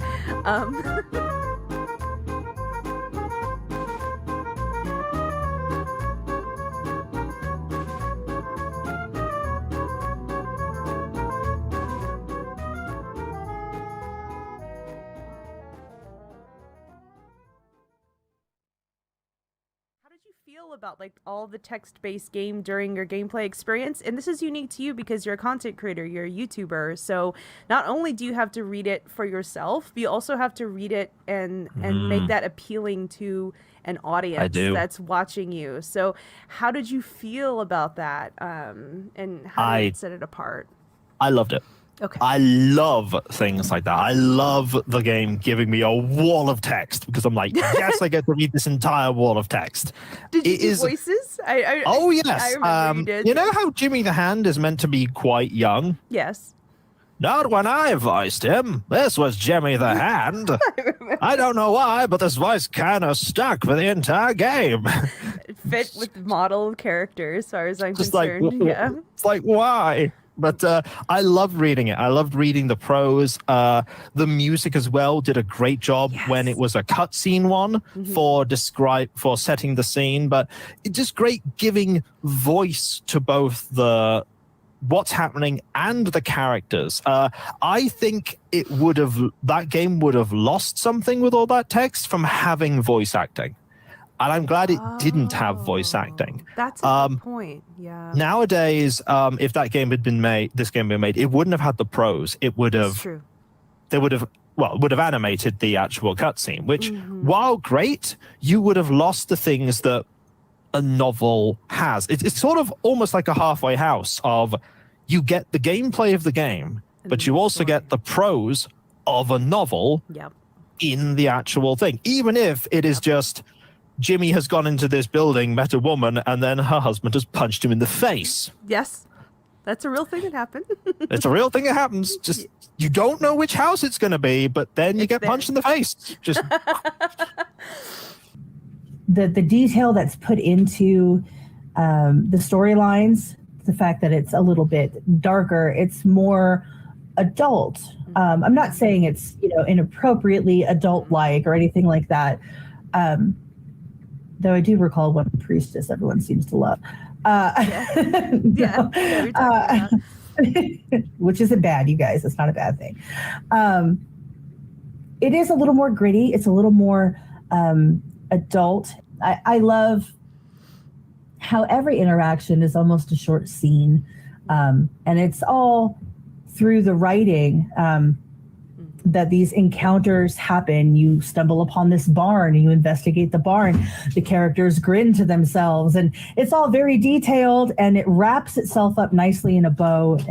It's always enjoyable to just read what's happening when you get text on your screen. And I can't say that for every game. I just feel like it was a fresh take. It was something different. It has a great detailed storyline with phenomenal writing. And I think I'm probably going to have to say that the writing sets it apart more than anything else. I agree. It's so well done in the way the dialogue is done, in the way the inventory is explained. Oh, okay, you got to figure it out on your own. And you think about it, it's like that in real life, right? Nobody explains to you what this person's like. You're gonna figure it out maybe from their attitudes and their behaviors. Oh, okay, this person's a jerk, or this person's pretty kind. Just figure it out. And I think that you figure it out on your own. And I think that I like the fact that not a lot of games do that, but Krondor does. And I think that's what I think. Right. The fact that it says a lot, but it doesn't actually say a lot. Another thing that set the game apart, since we're on the subject, item descriptions. You did not have many items. You had very few items compared to other RPGs that you would drown into all sorts of items. But all the items made sense. They were part of the world. They were part of the lore. You could right-click those, and you would get a description by the one character of the party describing taking the item, looking it around, weighing the blade, maybe stuff like that. It was really, really immersive. You were letting me know that it helped you with English. Learning all the walls of text was actually something that not only you got enjoyment from, but it helped broaden your vocabulary. It did with me too. There were a couple of words that I learned as a young child. I didn't know what I was reading, and I also learned. So is that true for you as well? Definitely. I'm not sure when it was that we started learning English at school, but I was a bit proficient in English, but it was, I guess, mostly from computers and stuff like that. And reading through Betrayal Krondor's text, I probably understood 2/3 of it. Let's say, maybe more. I mean, I could get the point. But I still had a dictionary next to me, so it was slow going. But I think that at the end of the game, I was much better at reading. Understanding of English. So there was one word in particular I remember. I didn't know what it was, and it was only used once in the game, and it's nictiate, which is another way of kind of like blinking. And I didn't know what that meant. And it was like Garath's eyes nictiated in the light. In the background, what I have behind me is the little game, your project, little, it's going to be huge to me. I've already played the demo, which is out already. It's awesome. Your game is called Call of Sargnar. Can you tell me a little bit about it? Yeah, thanks. That's my little baby project. I've been developing it for, I don't know, 20 years in my head, but about 6 in code, and it's still a long ways to go. But it is basically, as Neil Halford would say, a baka-like, which is basically a tribute to Betrayal at Krondor. It grew out of the necessity, basically. I wanted to play another Betrayal at Krondor. There was no other games like it, so I basically, I wanted to do a spiritual sequel, except since I could not license the universe, I made my own and everything from scratch. It started out as basically a clone of Betrayal at Krondor, inspired very heavily. But since then, I have developed and expanded those systems, so it's becoming something of its own, basically. You guys have made a masterpiece. You probably know about it. You won enough awards for it, and it's still highly regarded today by so many people, even newer generations. And of course, what better praise than knowing that it inspired me to create my own. I would say that the thing that puts it ahead of a lot of others is just execution, because like you think like contemporaries like Ultima would get certain things like really, really well, but then other aspects like maybe the engine for fighting would be like completely pointless. So I feel like in comparison to all that, Betrayal brings like this like mostly open world concept to the table. It brings like full on 3D, like putting it all together and then having it all executed well, so that you're not really like let down by any one aspect, even if the other ones are like good. Whereas a lot of other games, they were kind of like lopsided. Playing a game like this, other than the entertainment value of it, it teaches useful skills, solving riddles, figuring out various things. A lot of the old world adventure games like that, it teaches great problem solving skills. I'm really thankful that I got into these sorts of games when I was younger, because games were so much more difficult.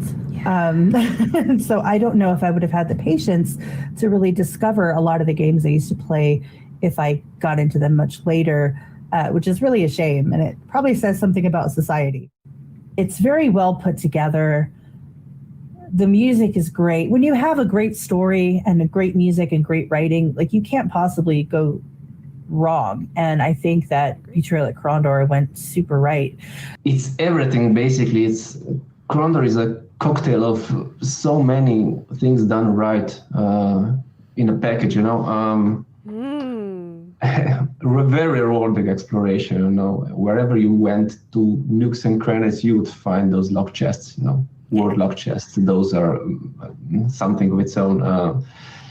You had really good combat. You did not have respawning enemies, so what you killed stayed dead. I like that. You could explore, basically, it was an open world game, basically, right? You could go anywhere, nearly anywhere, whenever you want. It was an open world, which was far ahead of what the game did back then. The plot. It was not a simple. It was not a simple plot. It was a complex plot. It was a novel in game form, like I said. Just know that it's very rare to make a game that stands the test of time, like Betrayal at Krondor. Like most games from 30 years ago, nobody remembers. But Betrayal at Krondor is remembered, and it's remembered for being a classic game. And that is something that absolutely you should take immense pride in. It's a fantastic experience. It's a really good experience. And when a game leaves you at the end, with that feeling of, well, now what do I do? That's the sign that something has been good, because you've been invested in it and involved in it, and there's this void now that it's done and that it's gone. And that was what Krondor left me when I finished it, which is a sign of a really good game.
Okay.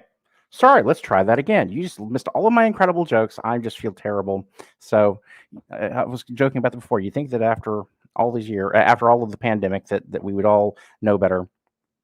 Would know better to turn the mic back on. Anyway, I just want to, again, I want to thank all of the amazing folks that came in and participated on our panel today. Was just so grateful to have all of my wonderful teammates come back. I hadn't seen several of those folks in years, and so it was fantastic that they were able to come back and join us. I also want to thank our moderator, David Dawson. He had to drop off because today is actually his 30th anniversary for his high school. So I was asking him about the fact that was it a Betrayal at Krondor themed a high school reunion. But anyway, but I wanted to again just thank my fellow devs for coming on and participating in the chats today. I want to thank all of you for hanging out in questions and asking lots of good questions, and for keeping all the love alive for this game after 30 years. And as Kokosia was saying a little bit earlier, we are very fortunate in as much that 30 years on, we're still here talking about this silly game that we made back in 1993. And not everybody gets that privilege. And the fact that there are still folks out there playing it, they're on Twitch, they're streaming it, they're talking about it and stuff. And so you're an incredible fandom. And I've just been very privileged over the years to be able to work and interact with you guys. And Damian, I'm a big supporter of Call of Sargnar, so you can probably tell that's, with me, I'm one of his Patreon backers, and I want to see him succeed and everything else, because that's a level of love and dedication that's really hard. You don't see that sort of thing very often. I just thought I'd share something with you. So last night we had the big anniversary party with devs, and I mentioned earlier is we had two people fly in. One fellow came in from Providence, Rhode Island, another fellow and his girlfriend came in from Las Vegas, and that was amazing. But something that was kind of fun that wasn't took me by surprise is that three people came up to me and gave me gifts, and these gifts were awards that were left behind at Dynamics after I had left. And so I have one of the awards at home, which was the Compute Award, but this sucker is the one that I was really happy to kind of show up. And this was the Game of the Year award from Strategy Plus magazine.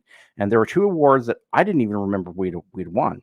And so I have to add those of you who follow my blog on neilhalford.com, I'll have to add that to the list of awards that Krondor won over the years. But anyway, thank you again. Thank you for showing up and doing stuff.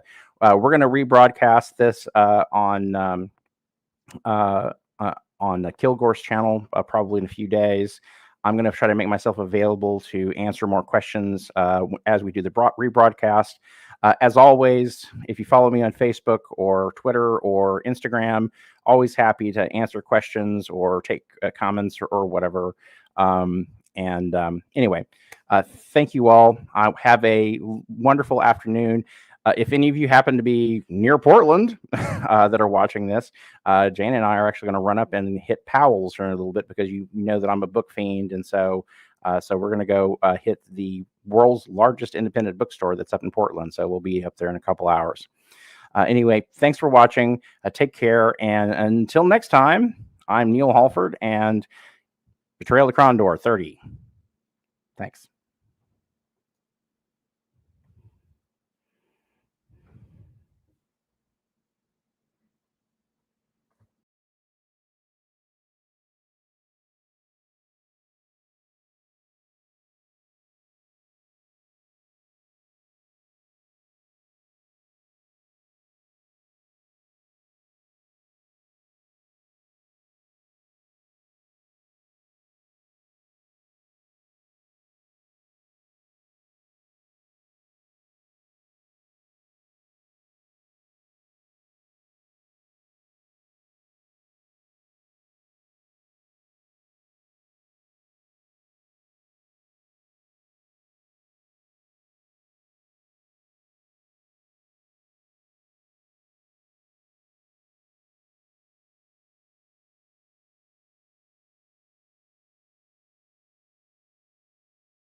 Take a bit of break and be back in a few minutes.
So last time we were going towards the Krondor, and I think we should be all set.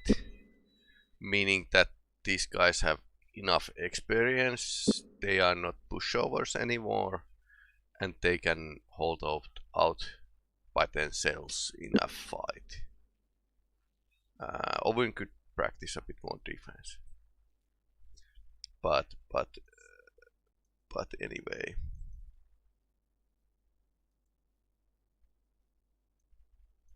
We'll just continue and see how it goes.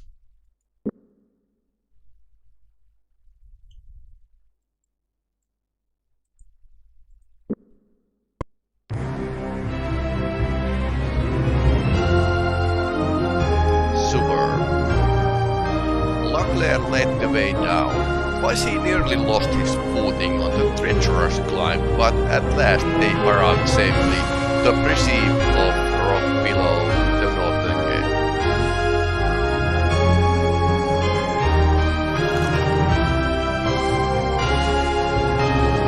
Leclerc the door open. Immediately he was overwhelmed by the stench of the sewers, and he looked back to Owen.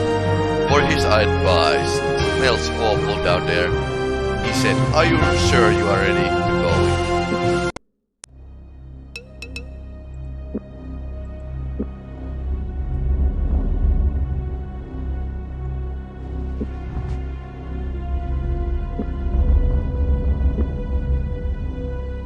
I think we all. A figure moved in the tunnel, seemingly having appeared from nowhere. A young boy halted them before they could move any further ahead. Leave. Who be you, and what would you in the Thieves' Highway? I'll be Signir Lopner, and I do whatever I will in the Prince sewers. If you're half as intelligent as you seem, then I would advise you to step out of the way. Fast with the play I am. Step any further and I'll do you. I will. The only thing you will do, my young friend, is to die an unfortunate death on the point of my sword. I used to spar with the Jimmy the Hand, and I'm faster blade than he. Do you still wish to cross me? Jimmy the Hand, he's legend, sire. Next you'll be telling you have lain with the Emperor's luggage of Gesh. I don't remember Leclerc doing that, but it's in the realm of possibilities. I'd advise you to be nice like, however, of course, I got 5 blokes waiting a little down to make sure nothing happens to me. See, I don't suppose you have come behalf of Signor James, have you? Signor James, then you don't, well, perhaps we have. Alright then, down the tax. If he didn't send you, you'll be answering to the upright man and not me. So I wash my hands of it. Just watch your steps down here, as there's a bit of trouble going on down here. Good day. Wait, we don't know our way around down here. I look like a party page, do you? I've got the affair of me own what's got to do. Just answer a few questions. Right then. So long as you don't ask me anything that might get me in the hots with the Nightmaster. What do you want to know? You wouldn't happen to have an extra set of picklocks laying about with you? Could be, I would. That would depend on what you have to offer me now, wouldn't it? How about Royal Pardon in the next time you end up in the hands of the city guard? Oh, that would be very nice. How about Prince Palace while you're about it?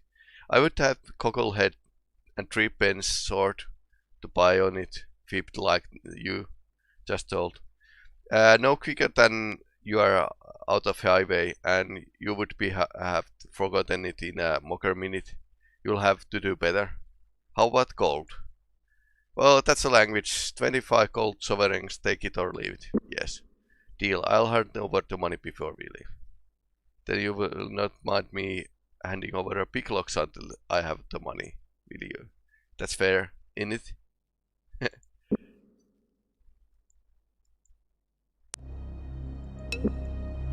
So apparently game design is that important and PCs are waiting at the start of the dungeon.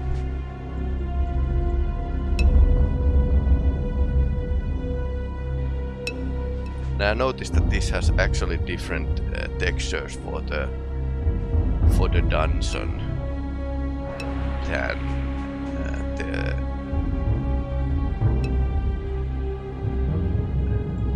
previous dungeon had. Okay, that's somewhere.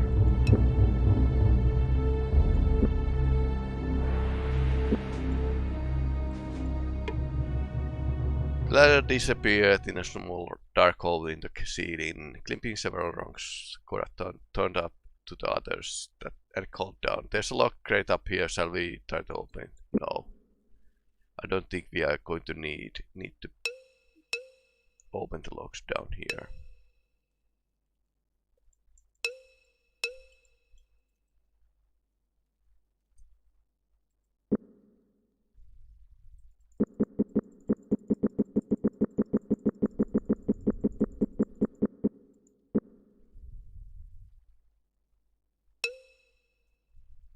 Okay, that's a dead end.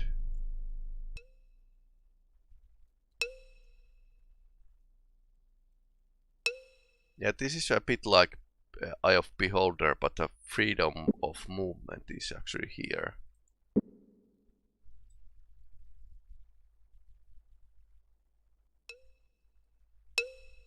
I probably should check if the stream is still up.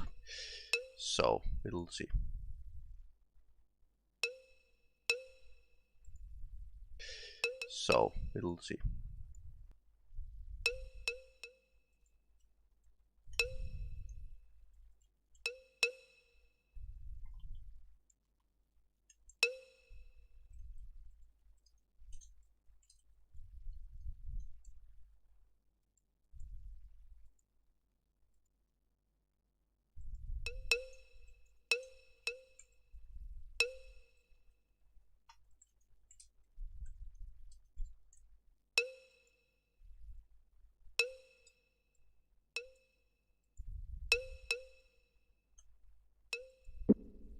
Okay, let's see. This is leading somewhere.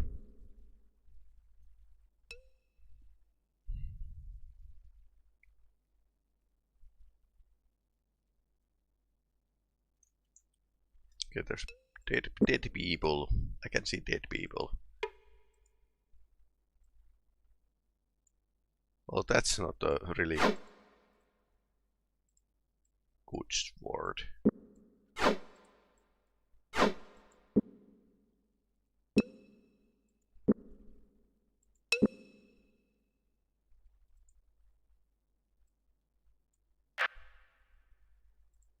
And it's as good as new. What's that? That's a box.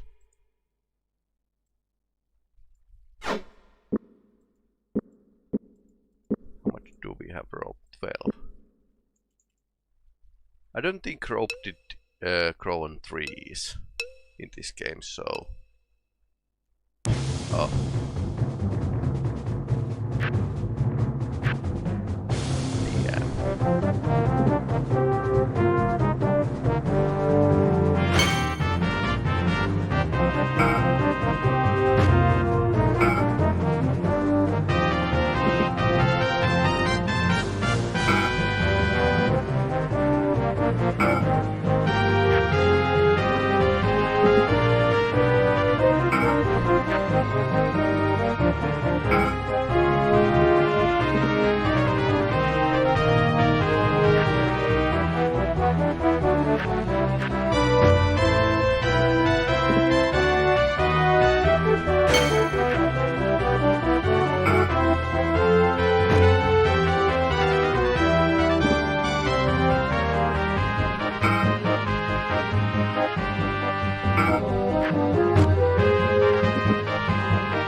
party's abilities have increased.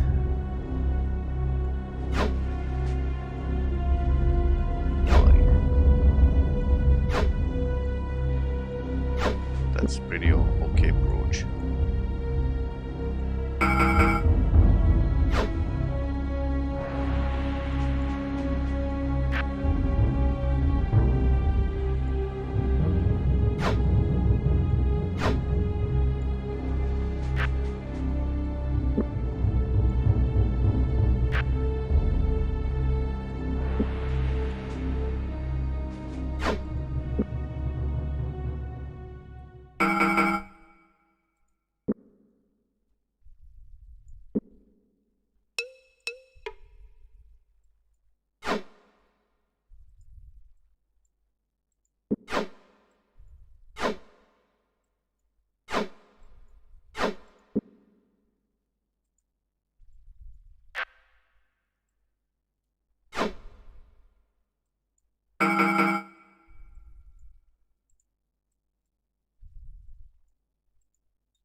One, two, third should be here.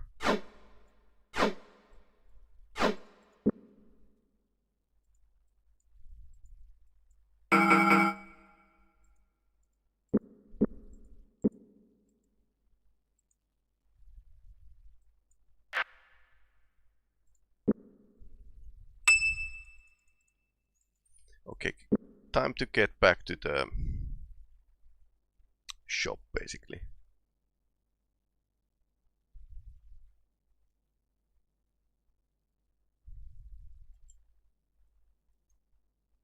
I think we were pretty close to the ending, but I don't recall this dungeon very well.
Okay, they are giving us pretty okay price.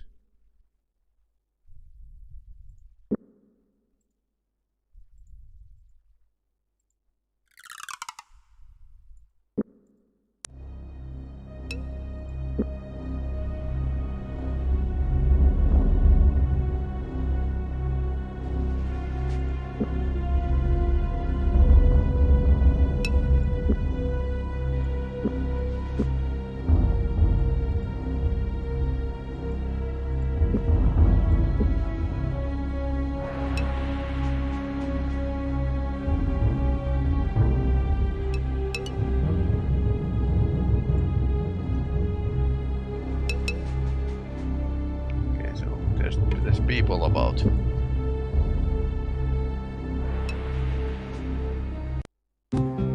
Worshippers on quiz.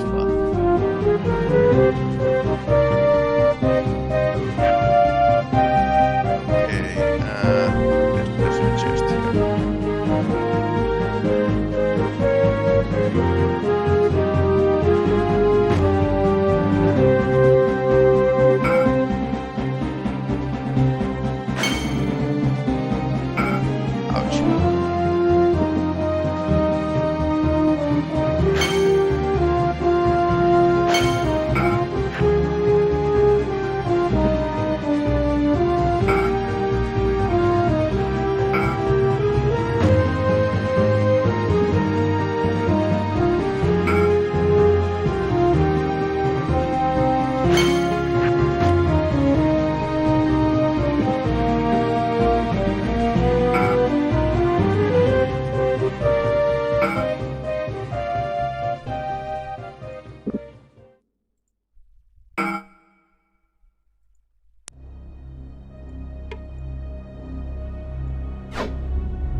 a huge amount of these healing potions.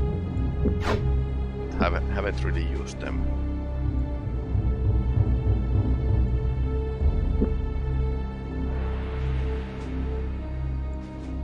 Those are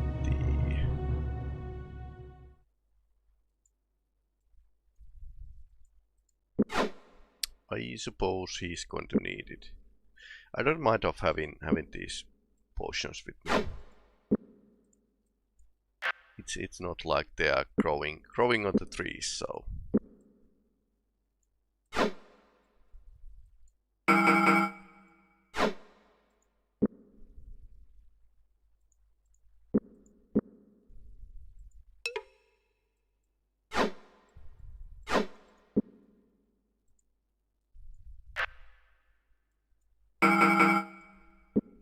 I guess modern players would like to go either sell these items or not having to like track their butts to the shops every now so often.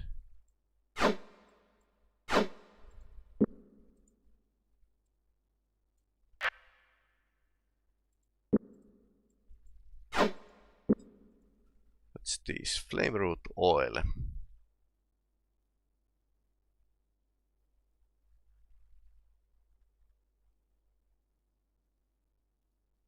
Frost-bladed weapons.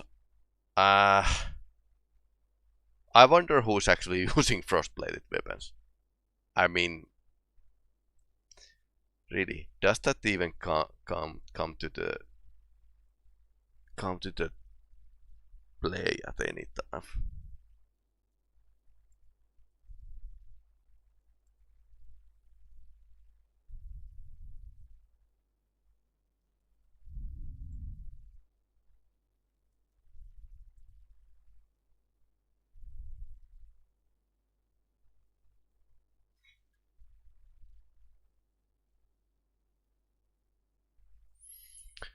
I don't know. This is a bit, let's say, unnecessary. At least for the moment.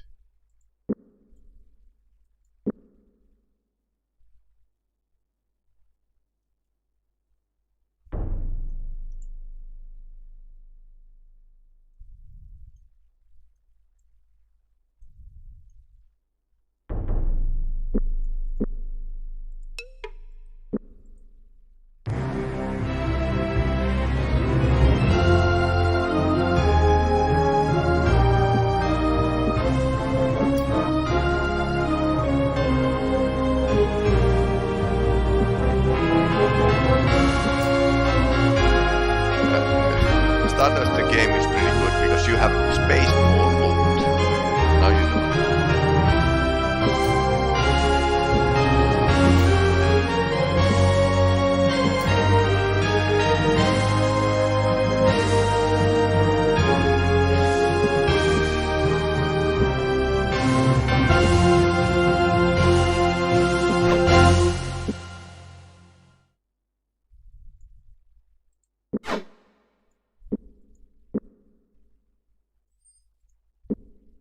So 15 and 14, which is 30, 39.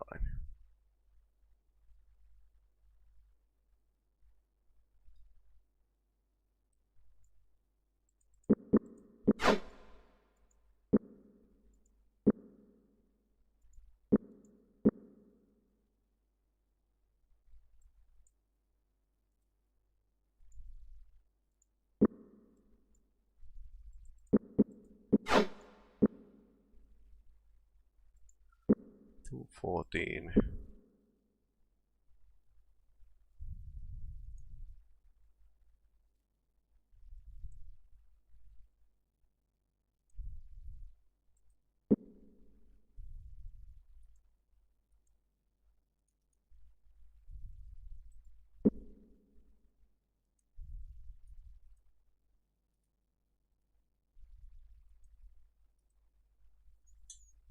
It's 18.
So I could actually start thinking about some kind of blessing to a weapon or better armor.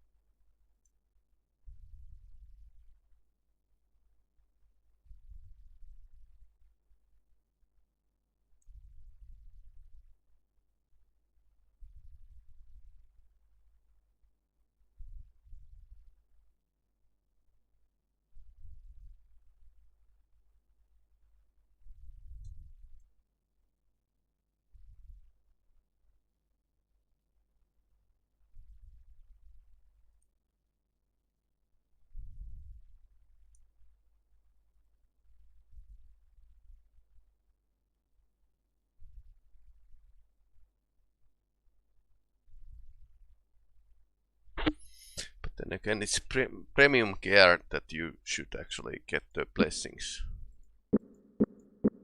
Great overblade would be like pretty nice. But it doesn't want to show me the...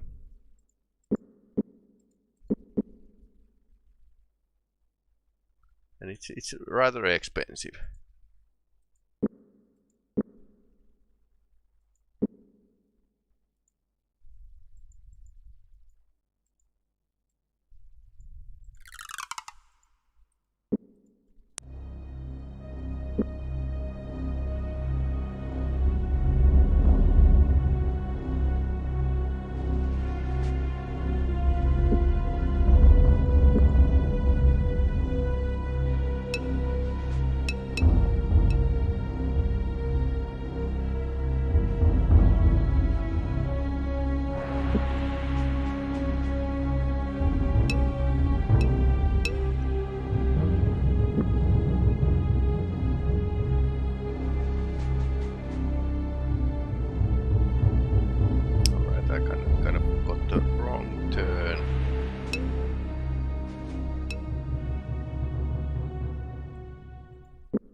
This is the place we had fight. Candle glow.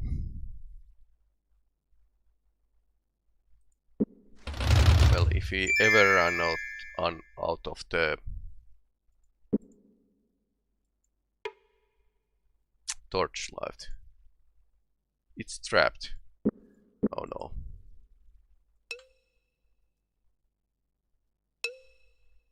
Probably not the best idea.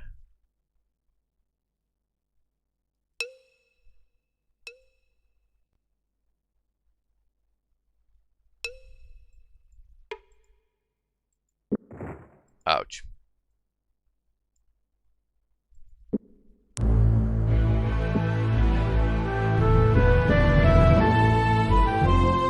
Maybe Locklear isn't as good lockpicker as he thinks he is.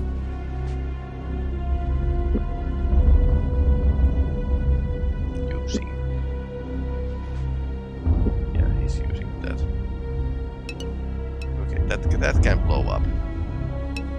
Let's not.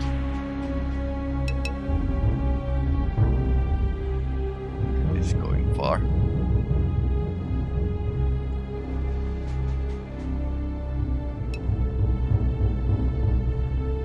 Okay, what's this?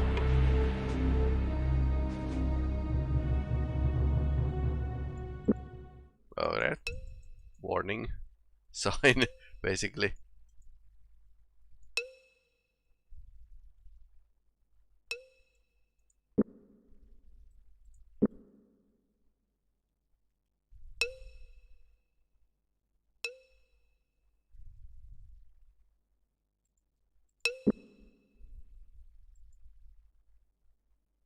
Yeah, everyone seems to be like in a pretty bad shape.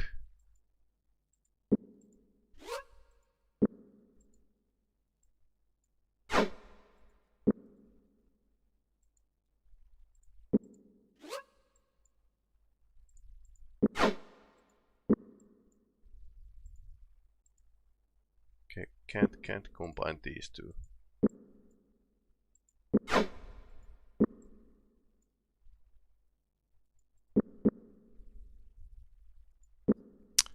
Let's make a break.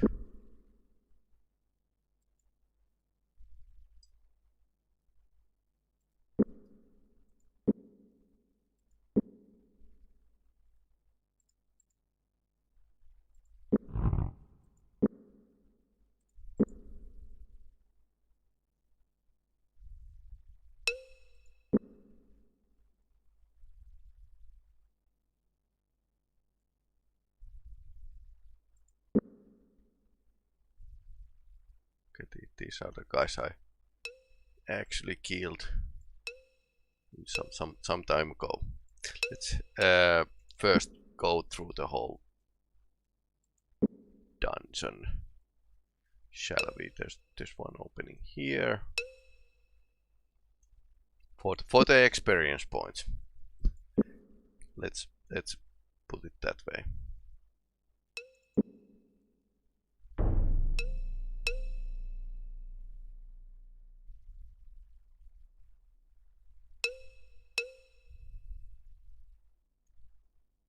Okay, that's for lower level.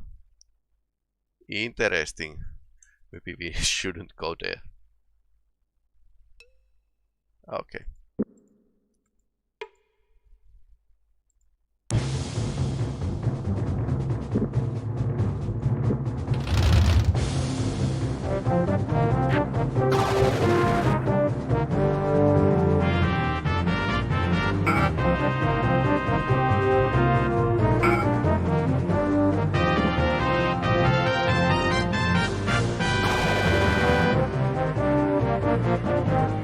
Come back here. Okay, he's down.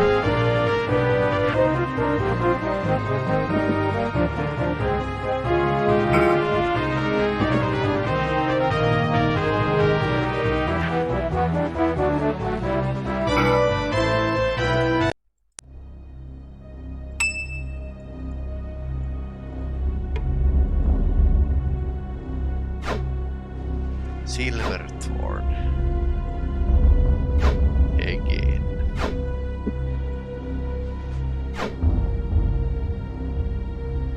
I really should shoot this bow arrow somewhere, or make a poison arrows. But I'm still like, yeah, we are going to get something better in the future, so I don't mind.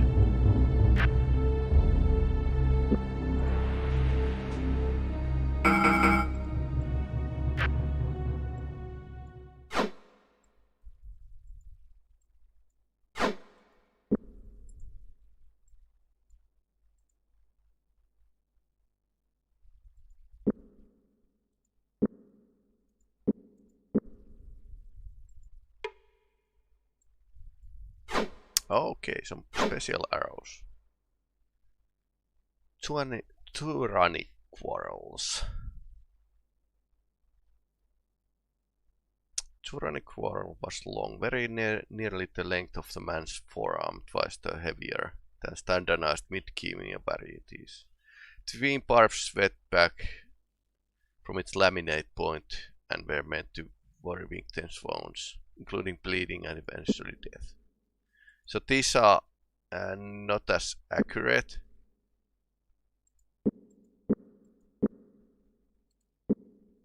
But make better damage.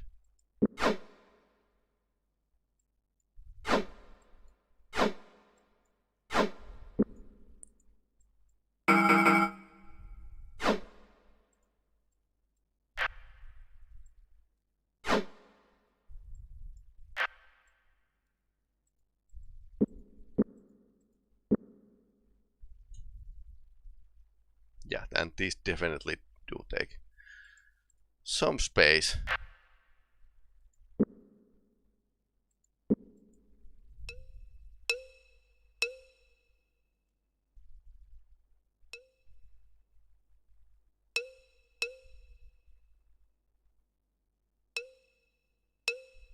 Okay, that's back up. Yeah, so we kind of returned where we started.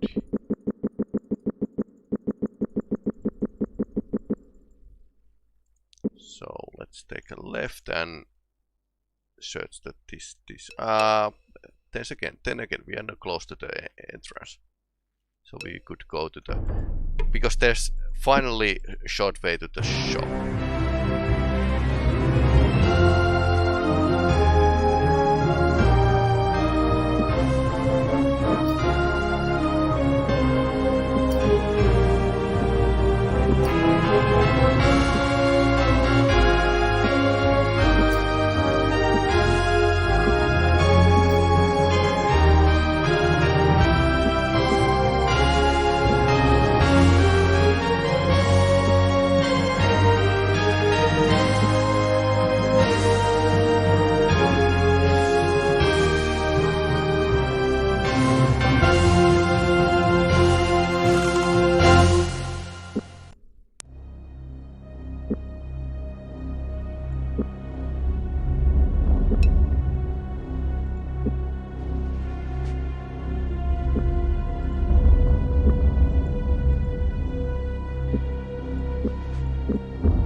So forward.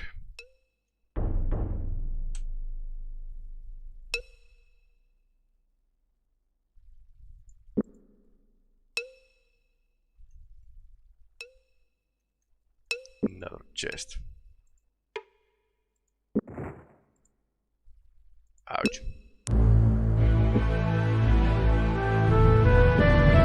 Nasty people leave detonating boxes after them.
Ouch, that was a bad idea.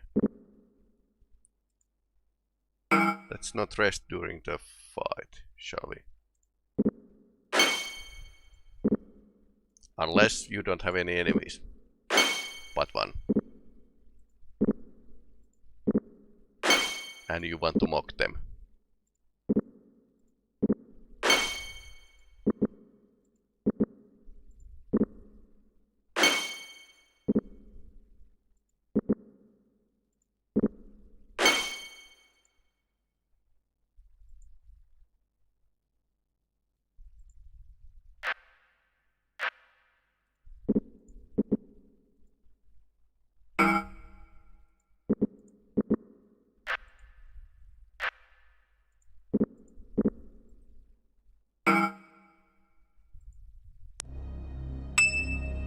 The defense ability has been increased.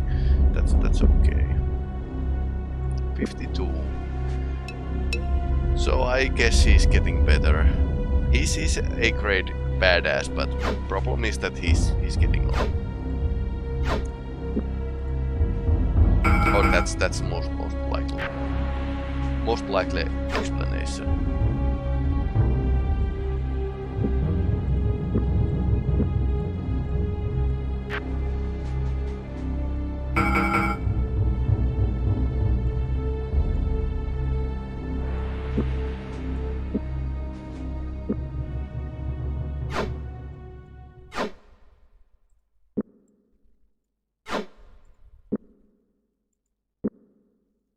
So I think we should have sold the excess weapons and tools away. Okay. Slight error.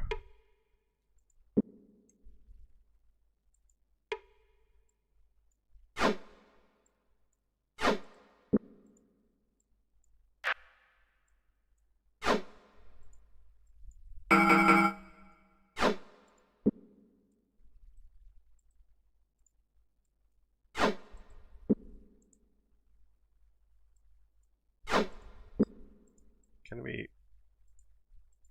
Dragonstone and Dragonstone? I suppose, yeah. Yeah. These two you can't mix these or combine them anyway.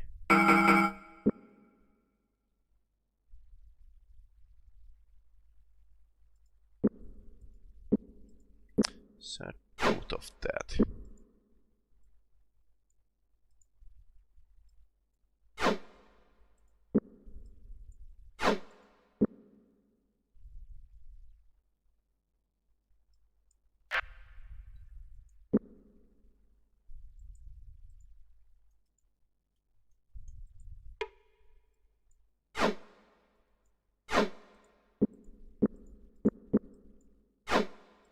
Yes, torches, yes please. We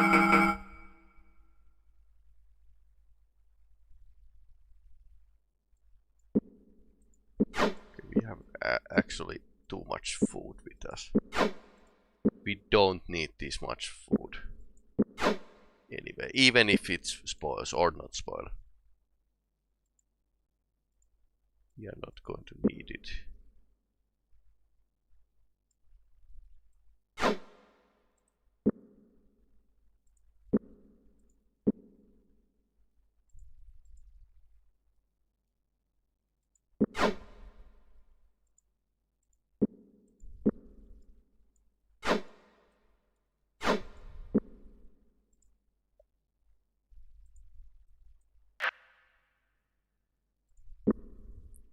And once again, let's head. I think it said, yeah, most likely. So let's back to the. Let's get back to the shop. Okay, this is taking us somewhere which we do not know.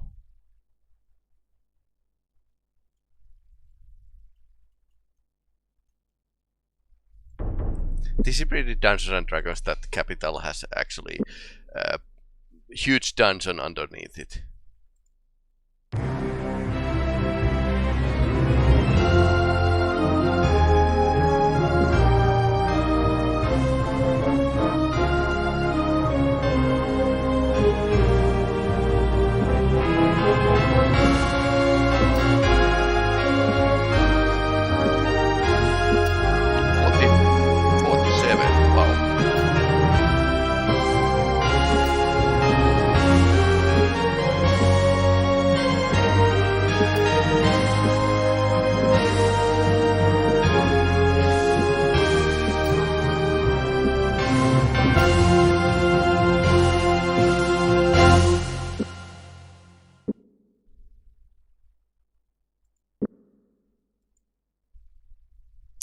Let's put some lights in here.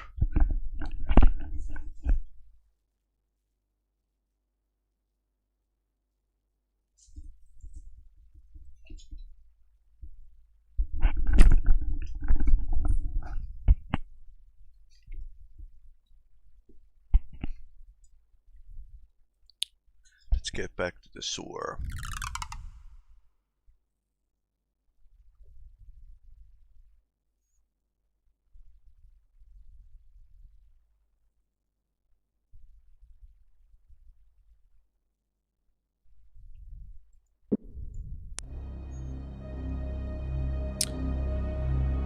So last time we found a couple ways.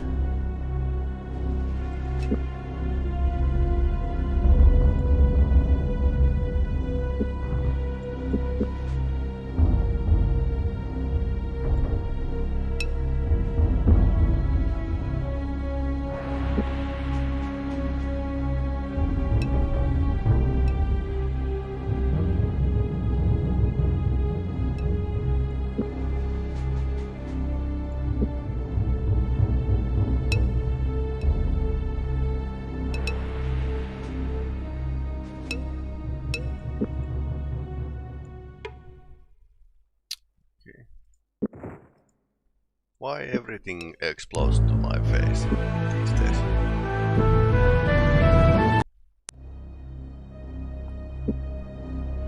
Ah, that was the one we already found.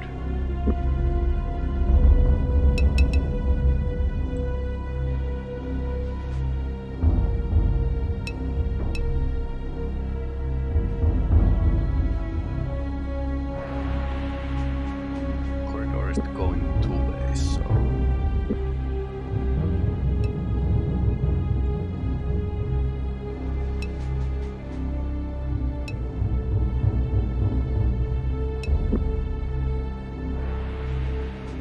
Okay, it came here. From this side.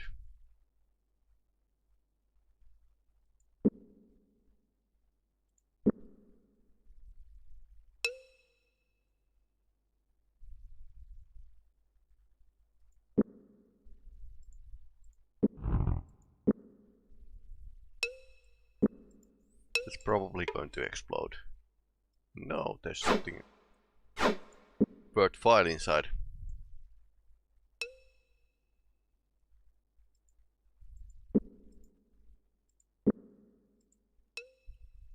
Let's not sleep here. Okay, so there's enemies close by.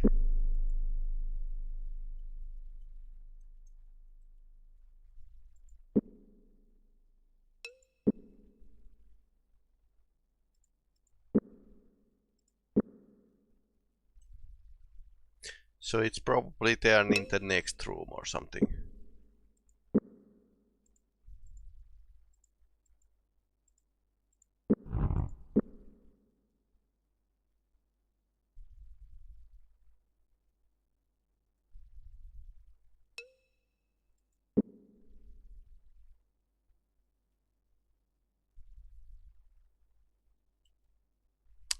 Up here.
This is mod.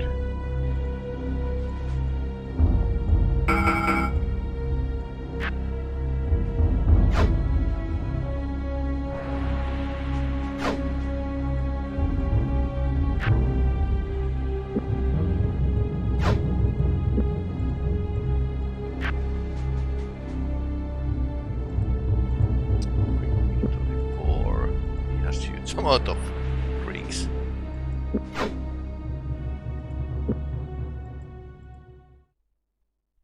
I'm pretty happy that this game actually combines those stacks. when moving.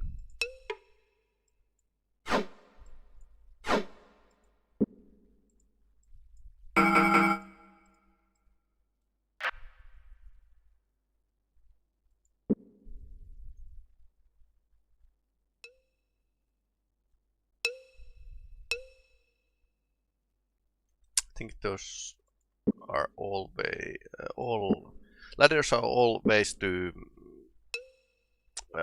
Castle Krondor, but they were like one specific we are looking for. Okay, this doesn't have anything.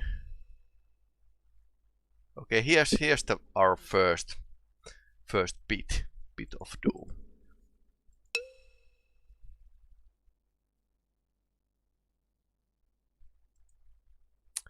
Shall we try to swing across? Yes. Okay, that was really fast animation, but it was much slower with the old pieces. That's actually working pretty well. But then this is basically a turn-based game, so it doesn't matter if the game is actually running in faster speed. But okay, maybe I'll slow that swing down in YouTube version.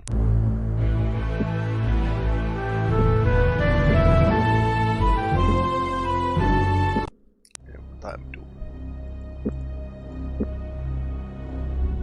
Okay, so these connect here, and this is the place we haven't actually explored fully yet.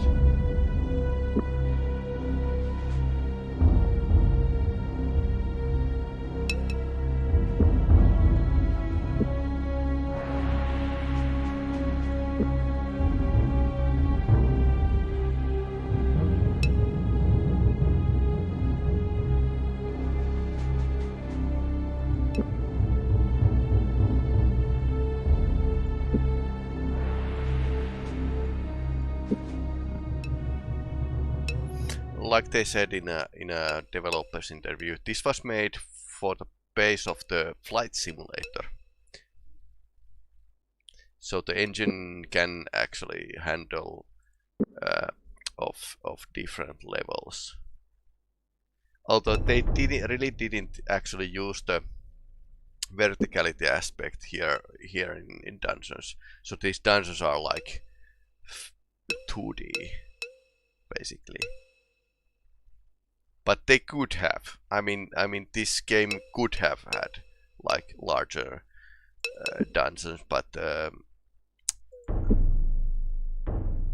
direct influence was from the Eye of Beholder, which is definitely like this.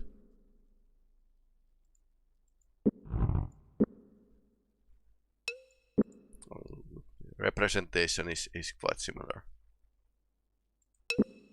With more graphic fidelity.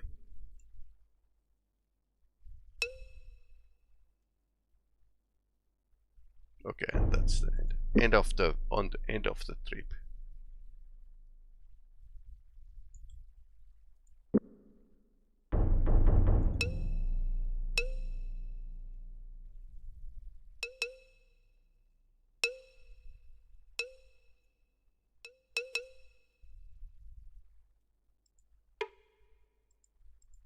It's probably going to explode. Okay, it's locked.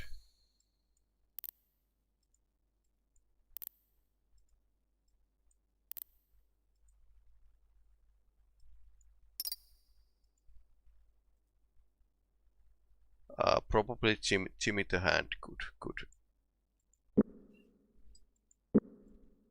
open that box, but we don't have him right now.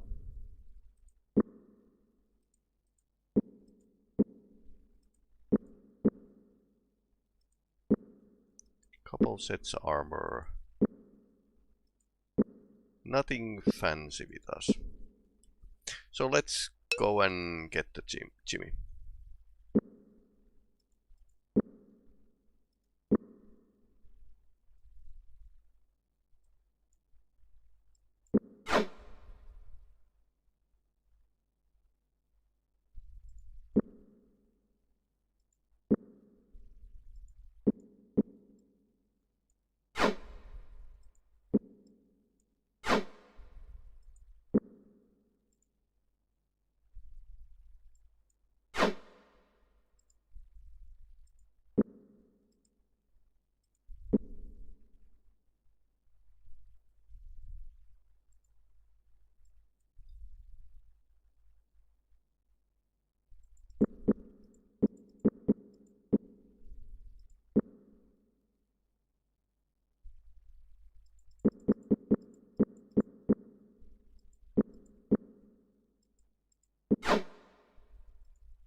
Alright, yeah, there's something ahead.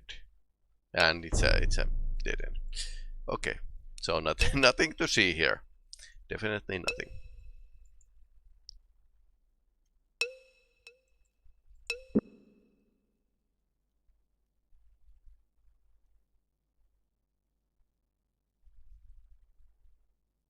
This has pretty much Dungeons and Dragons dungeon layout, basically.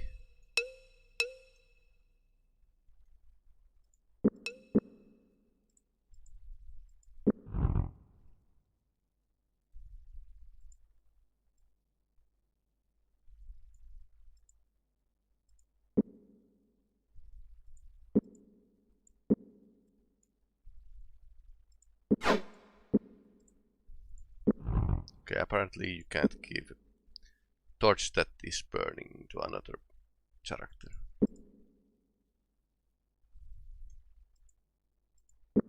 We need rest.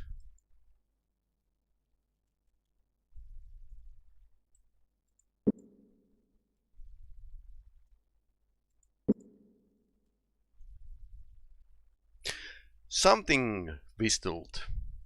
Turning around, Lokra felt a stone sink in his gullet, fearing that they had left themselves open to attack by yet another band of Nighthawks. To his great surprise, however, a family of friends stepped from the shadows.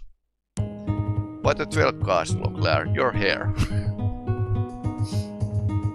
I think he was like blonde in looks or something.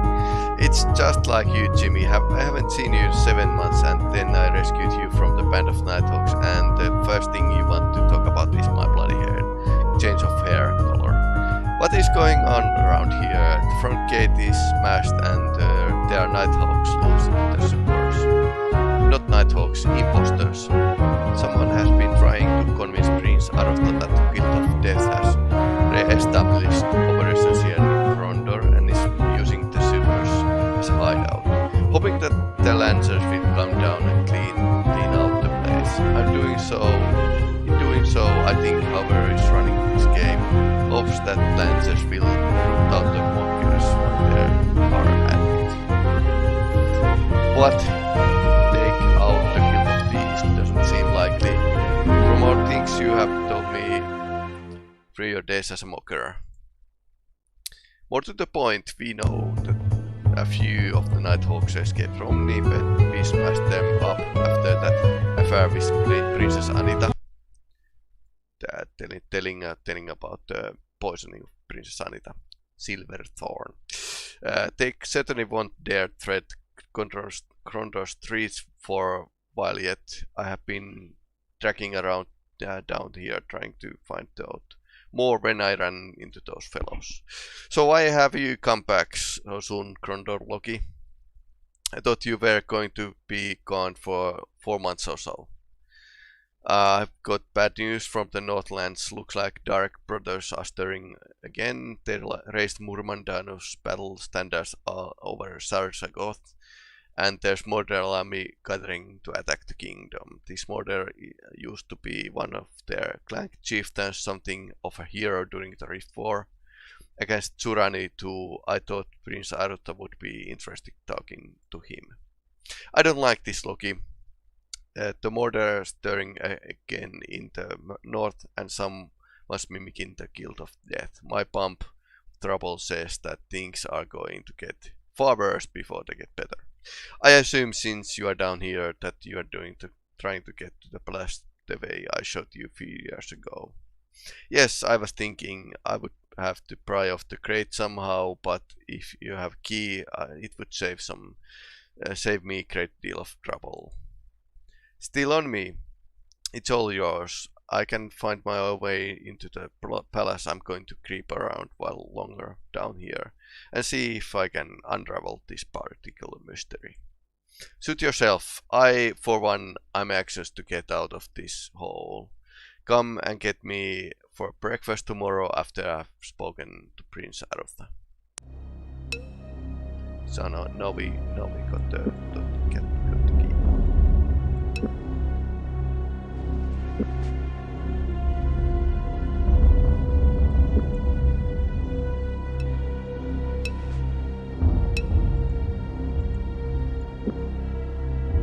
Okay, this is dead end.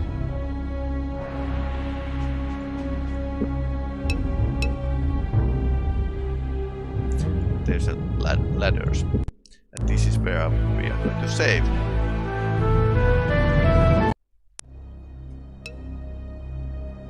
And in our broadcast while we are doing so.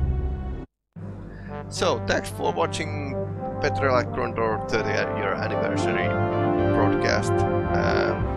We had fun time with the developers and other hardcore fans, and heard some stories, some of new information for me, and definitely this is a great game, and I'm going to play it through even if there's not much viewers or people that appreciate old games. But sure, yeah, my favorite, and I like to show my favorite games. So let's tune the soundtrack down a bit, and good.